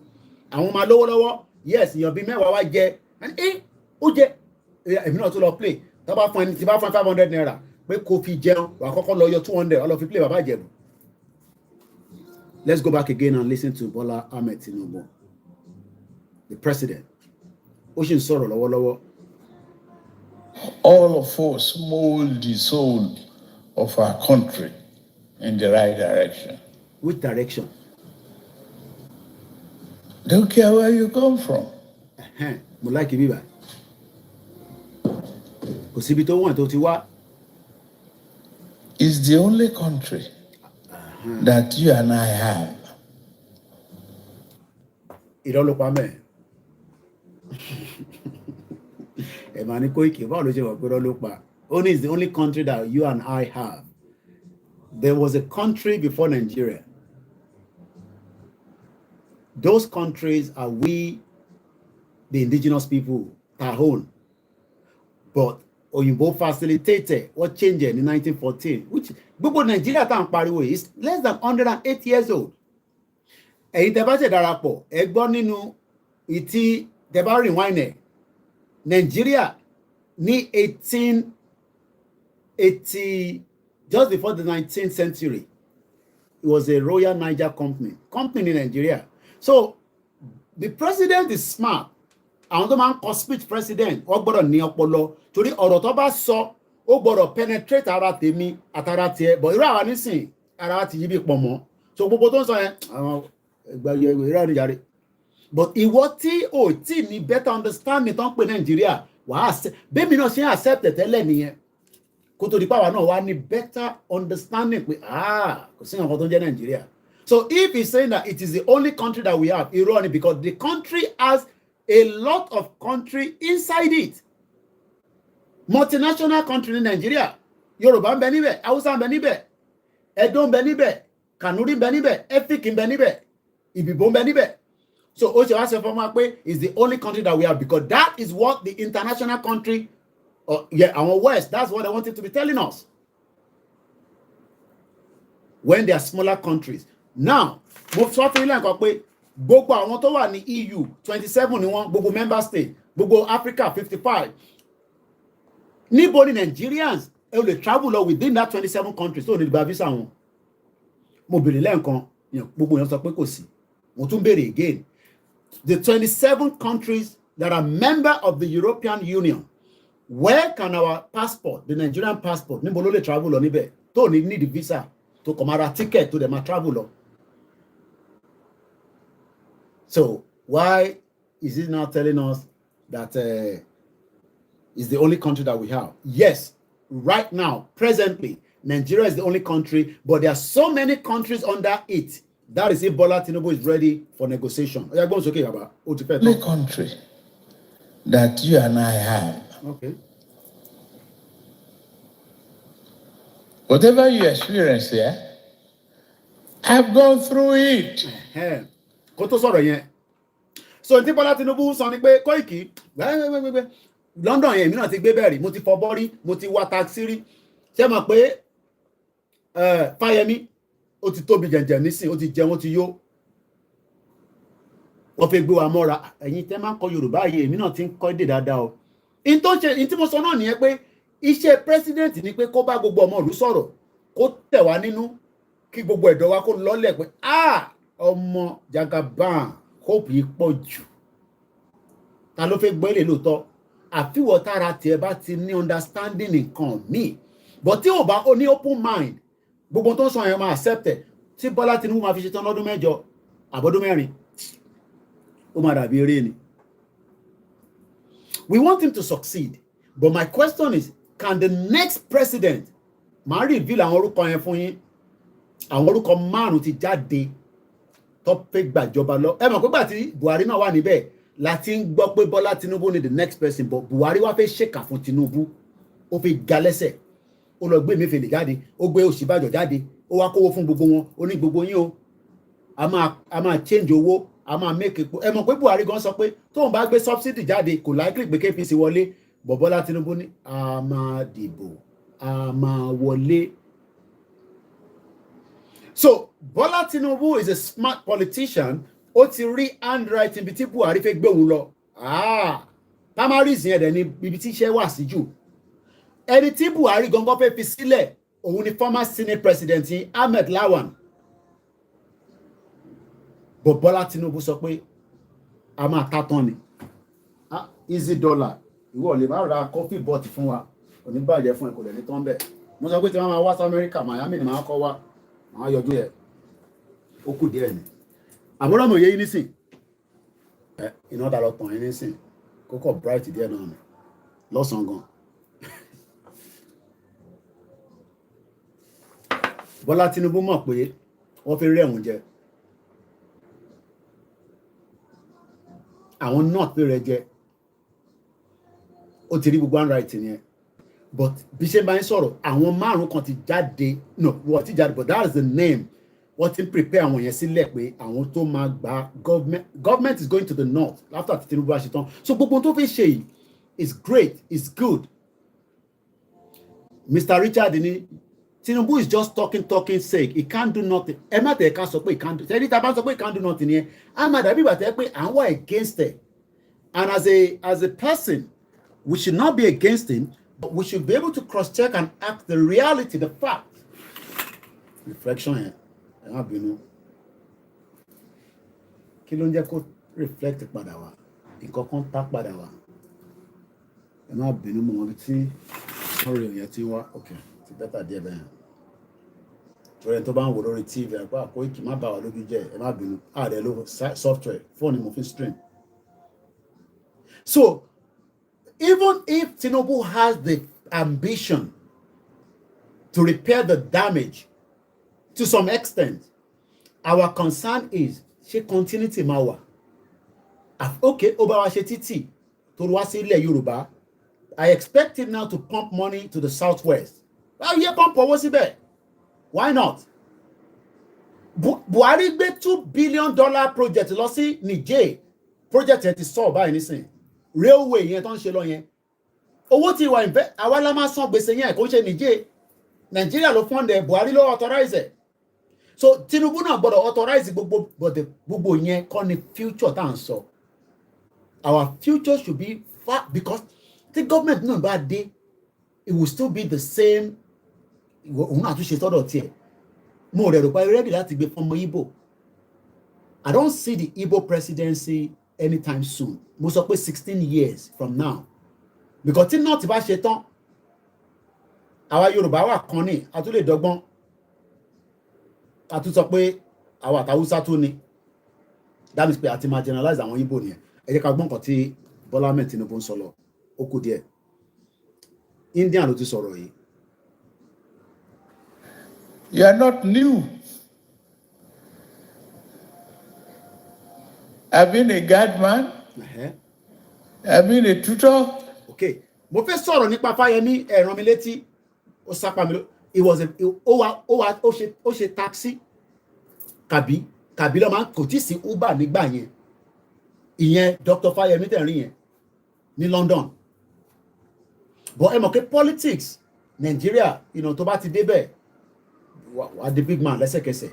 So òun ni Tinubu sọ fẹ́mi náà ní sí pé forget about gbogbo tẹ́tí ṣe yẹn. Èmi ẹ̀yin tẹ́ wà labroad, àwa tá wà labroad ló ń bá sọ̀rọ̀, because àwọn tó ń bá sọ̀rọ̀ yìí, these are the Nigerian diaspora in India.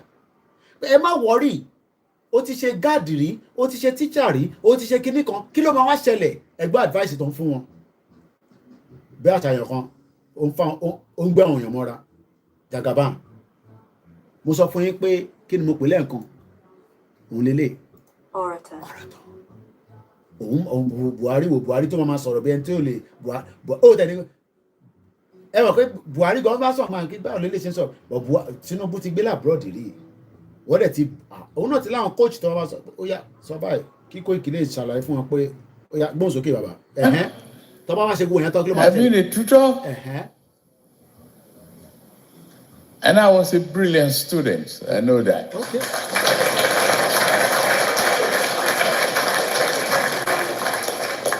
No semester that I missed the dean's list. Okay.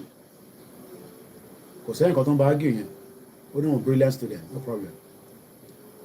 I joined Deloitte,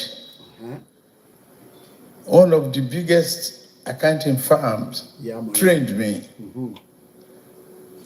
And my first question is, do you have branches in Nigeria? And they said, we have a lot of clients that will take you. Benny, city boy, ni Jagaban. If you want to go home. Okay.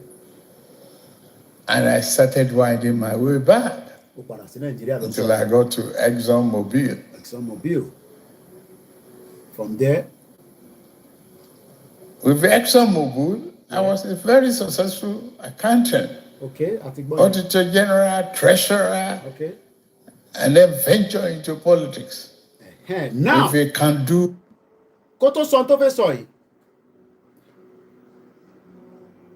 Everybody knows that the politics in Nigeria and Africa is a different thing entirely.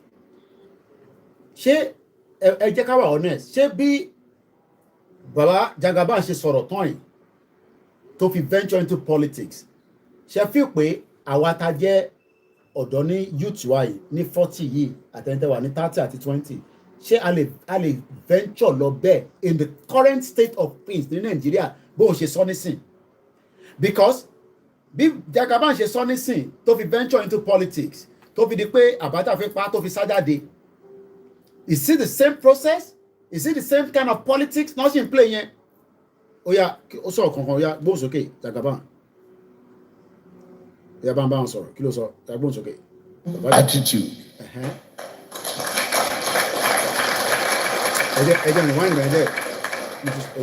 You can. ó yá gbóhùn sókè. Auditor General, Treasurer, okay, and then venture into politics. Okay. With a can-do attitude. With a can-do attitude. So, in terms of point àtẹnisìn ni pé àwa náà with the can-do attitude a lè join politics. Táwọn náà bá wá join politics, àwa máa wá sáré, a máa prepare. Ìyẹn lè ṣe ń sọ fún Sowore pé ó lè di president lọ bẹ̀rẹ̀ láti local government ó dá tẹ̀ ṣe senator. That is the attitude táwọn sọ fún Sowore nìyẹn. That's why Sowore is not getting any support from the Nigerians because they are not seeing Sowore as the future. Wọ́n ṣì ń rí àwọn Jagaban, àwọn Ṣèyí Mákindé, Dàpọ̀ Abíọ́dún, Akérédolú ti dé padà nísìn àti àwọn bẹ́ẹ̀ bẹ́ẹ̀ lọ àti Yàyà Bello.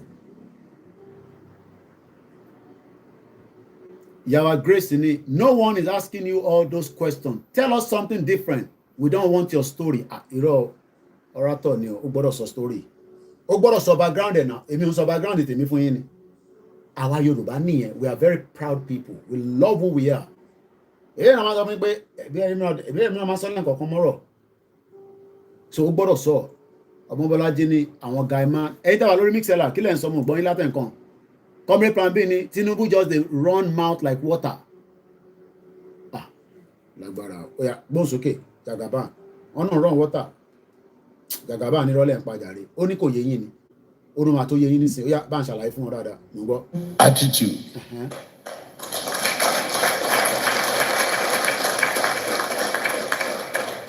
You can do it.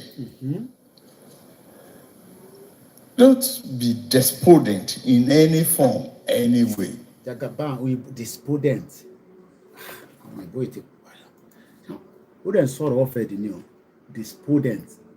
D-E-S-P-O-N-D-E-N-T. Kí ni meaning ẹ̀? Despondent. Despondent. Despondent. Despondent. In low spirit from losses or hope or courage. So Baba Jagaban sọ fún na English in the talk they use talk to us. Yoruba level ko ba yin sọ̀rọ̀ ni is addressing the international community. No be English Nigeria they speak. You want make Tinubu they address us for Yoruba. We not be Yoruba country now. He's addressing every one of us. So despondent. Oh yeah, can you mean it? Despondent. Despondent. Despondent. Tinubu ní kema wà pé ìwọ náà máa rí rẹ báyìí. Ibi òní ṣe ìyẹn kan ní olórí burúkú ni bàbá yẹn. President ilẹ̀ ń bú bẹ́ẹ̀ yẹn. Láì kí DSS wá gbé mi o. Bàbá kan tag mi, wọ́n tag mi mọ́ DSS. Mo mọ̀ tí mo post orí Twitter mi. Ó ní DSS, come and look at this boy. Àwọn Jagaban dẹ̀ náà aṣíwájú ló fi síwájú ẹ̀. Ṣé rí ta bá máa fi parí ìjọba Tinubu yìí? Kó ya perform fún yín. If not. Kí ni meaning ẹ̀? Ó ní ẹ má ní low spirit. Mr. Khalifa Islamic ẹ ti ń bínú jù. Ẹ ń bínú jù. Ẹ ṣe sùúrù. Ó ní ẹ ti ní low spirit. Òun dẹ̀ fi fún yín ní hope àti courage. Òyìnbó tó mì nìyẹn. Bí a kì í wá ní kí n lò nínú bíbá kí gbogbo wa lè gbọ́. Tí àwọn tó wà lórí Facebook ò gbọ́. Ẹ jẹ́ kí n ẹ mọ̀ pé tí bá play ní bíbá àwọn tó wà lórí mixer la máa gbọ́ bá wọn. Àwọn wo ni ẹ̀hún ládùúgbò wa kẹ̀? Àwọn ọmọ neighbor mi ni ẹ má wọrí. Wọ́n ṣeré parí. Ó yá kí ni mí ó yá mo fẹ́ kí sound yẹn jáde lórí speaker lédè. Ó yá bó sókè. Despondent. Ó yá. Àwọn ìbò ńláńlá yìí. Despondent. Bàbá Jagaban àwọn ìbò yìí àwọn ìbò bíi bàbá wa Wọlé Ṣóyínká ẹ bá wa gé wálẹ̀ in tó mì ní pé Tinubu sọ fún yín pé ẹ má ní low spirit ẹ má ṣe kí ni ẹ má ní low spirit ẹ gbọ́dọ̀ ní hope àti courage pé ìwọ náà tó ń wa mọ́tò tó ń wa Uber ní Nàìjíríà nísìn ó dà pé Uber ní gbogbo ìmọ̀ wà nínú Toyota àbí ìwọ tó ń wa ọ̀kadà tó ń wa kẹ̀kẹ́ márúwá ìjọ kan wọn náà máa di local government chairman ìjọ kan wọn náà máa di House of Assembly don't bàbá mi Hector àwọn ti bá mi ṣe ní olóyìnbó tó dáa don't be discouraged. So Bola Tinubu, the President of the Federal Republic of Nigeria, say, don't be discouraged, despondent. We are not discouraged people, but we hope yẹn la ṣe ń sọ pé kíní ti ń pẹ́ àti láwọn tó ti bímọ àti láwọn tó ṣẹ̀fẹ̀ bímọ àti gbogbo ilẹ̀ ṣetán ní university, brilliant Nigerians struggling day and night, but Jagaban ti ní don't be discouraged. Bàbá wa Adéyẹmí ní may God save us. Èmi náà sọ pé amen. Títí bá sọ pé amen nísìn. Ìyá mi Olúṣọlá àṣẹ́hùn náà wà lórí ètò Alájà Àlàbí àwọn kan tí bá ti gbé àwọn ọ̀rọ̀ débì kan inú máa bí wọn. Àfẹ́fẹ́ pè wọlé tẹ bá fẹ́ pè wọlé a ṣì ń gba call. Mo sì ní energy tó pọ̀ èmi nìkan dẹ̀ mú wà ní studio lénìí. Ṣé rí pé noise yẹn yàtọ̀ sí orin tó ń wá láti ta. Àbí ká gbọ́ tán ẹ wá fẹ́ pè wọlé. Ẹ̀yin tẹ́ fẹ́ sọ̀rọ̀ náà lórí TikTok ẹ send request ká gbé yín wọlé kẹ́ bá wa sọ̀rọ̀.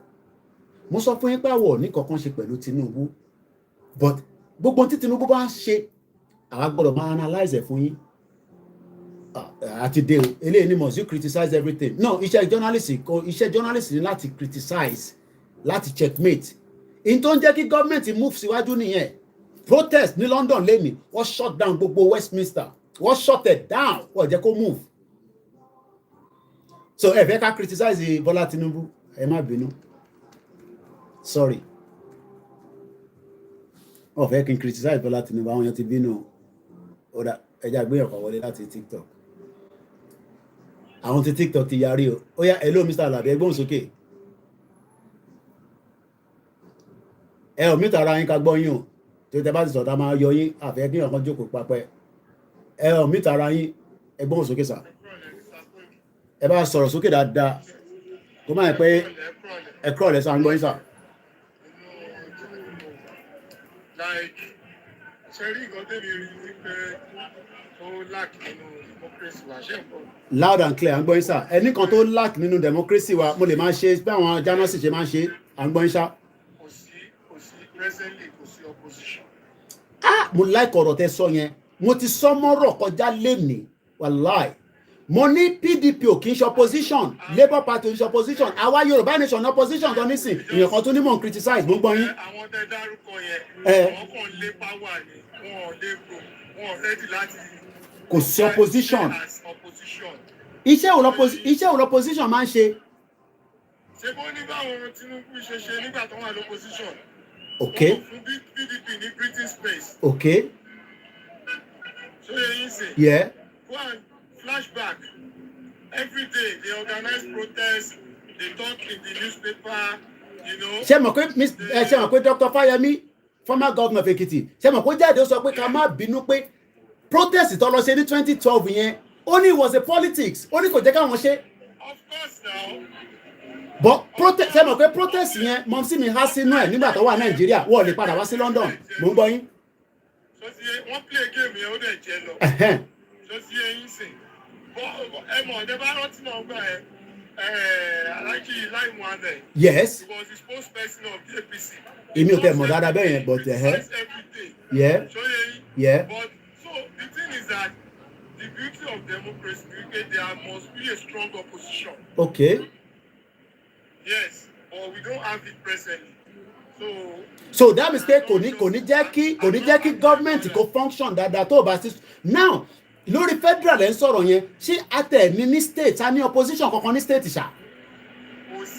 That's it. Ẹ̀ ń rán ní government ní local government ní state kankan dẹ̀ ló jẹ́ gbogbo ní Lagos state nísìnyí mo rò pé opposition wà ní local government.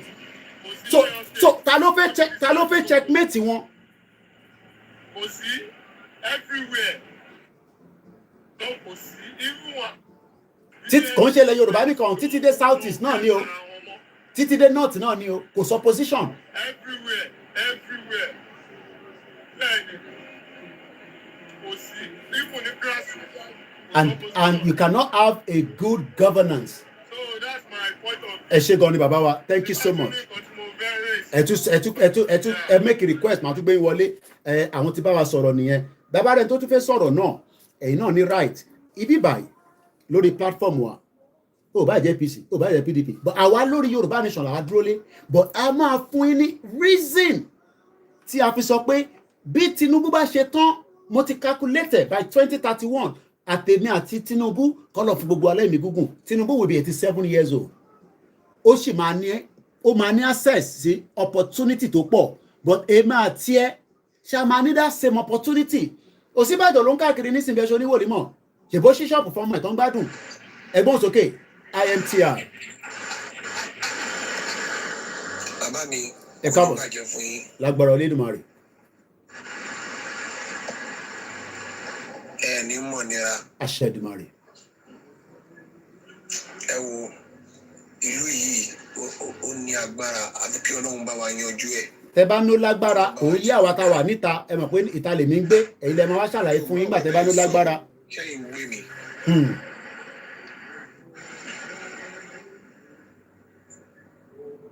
mọ̀lá mi ò gbọ́ yín o. àwa ń gbọ́ mọ̀ fẹ́ ń ta fẹ́ẹ̀ ni mò ń gbọ́ yín ẹ mọ̀ pátá àwọn yẹn bá ń sọ̀rọ̀ a gbọ́dọ̀ jẹ́ ká sọ̀rọ̀ ká má máa sọ̀rọ̀ sí ní ẹnu wọ́n má ní Koiki ló plan ẹ̀.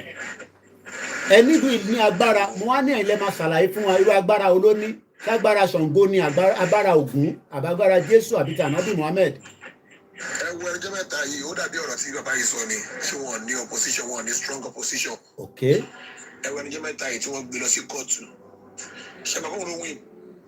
ok èmi náà gbọ́ mo rí bẹ́ẹ̀ níjọ́ Wednesday.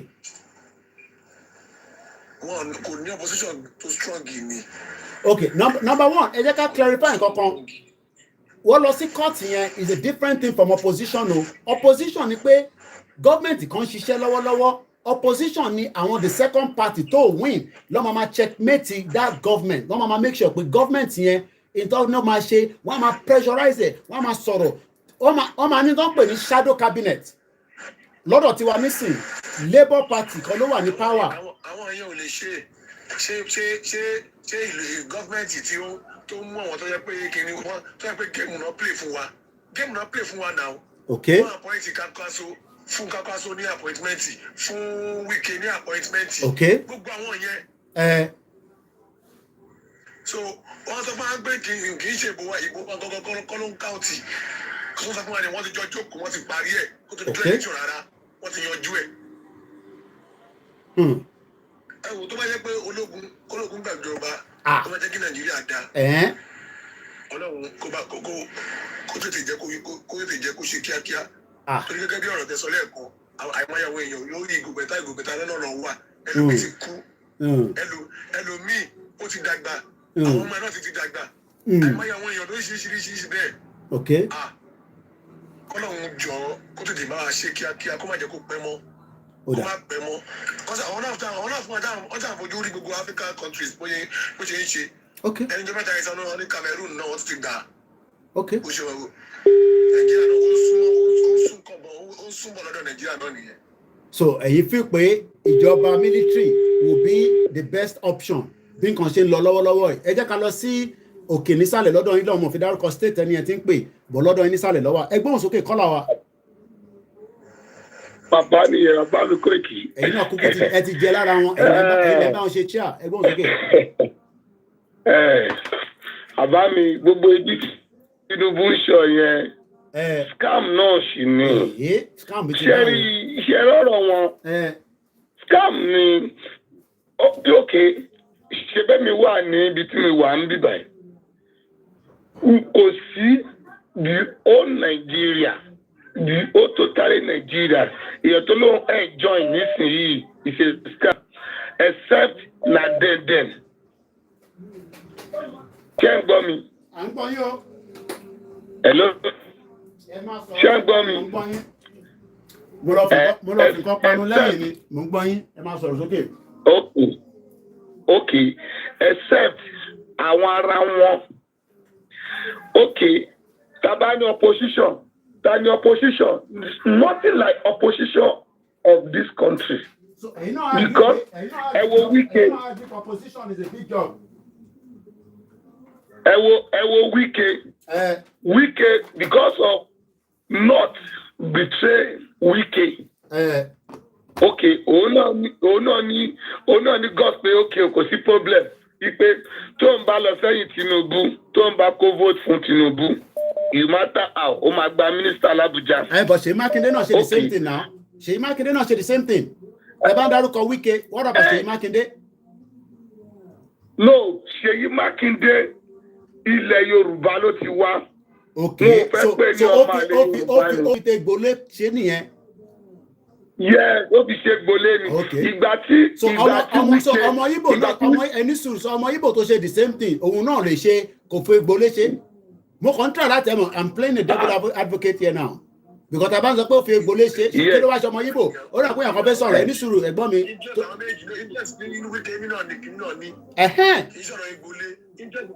Interest ni ṣe má sọ pé Igbo lé because àmọ́ tí wọ́n jọ agree bọ́ ẹ má sọ̀rọ̀ lọ́mọ ń gbọ́ yẹn gbọ́ mi.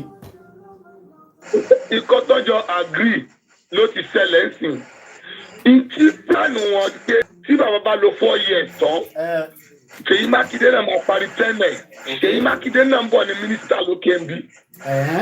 Ṣé understand? Okay.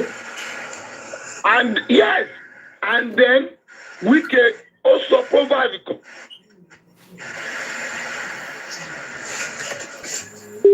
Hey, network. I'm going. Ẹ̀gbọ́n sókè. Ṣé ń gbọ́ mi? I'm going. Wike sọ pé if you no fit beat them, you join them. You join them. Okay. Yes. Ẹ lọ gbé ọ̀rọ̀ yẹn yẹ̀wò dáadáa. If you no fit beat them, you join them.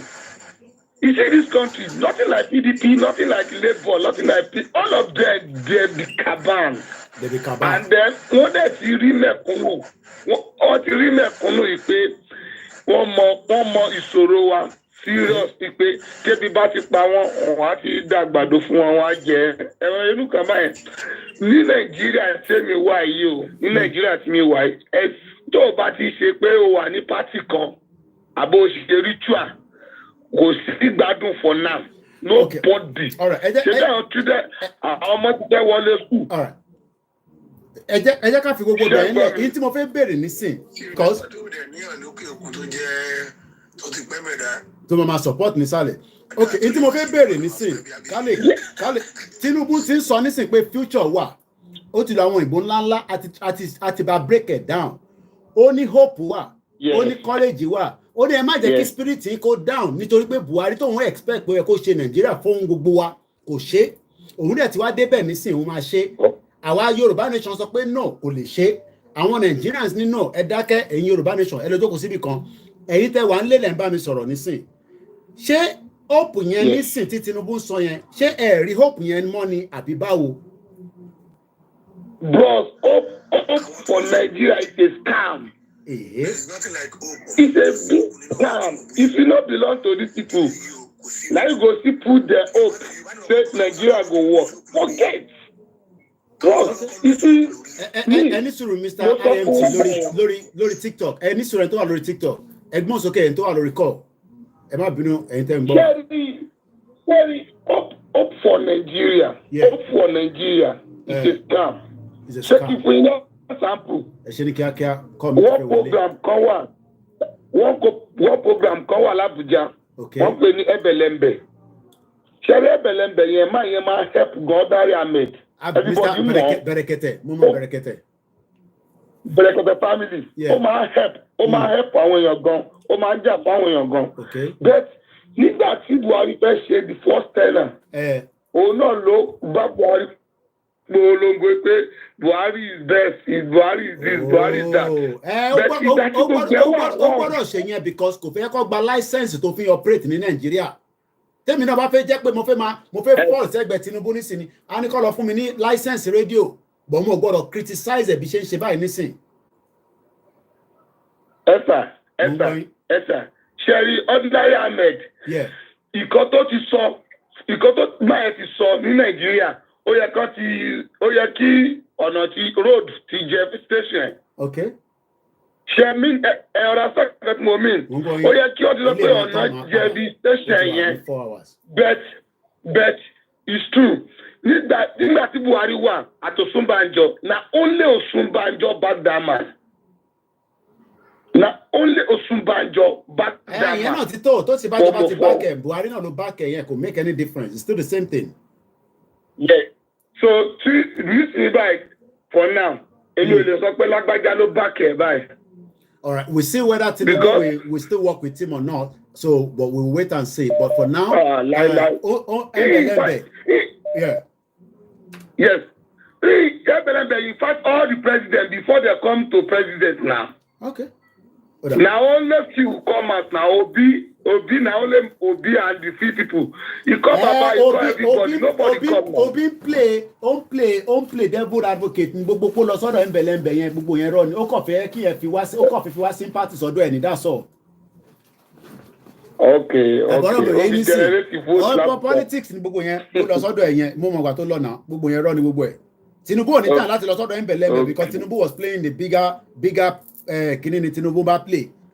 So Tinubu ò ní láti lọ sọ́dọ̀ Embelembe. Àbọ̀rọ̀ mo yé yín nísìn. So bó ṣe jẹ́ nìyẹn. Ẹ dá fẹ́ lómi láyé. Ẹ ṣé gan ni. Mo kí gbogbo wa lẹ́ẹ̀kan sí. Ẹ tí dáhùn ìbéèrè mi gangan. Ìbéèrè yẹn ni pé Bọ́lá Ahmed Tinubu gbogbo ta ti ń gbá bọ́ọ̀lù àtẹ̀ nǹkan. Ó ní hope wà, future wà. Ó ní spirit yẹn ó máa high. Ẹ̀tẹ̀ ká play tán délẹ̀. Èèyàn tẹ̀ ti bínú. Ẹ̀tẹ̀ gbọ́ tán délẹ̀ nù. Kẹ́tọ̀ tó máa bínú. Exploded in any form, any way. What do we need? A change of mindset. Okay. Yeah. Mindset. Okay. That honest work for honest day, honest hours work. Okay. Will pay off eventually. Excuse me. Be determined, be strong. Okay. But when Nigerians, Nigeria is ready to accommodate many. Okay. We partner with India. Okay. We partner with Canada. We partner with Germany. Okay. What is lacking is that we are eating some of our dinners early. Okay. We breakfast. We are not producing enough. Níbi tó sọ̀rọ̀ dé yẹn is right. We are not producing enough. But ọ̀nà wo la máa gbà la fi máa produce enough? Ọ̀nà wo la máa gbà la fi máa produce enough? Ìwèrè bíi ti báwo kẹ̀? Ẹ̀gbọ́n sọ pé wà produce ó ní ẹ ti ń jẹ dinner. We have a new caller. Ẹ̀gbọ́n sókè ìyá wa ẹ̀yà gbọ́ látọ̀dọ̀ yín.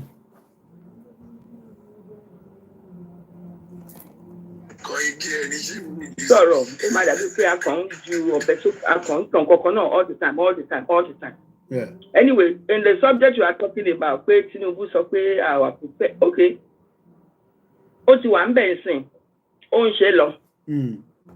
Gbogbo àwọn ìyà tó ń di àwọn èèyàn yẹn tó bá fi máa di bí ọdún méjì mẹ́rin kátìgbà kó ṣe dáadáa ṣé kì í ṣe pé tó bá kúrò ń bẹ̀ what's gonna happen? Because only ní good intention, like all the Yorubas that goes there always they have intention of being good. But I have to look at what they bring back. But àwọn yòókù tá a bá dòwò pọ̀ tó dẹ̀ ń feel pé àwọn ni they were born to rule. Orientation tí wọ́n yàtọ̀. Wọ́n fẹ́ kó gbogbo kìíní. So tí ènìyàn bá ní pot tó fọ́, èèyàn máa fọ́ pot yẹn tó bá fẹ́ tu yìí sídà kó jẹ́ kó ti waste àbí kó fọ́ pátápátá kó remote there.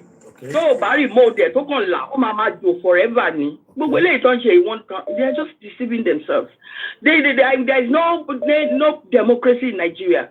We have dictators, despotic leaders, and all these philandering full of bunch of self-seeking philanderers. One move from one party to another. One move from one party to another. They are self-seeking. They are not serving the people. How long are we going to play the fool? How? But I don't even know how we're going to just, wake up our people. Okay, let's hope Tinubu is doing something. The best that man could do, divert something. The best thing to let share the posterity of the otherwise, ó kàn ń ṣiṣẹ́ ó kàn tún fẹ́ kówó ó kàn fẹ́ you know, yeah, ó kàn ń domi sínú àpẹẹrẹ ni then ambition ẹ̀ ló kàn ló dẹ̀ kúrò bẹ́ẹ̀. Then what about your people? What about your people? What about your posterity? What about the people coming behind? You know, if we want to analyze this, everybody don't know what to here. He might try, could it be that but nothing. Could it be that the West are now also using Tinubu to stabilize Nigeria for another couple of years? From the fact that they are now also getting the feel of the Yoruba people to also popular, could Tinubu be the next person that will West if he stabilize in Nigeria and there? Because many Yoruba people disagree with us. Yeah, got on ṣẹlẹ̀ náà nìyẹn tó bá fi stabilize Nigeria díẹ̀. Tó lọ kó gbogbo manufacturers ayé ìwà. Tí ò bá sí security at the end of it because àwọn àgbà you see the spate of the Almanjeri in the north.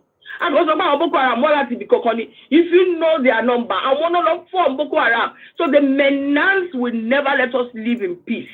And again, there is Eastern menace now. So I don't know about the day. The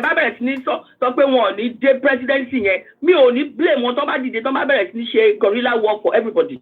So where are we going? Where are Wambe? You know, we need to look to the future. What is going to happen? About Indians, Pakistani war.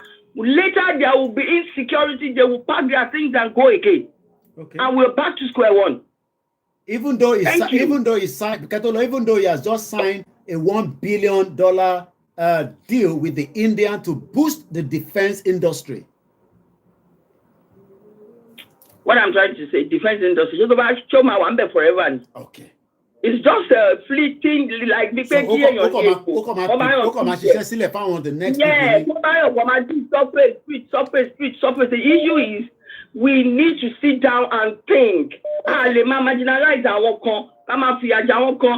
want to subject to the level they we don't have all those things we used to have, you know. Where everybody come back, stipends at the sycophants. Is that the people where we've lost our value? We've lost our culture. We've lost our children. We've lost our girls and boys. We've lost everything. Okay. So forever now. Remember Prince of Africa. So what about the people that are coming? Prince of Africa. Yeah. So because Mr. Kokile Yorùbá yẹn dàbí pé àwa kan ọmọ onílẹ̀ ni wá à ń jà kílẹ̀ bàbá wa má gbàjẹ́. But àwọn tó ń bá wa dàpọ̀ àwọn onílẹ̀ àmọ̀rí bá kú náà ń ṣe. So they don't care. So you get me? Okay. God help us o. I don't know. God help us and we must help ourselves. Ẹ ṣe gan ni àwọn àgbàlagbà tí wọ́n fi Prince of Africa ẹ jẹ́ kí n gbọ́ látọ̀dọ̀ yín ẹni tó bá fi darapọ̀ náà lórí TikTok yẹ mú gbọ́ yín. Canvassing. Mo gbọ́ yín. Yeah, canvassing ni wọ́n máa canvassing náà year month by month, okay. Day by day, minute by minute, okay. Hour by hour, year by year. Yeah. Okay.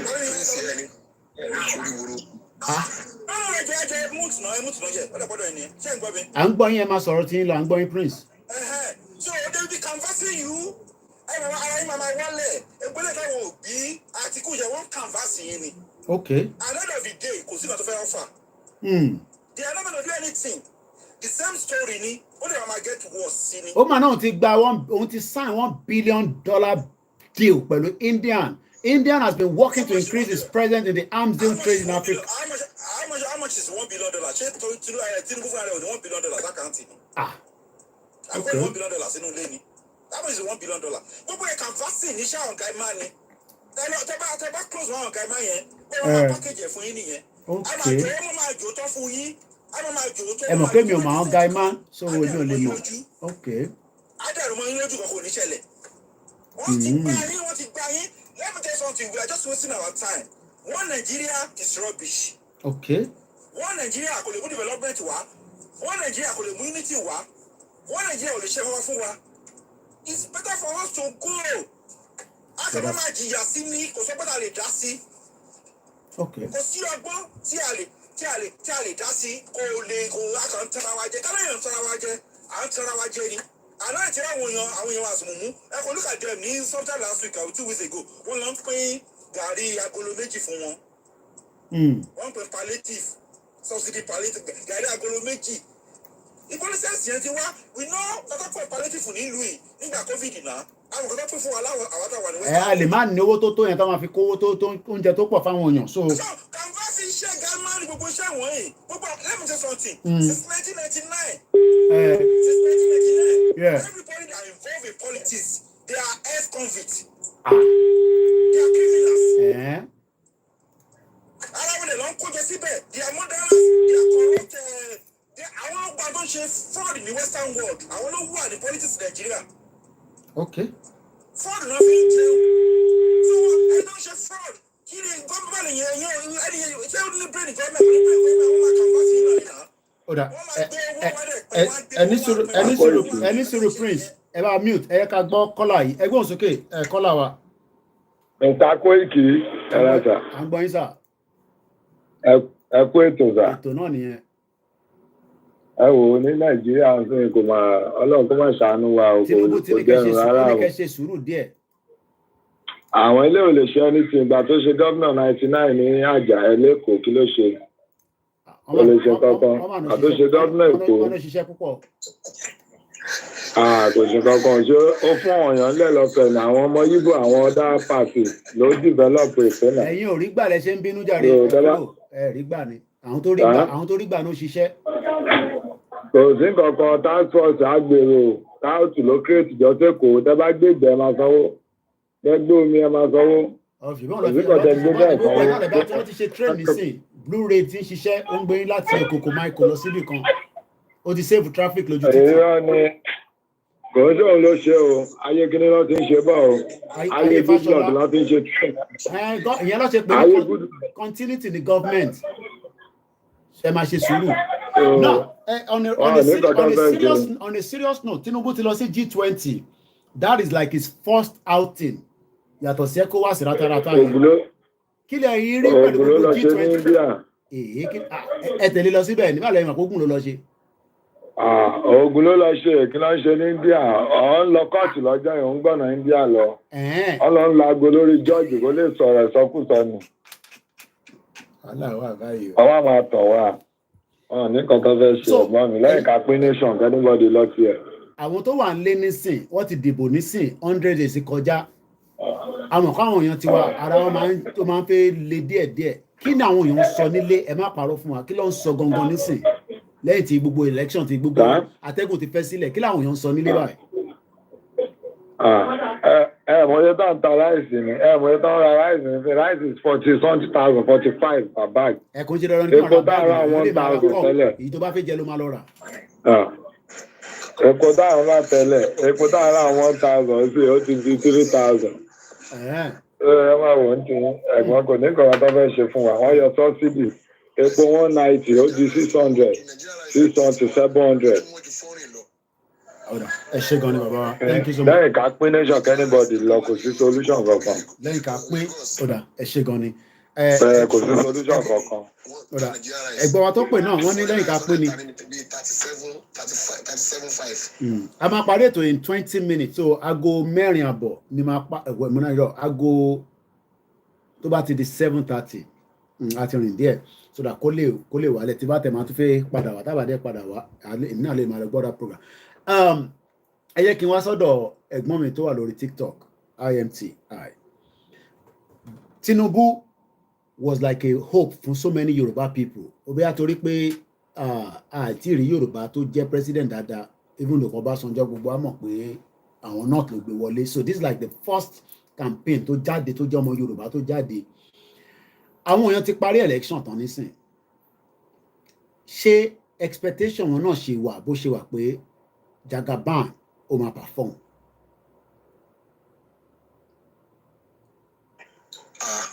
Expectation àwọn èèyàn ti lose hope o. Okay. Àwọn èèyàn ti lose hope. Àwọn èèyàn ti lose hope. Ara ni àwọn èèyàn. Okay. Àwọn èèyàn ti lose hope. Wàláì ara ni àwọn èèyàn gan ní Nàìjíríà.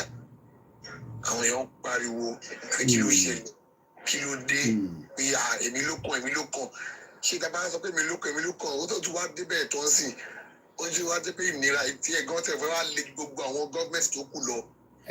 Ó máa ń take some while tíjọba tó bá débẹ̀ ó máa take some time. Ẹ jẹ́ ká fún ẹni tó ṣẹ̀ darapọ̀ mọ́ wa lórí TikTok torí pé gbogbo táwọn máa fi parí ètò yìí ní sáfànà wà ní so ká lè manage it together. Ìyá wa Lára P tọ̀tọ̀ mo fi dárúkọ yín mà ẹgbọ́n sókè. Ẹ káalẹ́ sà o. Ẹ káàbọ̀ sórí ètò náà ni ẹ mọ̀. Ọlọ́run á bá wa tó. Lágbára Elédùmarè. Nǹkan tẹ́mi kàn rí sọ́rọ̀ yẹn ó ní wípé ṣe rí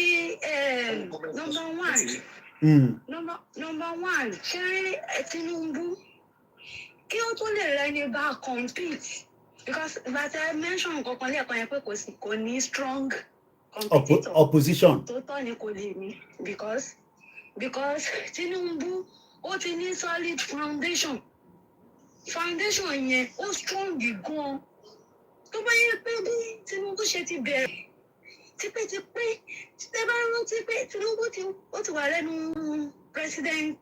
presidential kìíní ó ti fẹ́ gùn tó bá yẹ pé bẹ́ẹ̀ ni òun àwọn tó kù náà ni wọ́n ti bẹ̀rẹ̀ tó jẹ́ pé àwọn náà ti wà wọ́n ti determine pé kìíní yìí èmi náà máa débẹ̀ àdéjọ́ máa ṣe ni bóyá àwọn ò bá strong bí Tinubu but since tó jẹ́ pé òun náà ni the strongest kò sí point ó ti débẹ̀ náà báyìí now ṣé wàá rí ọ̀rọ̀ bí Nàìjíríà ṣe ń lọ tí kò dà yìí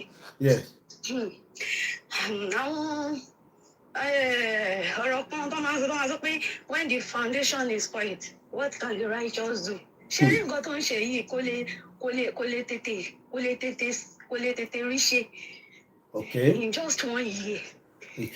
Kò lè tètè rí ṣe in 2 years. Ó máa take it for a longer time. Kó tó lè rí. Kó tó lè stabilize ẹ̀. Kó tó lè fi stabilize ẹ̀. Bàjẹ́ jìnnà ogún. À ń gbọ́ yín. À ń gbọ́ yín mà. So kó tó lè irú subsidy yẹn subsidy removal tó ṣe tí ẹ mọ̀ pé ìgbà tó sọ̀rọ̀ yẹn tí ẹ kọ́kọ́ appreciate pé àti ẹ kọ́kọ́ ní gọ́ọ̀mẹ̀ntì yìí ó lè address àwọn èèyàn tá a máa gbọ́ nǹkan tó sọ àwọn past kínní à ń gbọ́ nǹkan tó ń sọ ṣe báwọn tí ẹ ṣe ń sọ̀rọ̀ ó tí ẹ ṣe ń advice ó ti ẹ̀ṣẹ̀ ń gbọ́ clearly ṣé Buhari ni ó máa sọ̀rọ̀ tó máa dá gbogbo ẹ̀pọ̀ tí wọ́n ṣàṣẹ rábàràbà tó máa ṣe tí wọ́n lọ àti ẹ̀ṣẹ̀ ń gbọ́ tó wù ú sọ̀rọ̀. àti ọ̀rọ̀ tẹ́ ẹ̀ ń sọ yìí àdéhùn ó rẹ̀ pé defender tẹ́ Tinubu nìyí yìí ṣe kéèyàn sọ̀rọ̀ kọ́là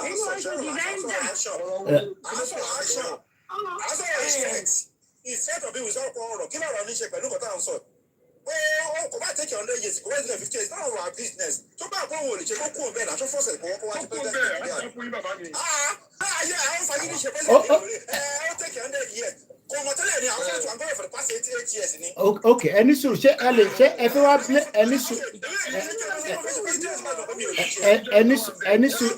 ẹni sùúrù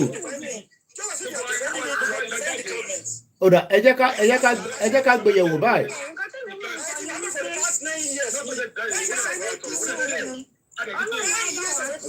Okay.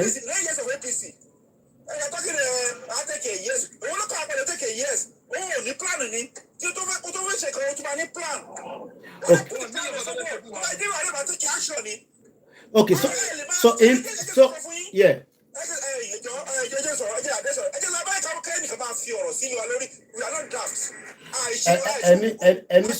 Any suru prince ẹ mix sister wa tó wá sọ̀rọ̀ ẹ mix wọn up inti sister wa ń sọ òun náà ni àwa náà jọ ń sọ in táwọn sọ ni pé number one I think a lot of people are still mixing up ọ̀rọ̀ position ni ẹ jẹ́ kí n ṣàlàyé bó position ṣe ń work Tinubu ti win opposition ni PDP so PDP ló máa checkmate iṣẹ́ tí Tinubu bá fẹ́ ṣe Tinubu òun náà máa ṣe nǹkan kan báyìí wàá máa jáde wàá máa fáyẹ̀ kò ń ṣe pé bí sister wa ṣe sọ yìí bó ṣe gbé kalẹ̀ pé ó ní the strong àwọn tó jọ máa contest ó dà pé wọ́n get àárín yẹn but again it's okay but in tí wọ́n sọ ni pé the same thing tẹ́yìn sọ Prince náà ló ń sọ but mo ń fẹ́ padà sọ́dọ̀ sister wa yẹn ẹni sùúrù Prince sister wa tó ń sọ̀rọ̀ lọ yẹn Iti Nigeria ń rí nísìn after election ti tán nísìn ẹ ti sọ fún wa pé Tinubu náà kò likely pé ó lè ṣe gbogbo kínní in 2 years but Prince ní a gbọ́dọ̀ blame Tinubu torí pé ìjọba ẹ̀ náà ló ṣì ń bọ̀ even though pé another person ló wà níbẹ̀ ìtí mo wá fẹ́ bí ni pé ṣé Tinubu ló máa wà responsible fún in tó ṣẹlẹ̀ ní gọ́ọ̀mẹ̀ntì Buhari. Tinubu kọ́ o. Okay. Tinubu kọ́ ló máa wà responsible. Prince ẹni sùúrù Prince ẹni sùúrù Prince wọ́n ti ó yẹ gbọ́n sókè ìyàwó sísá wa. Tinubu gan I'm very sure pé Tinubu gan regret wípé òun jẹ́ kí Buhari débẹ̀ pẹ̀lú gbogbo but nígbà tí mi sọ òun ni wípé irú ọ̀rọ̀ irú subsidy yẹn láti irú owó tí wọ́n sọ pé ó máa ń yá tó jẹ́ pé Nàìjíríà máa yá a máa tó wà nínú gbèsè tó ti ṣe nísìnyí ó yọ subsidy kúrò àwọn níbi kan wò ní àwọn diaspora countries yẹn náà irú ọ̀rọ̀ owó pé the only thing tí mo mọ̀ pé Nàìjíríà lack òun ni wọ́n jẹ́ kí iṣẹ́ kó pọ̀ kó wọ́n pọ̀ sí. Job opportunity. Job opportunity. Okay. Torí kò sí ẹni tí ó máa sọ pé òun lazy ní Nàìjíríà. Okay. Nàìjíríà ló wà hard working jù. Bọ̀ kò síṣẹ́. Nigerians wà hard working. Ó wà lára tí Tinubu fi lọ sí G20. Everything we just will fall in place. Okay. All right. Okay.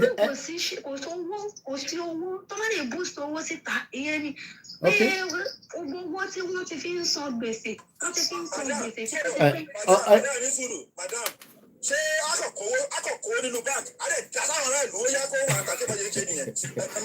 ẹ ní sùúrù Prince Mr. Ajé ẹgbọ́n sókè ẹ jẹ́ ká gbọ́ perspective tí ẹ má wà nọ́ọ̀kì sísítà mi ní bíbá yo sísítà mi kọ́ ni Tinubu náà kí ló wá lè tó ìkòrẹ́ ti member APC ẹ ṣe sùúrù ẹ̀yin tẹ́ wá yá ẹ̀yin ara ń kan everybody ni ẹ máa fara tó ń kan yín ẹ máa fi kan sísítà mi tó wà lórí program pẹ̀lú wa ó yẹ ẹgbọ́n sókè Mr. Ajé.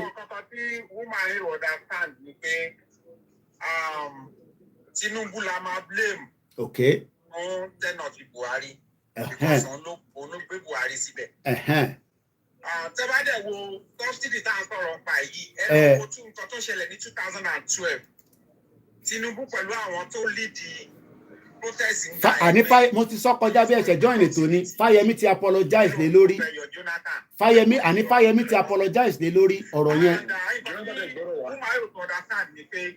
Ṣé rí kò sí bí Nàìjíríà ṣe lè wá hard working tó láyé kó jẹ́ pé wọ́n fi ọwọ́ gbé nǹkan bí àwọn grain kan ní power kó má sí iná kó má sí ọ̀nà kó má sí gáàsì kó má sí omi tẹ́ wá rò pé wọ́n ṣe máa mú pọ̀wọ̀ bí iṣẹ́ máa wà kò sí bí iṣẹ́ ṣe fẹ́ wà kò sí ọ̀nà tí subsidy tó tiẹ̀ sọ pé òun remove yẹn tó fi kó bá àwọn èèyàn ó pọ̀ kó tọ́ jáde lọ́jọ́ ẹ̀ lásán àìmọye èèyàn ló collapse àìmọye iṣẹ́ ló bàjẹ́ ẹlòmíì ti gba contract bíi 100 million naira after 1 week materials tó máa rà ti fẹ́ times 2 oríṣiríṣi nǹkan ló ṣẹlẹ̀ lórí kó tiẹ̀ sọ jáde ṣe ní tẹ bá wò ó kó tó sọ̀rọ̀ subsidy yẹn ìgbà tó fẹ́ ṣe election yẹn ẹ wò ó owó tó change yẹn cashless policy tó jáde yẹn epo tí ò sí yẹn ó ti kọ́kọ́ disturb àwọn èèyàn gan tí wàhálà ti wà lẹ̀ already kò ṣe gbàrà tó wọlé ló yẹ kó gbé subsidy lé lórí tẹ bá dẹ̀ wá owó tó rí láti ìgbà tí wọ́n ti yọ subsidy ẹ̀ náà báyìí ẹ lọ ẹ ṣáà láti ṣèwádìí lórí ẹ̀ kí ni kankan ìfowó yẹn ṣe. kàkà kó dẹ̀ lára àwọn èèyàn ó ní àwọn èèyàn lára sí ni. lẹ́nu ìgbà tí Tinubu lórí oyè yìí ẹ lọ wo iye ìgbà tó fi increase duty ní port ẹ lọ wo iye owó tí iye dọ́là ti dáńsìn ẹ wo iye tó wà nígbà tó wọlé ẹ lọ wo iye tí wọ́n ti dá ẹ wo iye tó wà nígbà tó wọlé ẹ lọ wo iye tó ń ta àwọn oúnjẹ nígboro àwọn èèyàn ò lè lo mọ́tò mọ́ àwọn èèyàn lè ṣí dámọ́ ọgbà public ti collapse àwọn méjì náà lè ṣí dámọ́ ṣe wù wọ́n ní ìyẹn lò. èmi ò tẹ̀ dìbò fún náà. tó bá mọ̀ pé òun ò ní lè ṣe kó fi ilẹ̀ ó military come on, this take over. Okay, military take over. Who are the military don't take over? Okay, no. What you are doing is that military for repair. Wọ́n gbé àwọn èèyàn ní ọ̀bẹ wọ́n lè gbé àwọn tó jọ wọ́n power bọ̀ kó ń ṣe àwọn èèyàn tó ti lówó oúnjẹ kẹ́kọ̀ọ́ sọ̀rọ̀ lórí ìṣàlùjà lọ́wọ́ máa lọ sí ìtì káàkiri. Ní mínísírì bá fẹ́ gbàjọba tó wá kọ́ gbà dìbẹ́ẹ̀tì kó bá kù tẹ̀ lọ́nà ẹ̀ kí Yorùbá dúró kí Ìgbò dúró káwúsá dúró lọ́tọ̀ káwá wò bóyá máa wà áfà bí kò ní wà òkè. Òun tí Yorùbá wá bí pé Okay.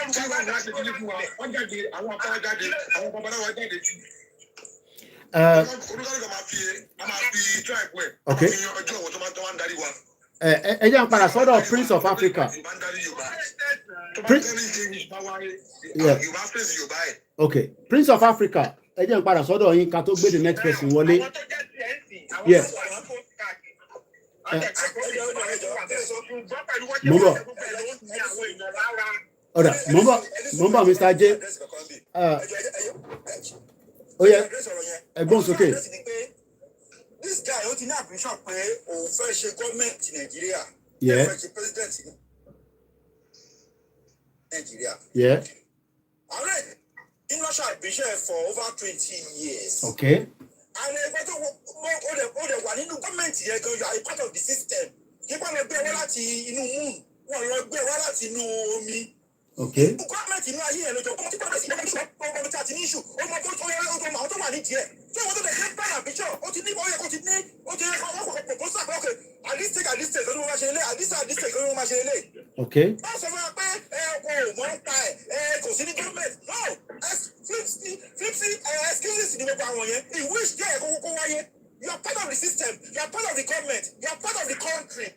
Okay. Ọ̀dà, mo ń bọ̀ lọ́dọ̀ yín Prince, mo ti ní Ambassador Joseph, ẹ bá meet yàwá Lára P, ẹ bá meet látọ̀dọ̀ yín ẹ jọ̀ọ́. Mo fẹ́ yẹ ká manage 20 minutes, mo rẹ̀ pé 2 calls méjì wọlé. Ó rẹ̀ ṣe gan ni yàwá Lára ẹ ṣe gan ni. Ẹ̀gbọ́n sókè Ambassador Joseph Babatunde Tafita ọ̀tọ̀ dárúkọ. Ẹ mà kúrọ̀lẹ́ dádì, ẹ mà kúrọ̀lẹ́ sáà. Ẹ rà sà. Àwọn náà fẹ́ gbọ́n tẹ́fẹ́ bá wa sọ náà ni ẹgbọ́n sókè sà. Àwọn ìlú dáadáa tí wọ́n ti bàjẹ́ nìyẹn. Báwo ni Màdúgùrí ṣe rí báyìí nísìnyí ká tẹ̀kẹ́ tó bá wa sọ̀rọ̀? Ṣẹ̀rí tó ń dùn mí ẹni tó bá fẹ́ gbàjọba tó bá rí tó mọ̀ ó dàbí ẹni tó fẹ́ ra company tó ti fold up ni. Tó fẹ́ ra company tó ti fold up wà á mọ̀ pé you are ready to work, you are ready to put money to make things better. Government tá à ń sọ ìwọ náà wà náà tó ń bàjẹ́. Náà gbogbo ẹ ti wá pa ó jẹ́ ti fọ́jú sí ó ti fọ́ lójú jẹ́ pé Boko Haram náà ó rú ìlú wá ń sìn.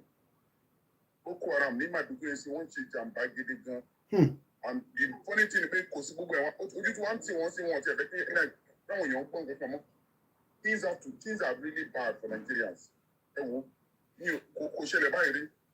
Okay, but this government sọ pé ẹ má worry, òun máa make sure pé lóòótọ́ ẹ ó ṣe bó ṣe débẹ̀ ni kò tí pé 150 days ó ṣe 100 days ni. No, ibi tẹ́ máa mọ̀ wọ́n ti parọ́ fún wa ṣé bó wà ní former government ṣé kò bá Buhari irú ìlú wa ni ṣé bó òun ló fi síbẹ̀ òun ló gbé síbẹ̀ tí wọ́n fi lè fail 8 years they will continue to fail.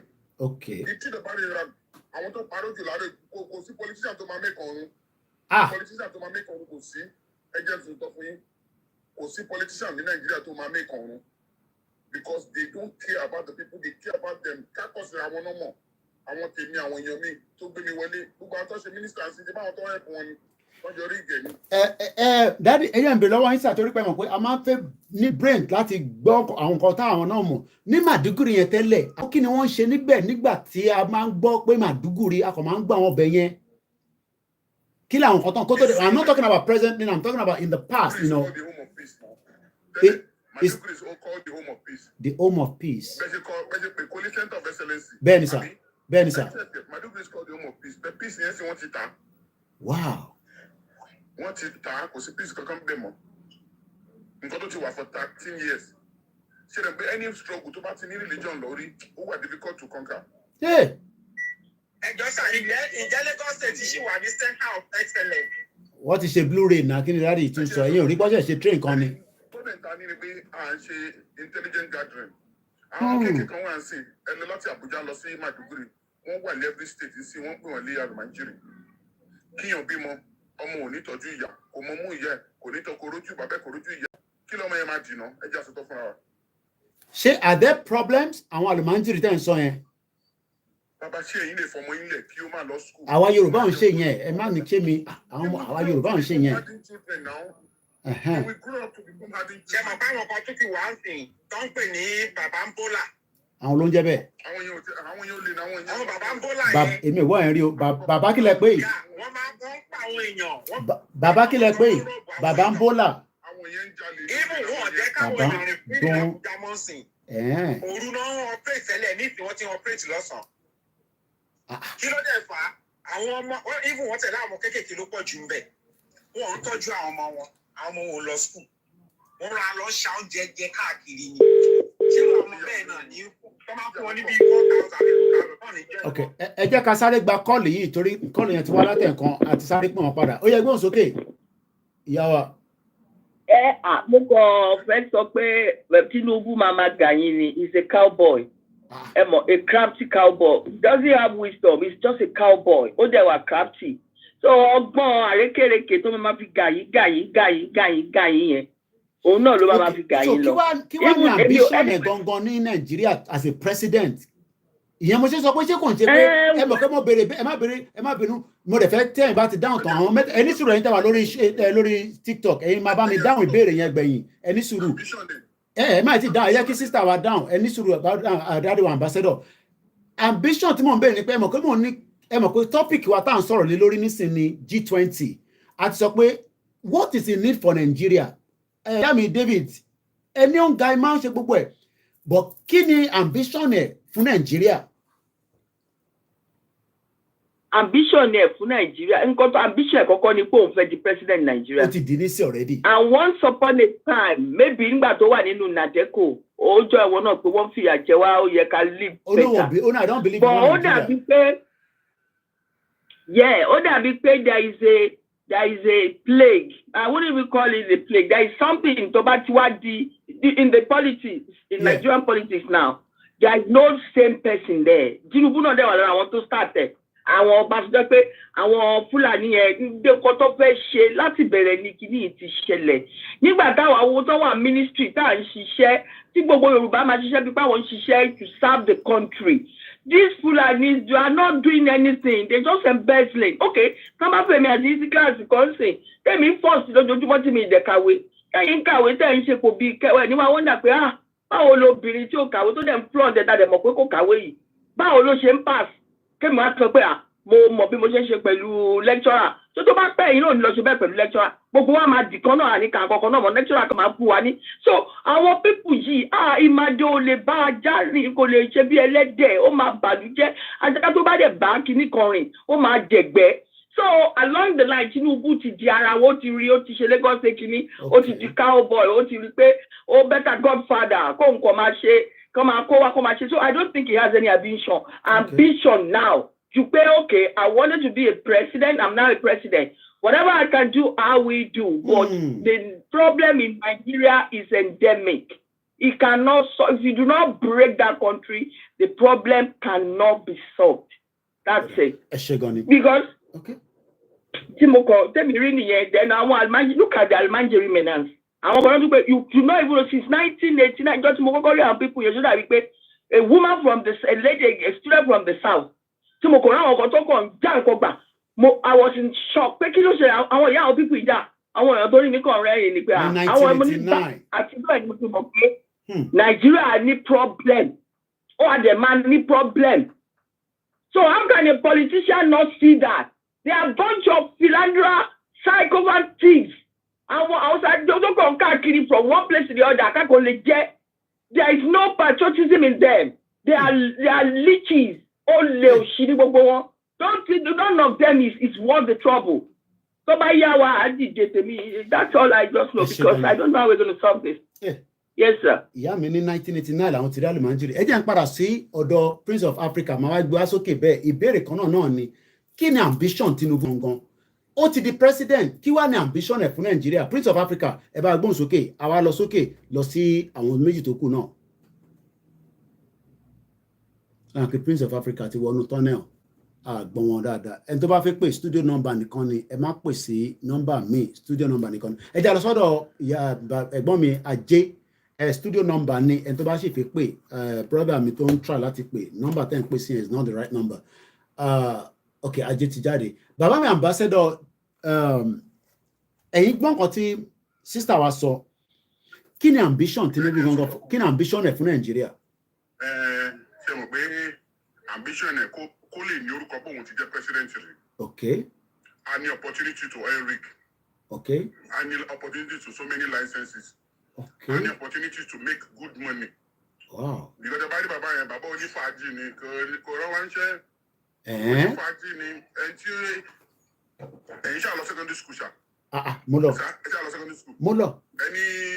Any group tẹjọ at least alumni èmi Axoba àwọn tàbí sọ 95 bẹ́ẹ̀ ni. Àkóso àwọn tọ́jọ́ law school ká mọ̀ ó kẹ́ ni yìí o ẹjọ́ jókòó ni o. Okay. School kan náà jọ kọ́lọ̀ uniform wa nìyí kò sí yẹn. Ẹni tó bá ti fi ẹ̀yìn kùlé wọlé kò ń ṣe ara lé. It's not ready to offer us any good. Tẹ́ bá ti rí body language ẹ̀ mọ̀ pé àánú Nàìjíríà ṣe mí o bí nǹkan ṣe ń lọ yìí. Interesting. Àwọn èèyàn wa ti gbàgbé statement jẹun sókè jẹun sápò. Àwọn ti gbàgbé statement yẹn. Òun ló ní statement yẹn náà. Èmi ló kàn yàtọ̀ sí. Òun ní. Àmọ́ pé Yorùbá ló kàn. Èmi ló kàn is a selfish thing. It's a selfish thing. Bí ó sọ̀rọ̀ yẹn sọ bí àwa ló kàn ló fẹ́ sọ ló fi wá ní èmi ló kàn. So ó kàn dùn pé àti ìbọn Nàìjíríà ni. Because mi ò rò pé tá a bá complain a máa ń bèrè pé ta ni pilot ẹ ṣe Yorùbá ni àbí Igbo àbá Hausa ni à ń bèrè. Brother Koiki. Ọ̀rà mò ń bọ̀ because I need just 30 minutes ẹ jẹ́ n tún padà gbé kọ́ọ̀lù yìí ó yẹ gbọ́n sókè ẹ̀gbọ́n wa ẹ ti ń gbọ́ ètò yẹn náà lọ ẹ̀gbọ́n sókè. Ẹ kú ètò Koiki. Very long one. À ń pẹ́ báyìí. Ẹ ṣe rí mo ń gbádùn ètò yẹn látẹ̀kan. Then torí pé mo ń drive mo kàn fẹ́ máa gbọ́ but ní kìíní yẹn ṣe ń gbé mi nínú mo ní choice than to call. Sherry, my own take is this. Where are we going? Sherry, Tinubu is for Nigeria and is for Nigeria right now. My own question is, where are we going as a race? Because Sherry, Tinubu in the equation of Nigeria shouldn't change our movement, shouldn't change our focus. Okay. In fact, it should not even change our momentum. Okay. Check to understand. Because as I'm speaking with you right now, I can only talk of this minute, money in the next 5 minutes. God forbid, check to understand. So, any to ban ronu, amo wipe Tinubu being in the equation of Nigeria or being the president, just a president to fulfill his ambition. To be honest, that has nothing to do with the future of the entire race. So my own point right now is that Yoruba nation, let us forget about the fact that we are Tinubu and then. The only thing we can do, we can right now continue to with the advocacy, but look, and let's get out, no need. Then rallies, we should continue our rallies. Okay. Not only abroad, but we should also continue our rallies at home. Check to understand. So, what we should concentrate on now is how we're going to reach the grassroots by way of local campaigns. Look, these are the reasons. Advantage that needs to be Niger. Olo can emphasize this thing because taba stop we have a pause here. Taro ipe we have to restart at the Tinubu ja. Kò sí any reason. So fi yẹ kó lé ọlọ́pàá kó kàn máa lọ yìnbọn lu àwọn èèyàn wa níbi tó ti educate àwọn èèyàn. Okay. Ṣètìgẹ́ ẹ̀kan tí mo sọ. So if we can do more by educating the people on where we stand today, where we stand alone, mo fi pé ibi tó yẹ ká concentrate effort wa sí nìyẹn. nísìnyí rather than pé kára pause nǹkan torí pé because Tinubu nǹkan tó ń fẹ́ ṣe I want to be president now he is president ṣẹ́gẹ́ kan tí mo sọ ó ti fulfil ambition ẹ̀ òun náà kọ́ máa ṣe rábàràbà ni at the end of the day nǹkan tó máa tọ́ka sí ni iye number of bridges tó ṣe iye number of roads tó ṣe which has nothing to do with securing the future of our people. Check you understand? So that's just my take in this. Okay. Because the Tinubu in the equation only my promise heaven and air in Nigeria. The fact remains that Koba fi gold go fi coat the entire streets somewhere in the country. Go make sure if it is possible, uninterrupted power supply everywhere. I can assure you, if they give it another 4 to 8 years, they will destroy the whole thing. At that time, it's going to be too late for us. Let us just make sure that we continue with the momentum. We can't slow down because he is the president. What of if he passes away tomorrow? It's human. So what's going to happen? Say by now, so the patient team by way of the constitution by money. Election tribunal. Like we upon election, are we going to say but now I'm a continue advocacy? The power of Nigeria and that's not what we want. What we want is we want sovereignty. You understand? We want a future for our children. We want a future for our race. That message has to be, we will have to take the message to the YSDM to start, discussing, behind the scene, and let's get this, momentum of the outcome of what we're doing. As you said, apart from the online that we are saying. My brother, that's what we have to do. That's what we have to do right now. Thank you so much, bro. Ambassador, yeah. I'm going, sir.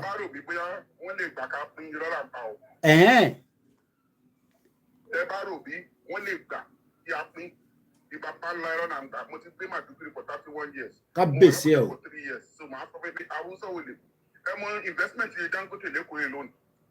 Ó ṣe kékeré. But I bá pé kò ní fẹ́ ti ṣe pẹ̀lú Prince, ẹ jẹ́ kó land. Ọ̀rọ̀ tó ń sọ yẹn wà important.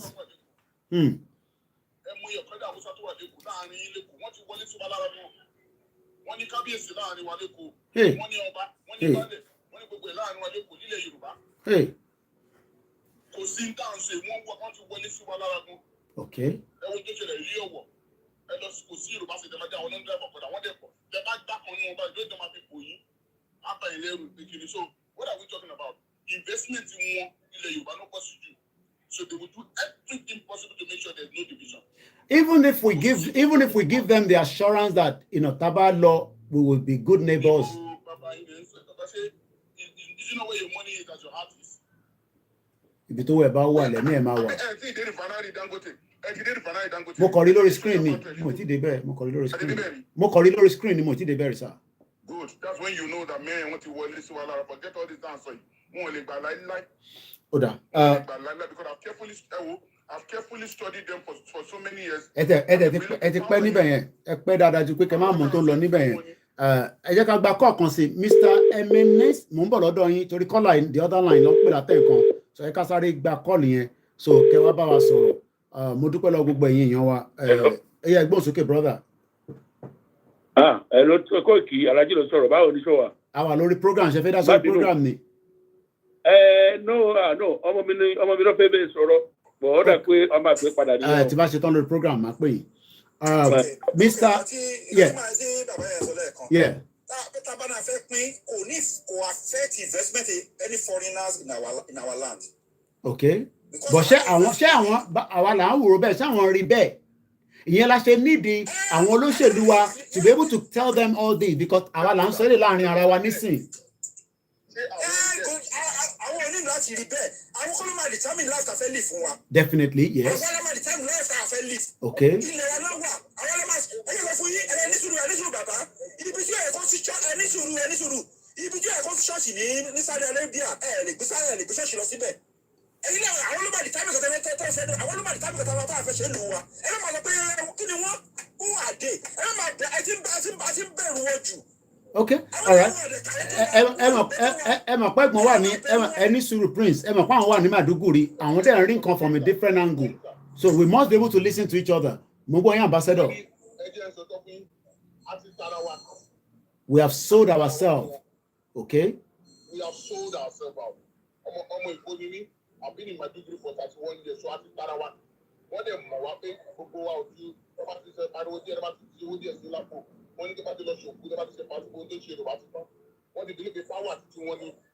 but she Jagaban le reverse a little bit of that problem in terms of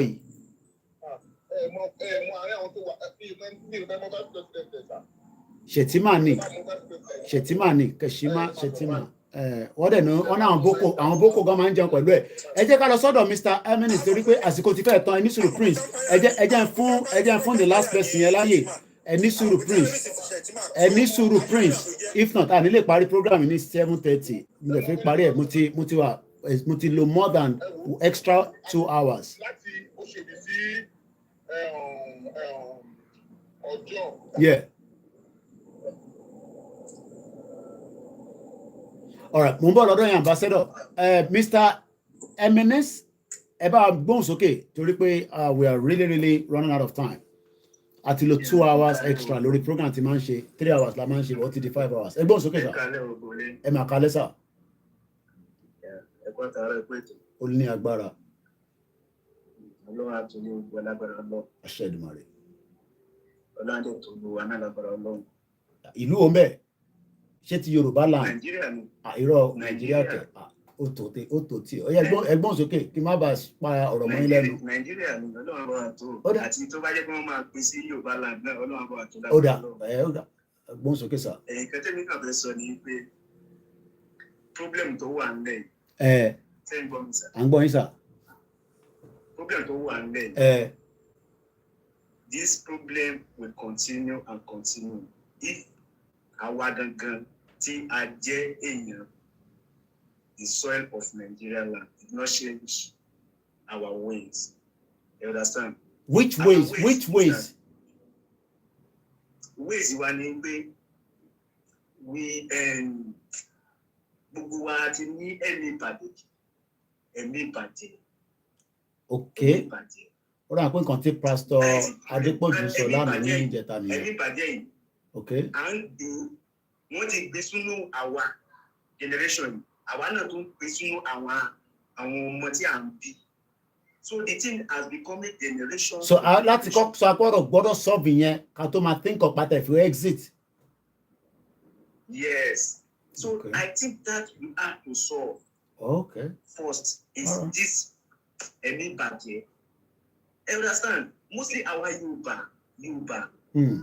In Nigeria, Yoruba is the worstest tribe in Nigeria.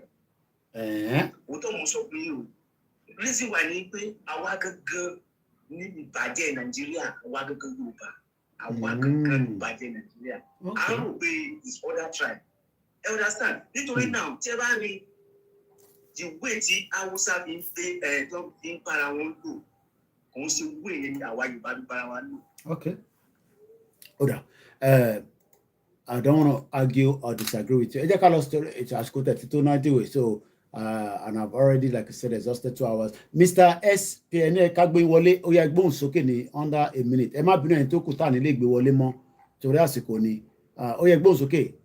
Ẹ jẹ́ ká gbọ́ nte ina fe ba so sa. Yeah. Mo network má gbé wọn lọ. Mo follow programming and brother. Ẹ ṣé gan ni sir. Ẹ jọ̀ọ́ mo fẹ́ pick up. Oda. Ọ̀nà fẹ́ pick up. Prince, ẹ fún wa ní closing remark kí n tó máa lọ. Mo dúpẹ́ lọ́wọ́ yín. Ṣé ní gbogbo nǹkan táwọn èèyàn ń sọ yìí? Yes. Ìbàjẹ́, wàhálà. Ṣé ní gbogbo ẹ̀kọ́ ni problem wa báyìí? Our problem is how to get out of this system. Okay. Because kò lè change. Okay. Kò sẹ́dá lè gbé sí. Àwọn people tá à ń bá dì animal ni wọ́n. Tí a bá get to the root of the problem, how is it going to be solved? If the problem is going to solve here. Okay, ní sùúrù bàbá. Tanema lọ bá tó fẹ́ resolve issue tá à ń sọ yìí. Tá a bá pín àlè resolve issue tá à ń sọ yìí náà. The law, the constitution, ẹni sùúrù bàbá. Ṣẹ́rí law wa, law Yorùbá, constitution Yorùbá, ó máa change a lot of stuff tẹ́ ẹ pé ní ìwà ìbàjẹ́. Torí pé amis la ṣe ń wùwà tó wùwà. Bọ́tá bá ti ní constitution wa, ta ní law wa. Nǹkan tí màtá bá ń sọ pé a níwà bàjẹ́ ìtorí pé àwa enclave nínú system yẹn ni. I reduce. Bọ́tá ní constitution tó wà ẹ̀wọ̀n rú lákọ̀ ẹ̀wọ̀n gbogbo kangaroo judgment tó ṣe lẹ́nu yọ mẹ́ta ẹ̀. Kò sí law ni náà. Nígbà tó ti leaders tó wà lókè tí ò follow law, báwo ni àwọn ọmọ tó wà sáyẹ̀ ṣe fẹ́ follow law? Kò possible. So, taba ní country ti wa entire lifestyle ni kì í ṣe ilé tàtà tí ń bá bọ̀ láti jọ. They will be able to follow the rule and regulation of the country. Because èyí tí dáàdi wa yẹn sọ a máa wà nù bẹ́ẹ̀ for another 63 years lẹ́n sọ yẹn ìjọba ara fẹ́ change gbogbo mindset àwọn yẹn Bọ́lá Tinubu kan sọ pé ká change mindset òun gbọ́dọ̀ pé kò possible. Kò pọ̀ àtẹ̀níṣe láyé àfẹ́ ló wá fẹ́ lọ sẹ́wọ̀n. Leadership ló fà á, constitution ló fà á, the law of the country ló fà gbogbo ìbàjẹ́ tẹ̀yìn sọ yìí. So when the solution of the country no matter what Tinubu is doing. Okay. The boss of Nigeria that gold. Everything. The solution of the country should be our priority. It's enough is enough. Tí àwọn tó bá wà lé òbá gbọ́n, àwọn tó wà ń ta àti àríran dáadáa. Kò sí ọ̀rọ̀ ṣé wọ́n gbọ́n kọ́tọ́ ń sọ wọ̀nyí èmi ti mọ̀ láti 10 years ago mo ti sọ pé ẹ gbàgbé Nàìjíríà. Iye pé bẹ́ẹ̀ ọ̀rọ̀ ìní. Tí Tinubu tó dé báyìí lọ tó ti yẹ tí Tinubu ti lọ tọ́jú kákọ́ tó ti lọ kó àwọn papọ̀ tó ti lé Jonathan bó ti ní no Nàìjíríà ti lọ. Ibẹ̀ ọmọ sọ fún Nàìjíríà ti lọ. So kí pé ọ̀rọ̀ ìní kan ni èmi ti àǹkọ̀lẹ́ sí ìdàgbò sọ́ngbà ẹ̀kọ́ sí ìdàgbò dẹ̀rù ńgbà tí ò ṣẹlẹ̀ ń sìn. Nigeria is working against the people. Nigeria is working against the people. Nigeria is not working for the people. It's working against the people every day. Every day. I will tell you something. I was in Nigeria 3 months ago. Mo ń ṣe check ọlọ́wọ́ fún mi ní quotation. Quotation àgbà fún mi within 3 months and now ó ti multiply by 2. Inflation here. Iṣẹ́ tó yẹ kí n ṣe ní 2.5 million. 3 million wọ́n ti ń gbé quotation 5 million once. Inflation here. Inflation. Within how many months? 3 months. Ṣé báyìí fẹ́ máa continue nìyẹn ni? And we cannot continue like this. So let us work toward the dissolution of the country. And I think the final Eshekoni Prince. Babawa, now if we need the last 1 minute, kí ẹ fi bá wa ṣe closing remark tí Eshekoni adúpẹ́ fún ẹ bá wa darapọ̀. Ẹ mute ara yín padà. Kẹ́ fún wa ní closing remark yìí. I don't think he's still there. Okay, Egbon's okay. What's your mute? Egbon's okay, sir. Yeah, this so. Ben, sir. Nigeria is our government is working against the security. Yes, it's true. Okay. And then the citizens also are working against the government. So vice versa. Yes, it's vice versa. Okay. Literally, yes. Tí ẹ bá wò ní Western world. Ben, you sir. Understand? Kò sí tí gọ́ọ̀mẹ̀ntì bá dáa tó bá ní pẹ́sidẹ̀ntì dáa àwọn náà ní máa ń ṣe táwọn náà dìbò pé kí another person wọlé. There is no magnificent ways of ruling one country or ruling one person. You understand? Yeah. Inú pé kò sí ni a máa rí ọ̀rọ̀ táwọn máa sọ pé ẹni ṣe dáadáa ẹni ṣe dáadáa ẹni try. You understand? Yeah. But that is why I'm saying we the masses I need láti kọ́kọ́ change ọ̀rọ̀ ìwà bàjẹ́ yìí. Okay. Nítorí tí ẹ bá wo in Western world kò sí gbogbo nǹkan ní gọ́ọ̀mẹ̀ntì náà ṣe náà kò sí gbogbo nǹkan ní gọ́ọ̀mẹ̀ntì mọ́ ṣe. Okay. Àwọn individual àwọn náà wọ́n ní one or two things táwọn náà fi support government tó yẹ kí government náà ń ta taxes. You understand? In Nigeria a ní san tax ní Nigeria. There is no tax in Nigeria. Tí ẹ bá ẹ máa wo àwọn èèyàn máa sí ọjà wọ́n máa ní ọjà ilé pé ọjà local market and policy ìgbé anábà gbogbo nǹkan báyìí ọjà máa kún crowding everybody ń tà. Where are all these taxes going to? I understand. So Nigeria needs a long ways to go. Is it? But yeah, it's got to do with the government not doing the needful by capturing the data of everybody due to the fact that we have a porous border. So you can't blame the citizen for that. We blame the government for not putting the structure in place. Because government, system will capture me. We are unable to capture everybody. Capture our. So you can't blame the citizens for that. Responsibility government in here. And the reason all this is because all the local government, the 774 local government, is deliberately not to work. So part of the problem is the government. So I must shift the citizen. Lo the problem here. Gbogbo pé wọ́n san tax yẹn. Kí ni kan lílo àwọn èèyàn fẹ́ wọ́n ṣiṣẹ́ kan tán máa ń pè ní cash náà nílùú yìí tó bá ti lè ṣe òun avoid the tax nìyẹn. Backhand money ló ń pè. Àwọn tó wà ní UK mọ̀ tí mò ń sọ. So UK náà máa fẹ́ avoid pé anybody tó fẹ́ lọ ṣerú iṣẹ́ bẹ́ẹ̀ tó bá number one ẹni tó ń ṣerú iṣẹ́ bẹ́ẹ̀ yẹn wọ́n ń cheat ẹni. So ní Nàìjíríà pé wọ́n ń tajà yẹn ọ̀sán tax ìyẹn ṣe problem ẹni tó ń tajà iṣẹ́ government ní láti lè capture wọn and bring them on board and then tó bá wá sanwó tí government ò bá wá ṣe the same thing then it's the problem.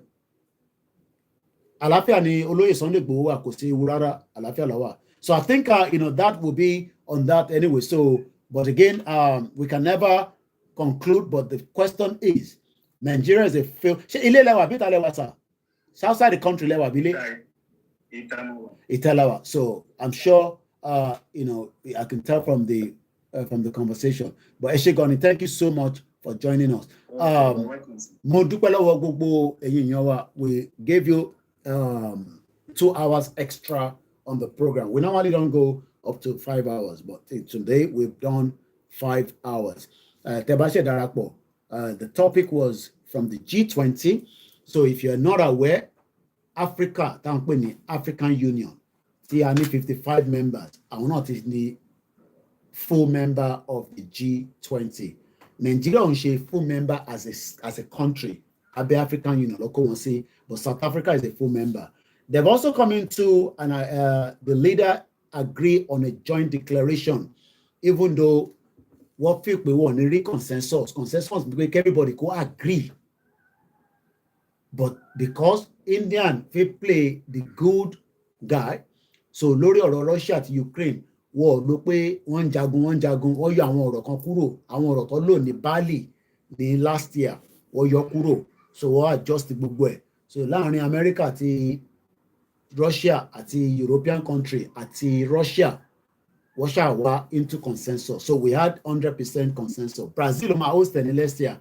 Bí alágbára Ọlọ́run tọ́lọ̀ bá fún aláyé àwa náà lọ síbẹ̀ tàbá ti gba media accreditation láti lè lọ. Ìyẹn lọ bẹ́ẹ̀.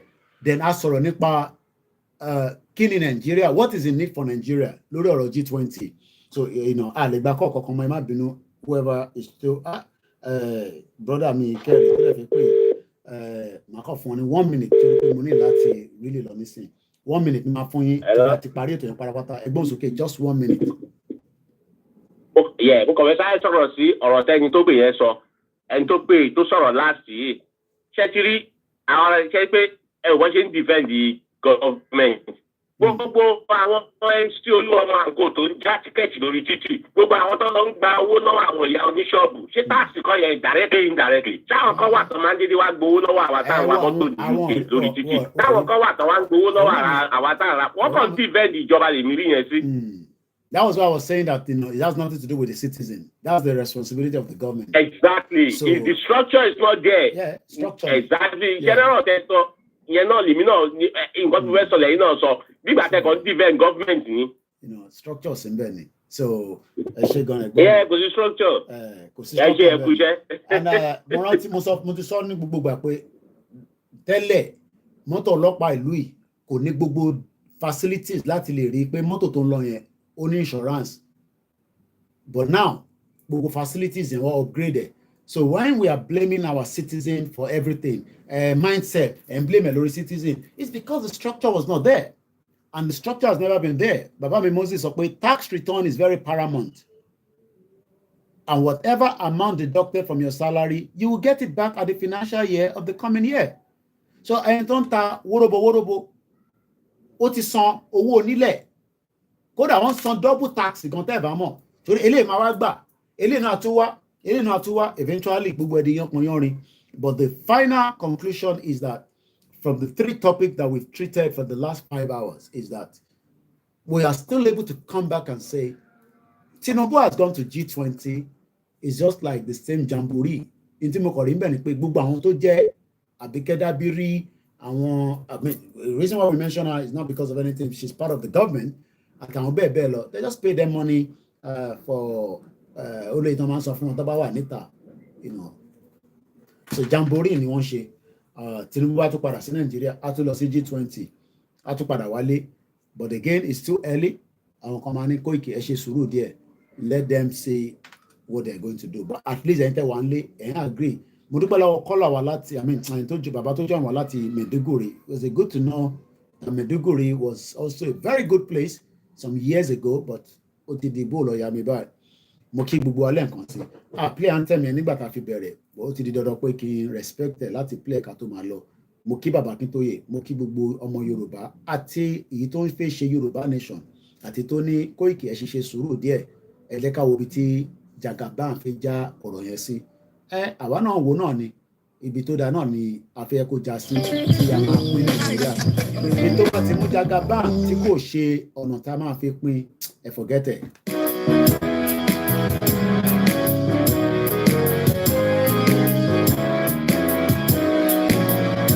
Iṣẹ́ wà. Orílẹ̀-èdè.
Adúláwọ̀, ọba Elédùmarè kò ní jẹ́ kílẹ̀ Yorùbá kó bọ́ kúrò ní ọwọ́ wa. Ẹ sọ pé àmì tó bá ti bọ́ kúrò lọ́wọ́ wa, problem nìyẹn. Thank you so much, everybody. Enjoy the rest of the evening from whatever you're going to be doing. Ẹ lè darapọ̀ mọ́ wa lórí Twitter, where ibẹ̀ la tún máa post sí, and then you can also follow us on all the other platforms as well. Have a very great evening. Thank you so much. Shut up. Bye for now.